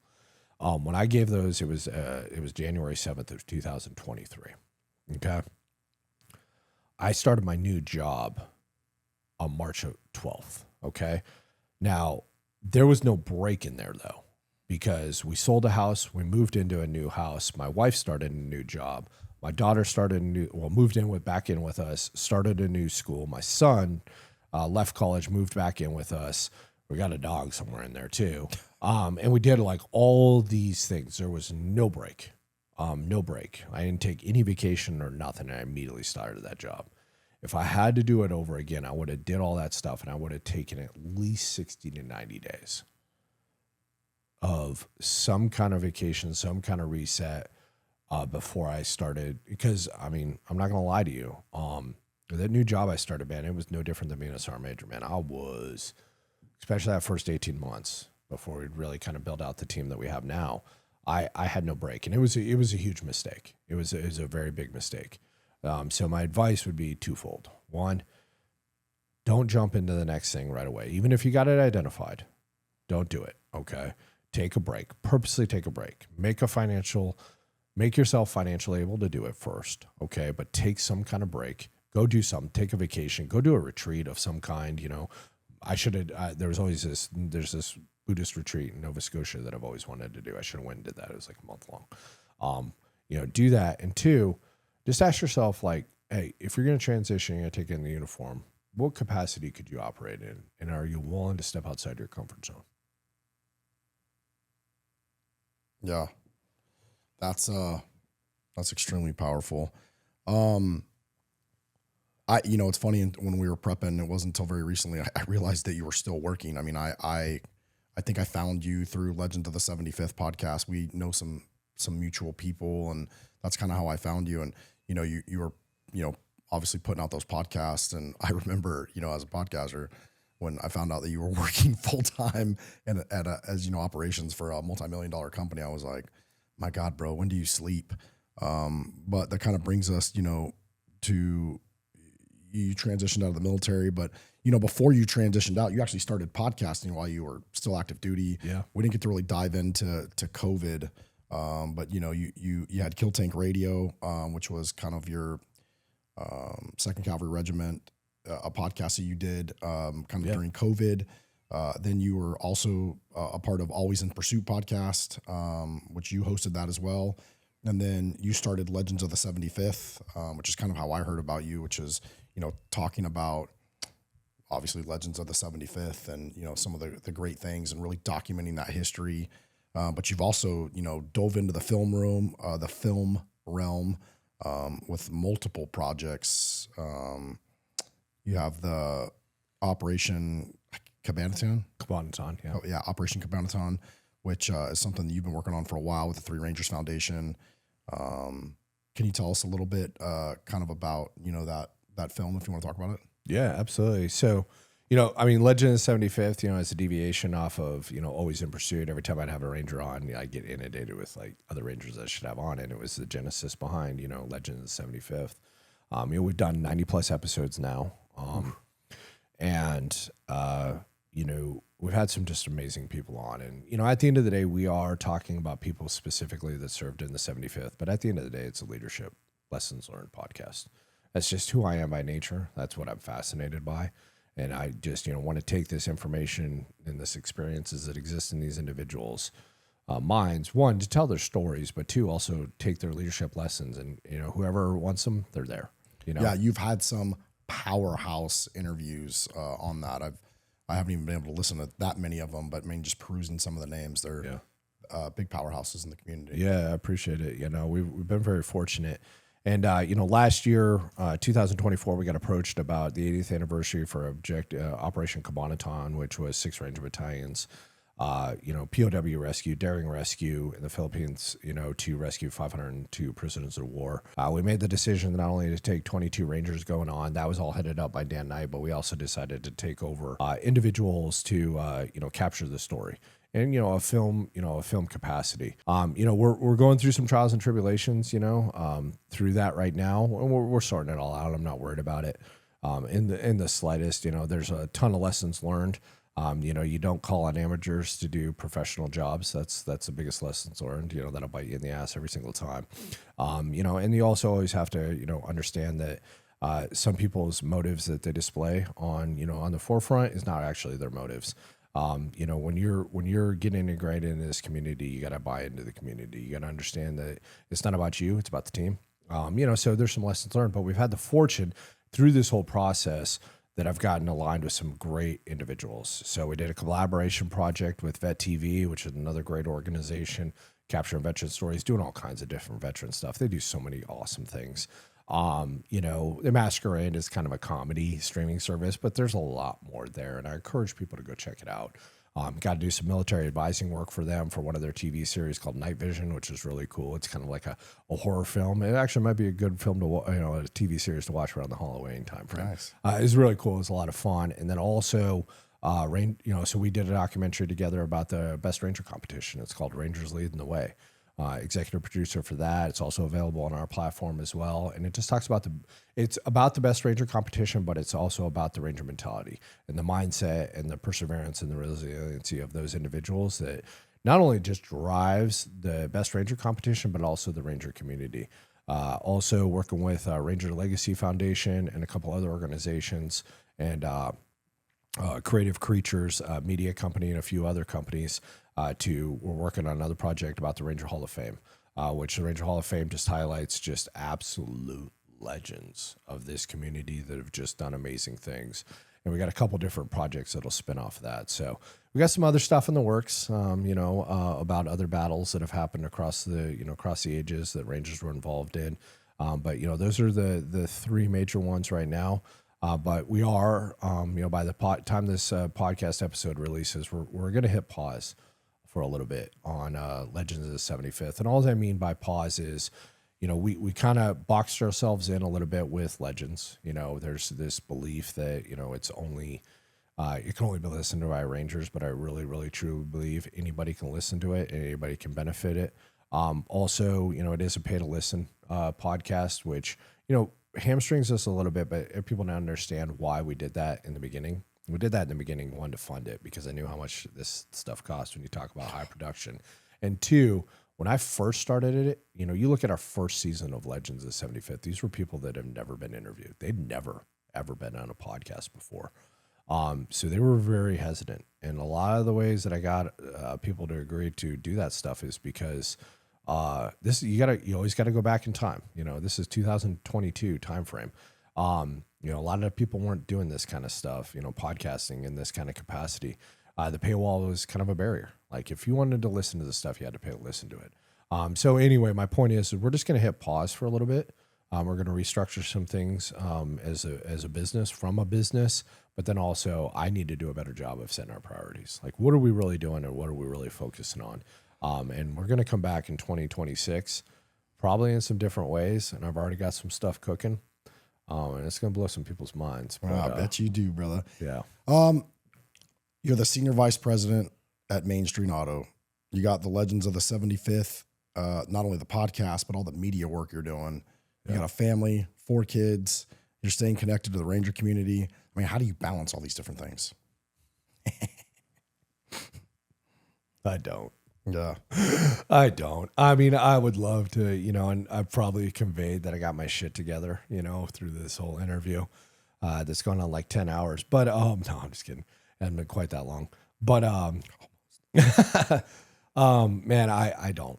I'm, and that's part of this pause, this tactical pause, I'll call it, that we're doing with Legends is I need to recalibrate some things. Cause like we already talked about, and I talked about my mistake I made in 2023.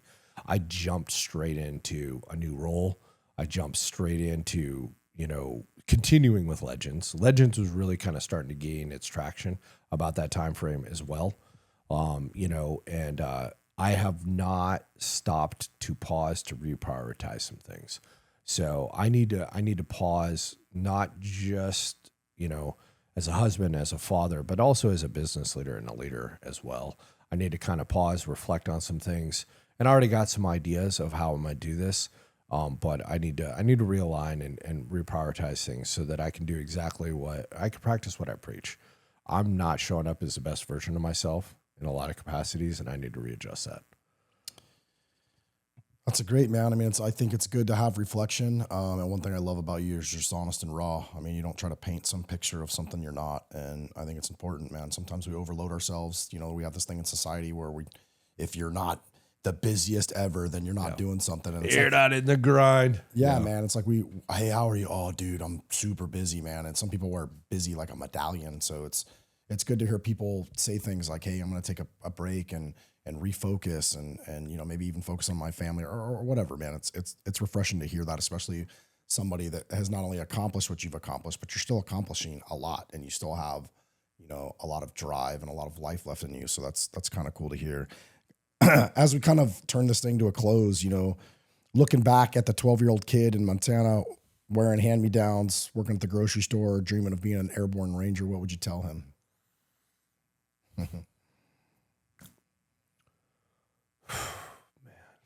I've been kind of dreading this question because no one's ever asked me this question. And I'm not dreading it in a bad way, but dreading it in a way that I wanted to mean something, because there's probably somebody out there that, it has parallels in their life and they're thinking about this. Everything you've been through and everything you're going to do is worth it. Take it a day at a time, a bite at a time, and just keep on moving forward. If you could go back and change one decision you made in your military career, what would it be? And there is no right or wrong answer. I wouldn't have listened, and I wouldn't have let people influence me to make a decision that I knew was the wrong decision that resulted in PFC Lawrence getting shot through the Achilles heel. That is one thing that will always, I knew, and we didn't tell the story, but it's one mission that will always stay with me. There's a lot of missions that have stayed with me, but there's one that I knew we should do an offset because of the intel and all this different kind of stuff. And I let people talk me into landing on the X, landing right on the building. And as soon as we landed on the building, we became under barricaded shooter, PKM shooters in this building. And Lawrence got shot through the Achilles tendon. He went off and he did very well in a different capacity within the Army as a warrant officer. And he lived an awesome life. But I will always hang on to that because I knew that was the wrong decision. I went against my own instincts. It's powerful. If you could relive one day of your military career, what day would it be? Charlie Company 275, my change of responsibility day, for a lot of different reasons. One, Charlie Company will always stay with me, and I'm so proud of what we did, and I'd love to go back and relive that because it was such an awesome experience. Because it was just, I went through so many things, not only personally, but also that ceremony itself. My wife was standing there next to me when I took responsibility. She wasn't literally, but she was figuratively, because I was not going to take Charlie Company because of all the things that I already talked about, but she agreed to help me take on the burden so that I could do what I loved. And then second, the other thing is I remember my son Hayden's face, and it was the first time he'd heard in formation 800 Rangers say the Ranger Creed. And I could see in his face, and he leaned over to his mom, and I knew what he said. He said to his mom, I knew what he said because he leaned over and he said it to his mom, and his mom instantly went like this. He said, "I want to be an airborne ranger." Josh Wheeler's legacy. If Josh were sitting here right now, what would he say about your post-military life?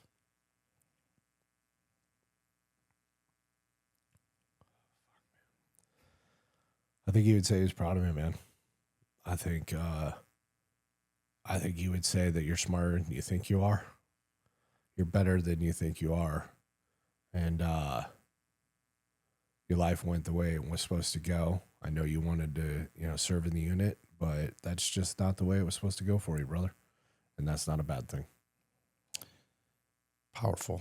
What's one lesson from Josh you haven't shared yet that the world needs to hear?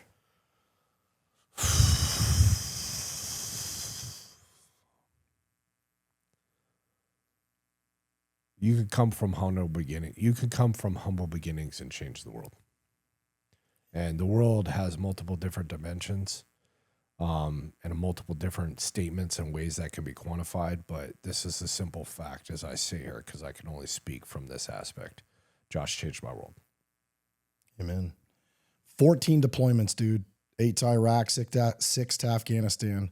What's the lesson from all that time downrange? Careful what you wish for. War is ugly. It's a brutal thing. It is literally men pitted against each other with the goal in mind to eliminate each other off the face of the earth. Don't take it lightly.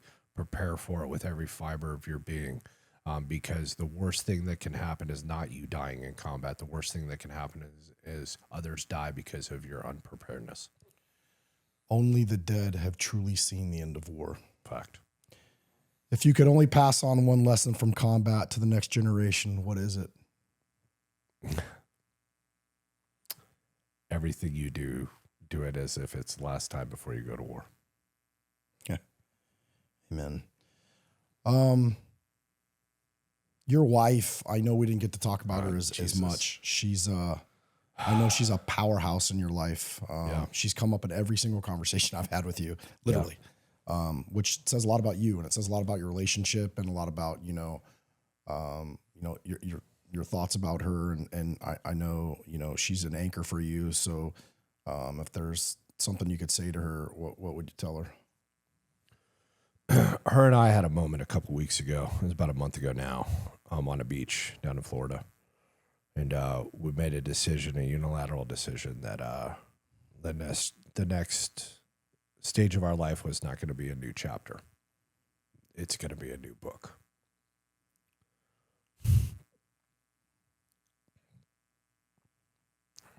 Get all the time you need, brother.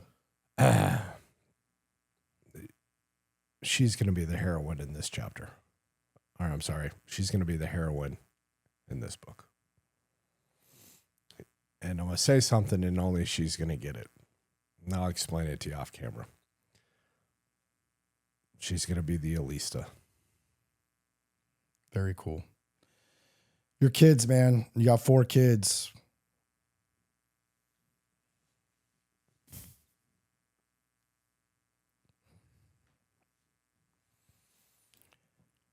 What do you want your 4 kids to know about who you were before you were dad?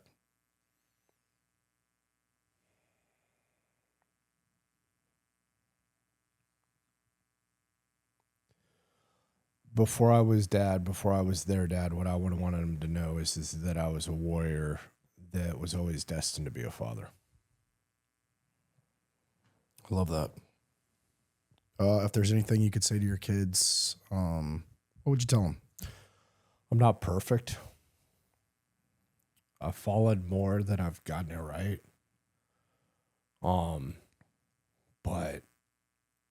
I'm a byproduct of the circumstances of my life. And I had a lot of things to sort out before I could be the person that I needed to be for them. But they've always been the goal. They've always been the focus. And I'm going to spend the rest of my life being who I need to be for them.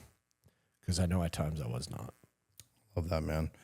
Can't change the past, man. All we can do is make the future a little bit brighter. Man, this was our longest podcast. That's what happens when you get 2 podcast hosts in I the know, same man. room. I just, and there's so many questions that I didn't even ask you.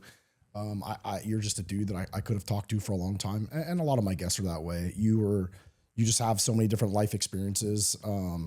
Not only from combat, man, and we didn't even tell a lot of war stories. I mean, the few stories you told were about mistakes or people's loss, things that you made. And I just love the fact that you were brutally honest, man. And, it takes balls, dude. I know you've been on a lot of podcasts, so maybe you were a little more apt and prepared, but I don't care if this was your first or your 100th, man. I mean, we opened your soul. This has been the one that's mattered the most.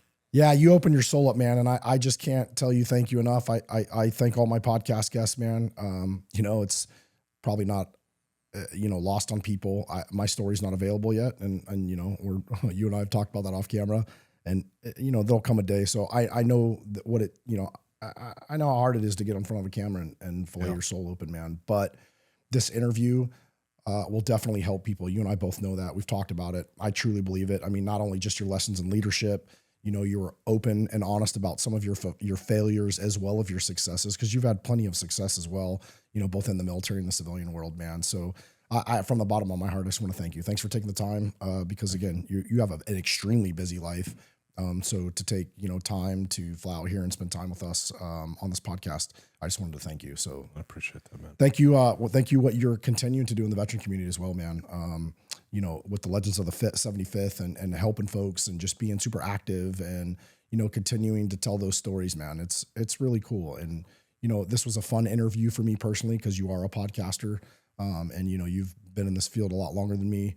doing it. So it was really cool to talk to you and to be able to interview somebody who understands the craft and, you know, what it takes to make a podcast, because it's not as easy as everybody thinks, man. So, where can folks find you if they want to find you? Yeah, I mean, the easiest way to find us is legendsofthefifth.com. You can find me on all socials, either on Mike S. Burke or Legends of 75th. You can find all the stuff we're doing. You can find me.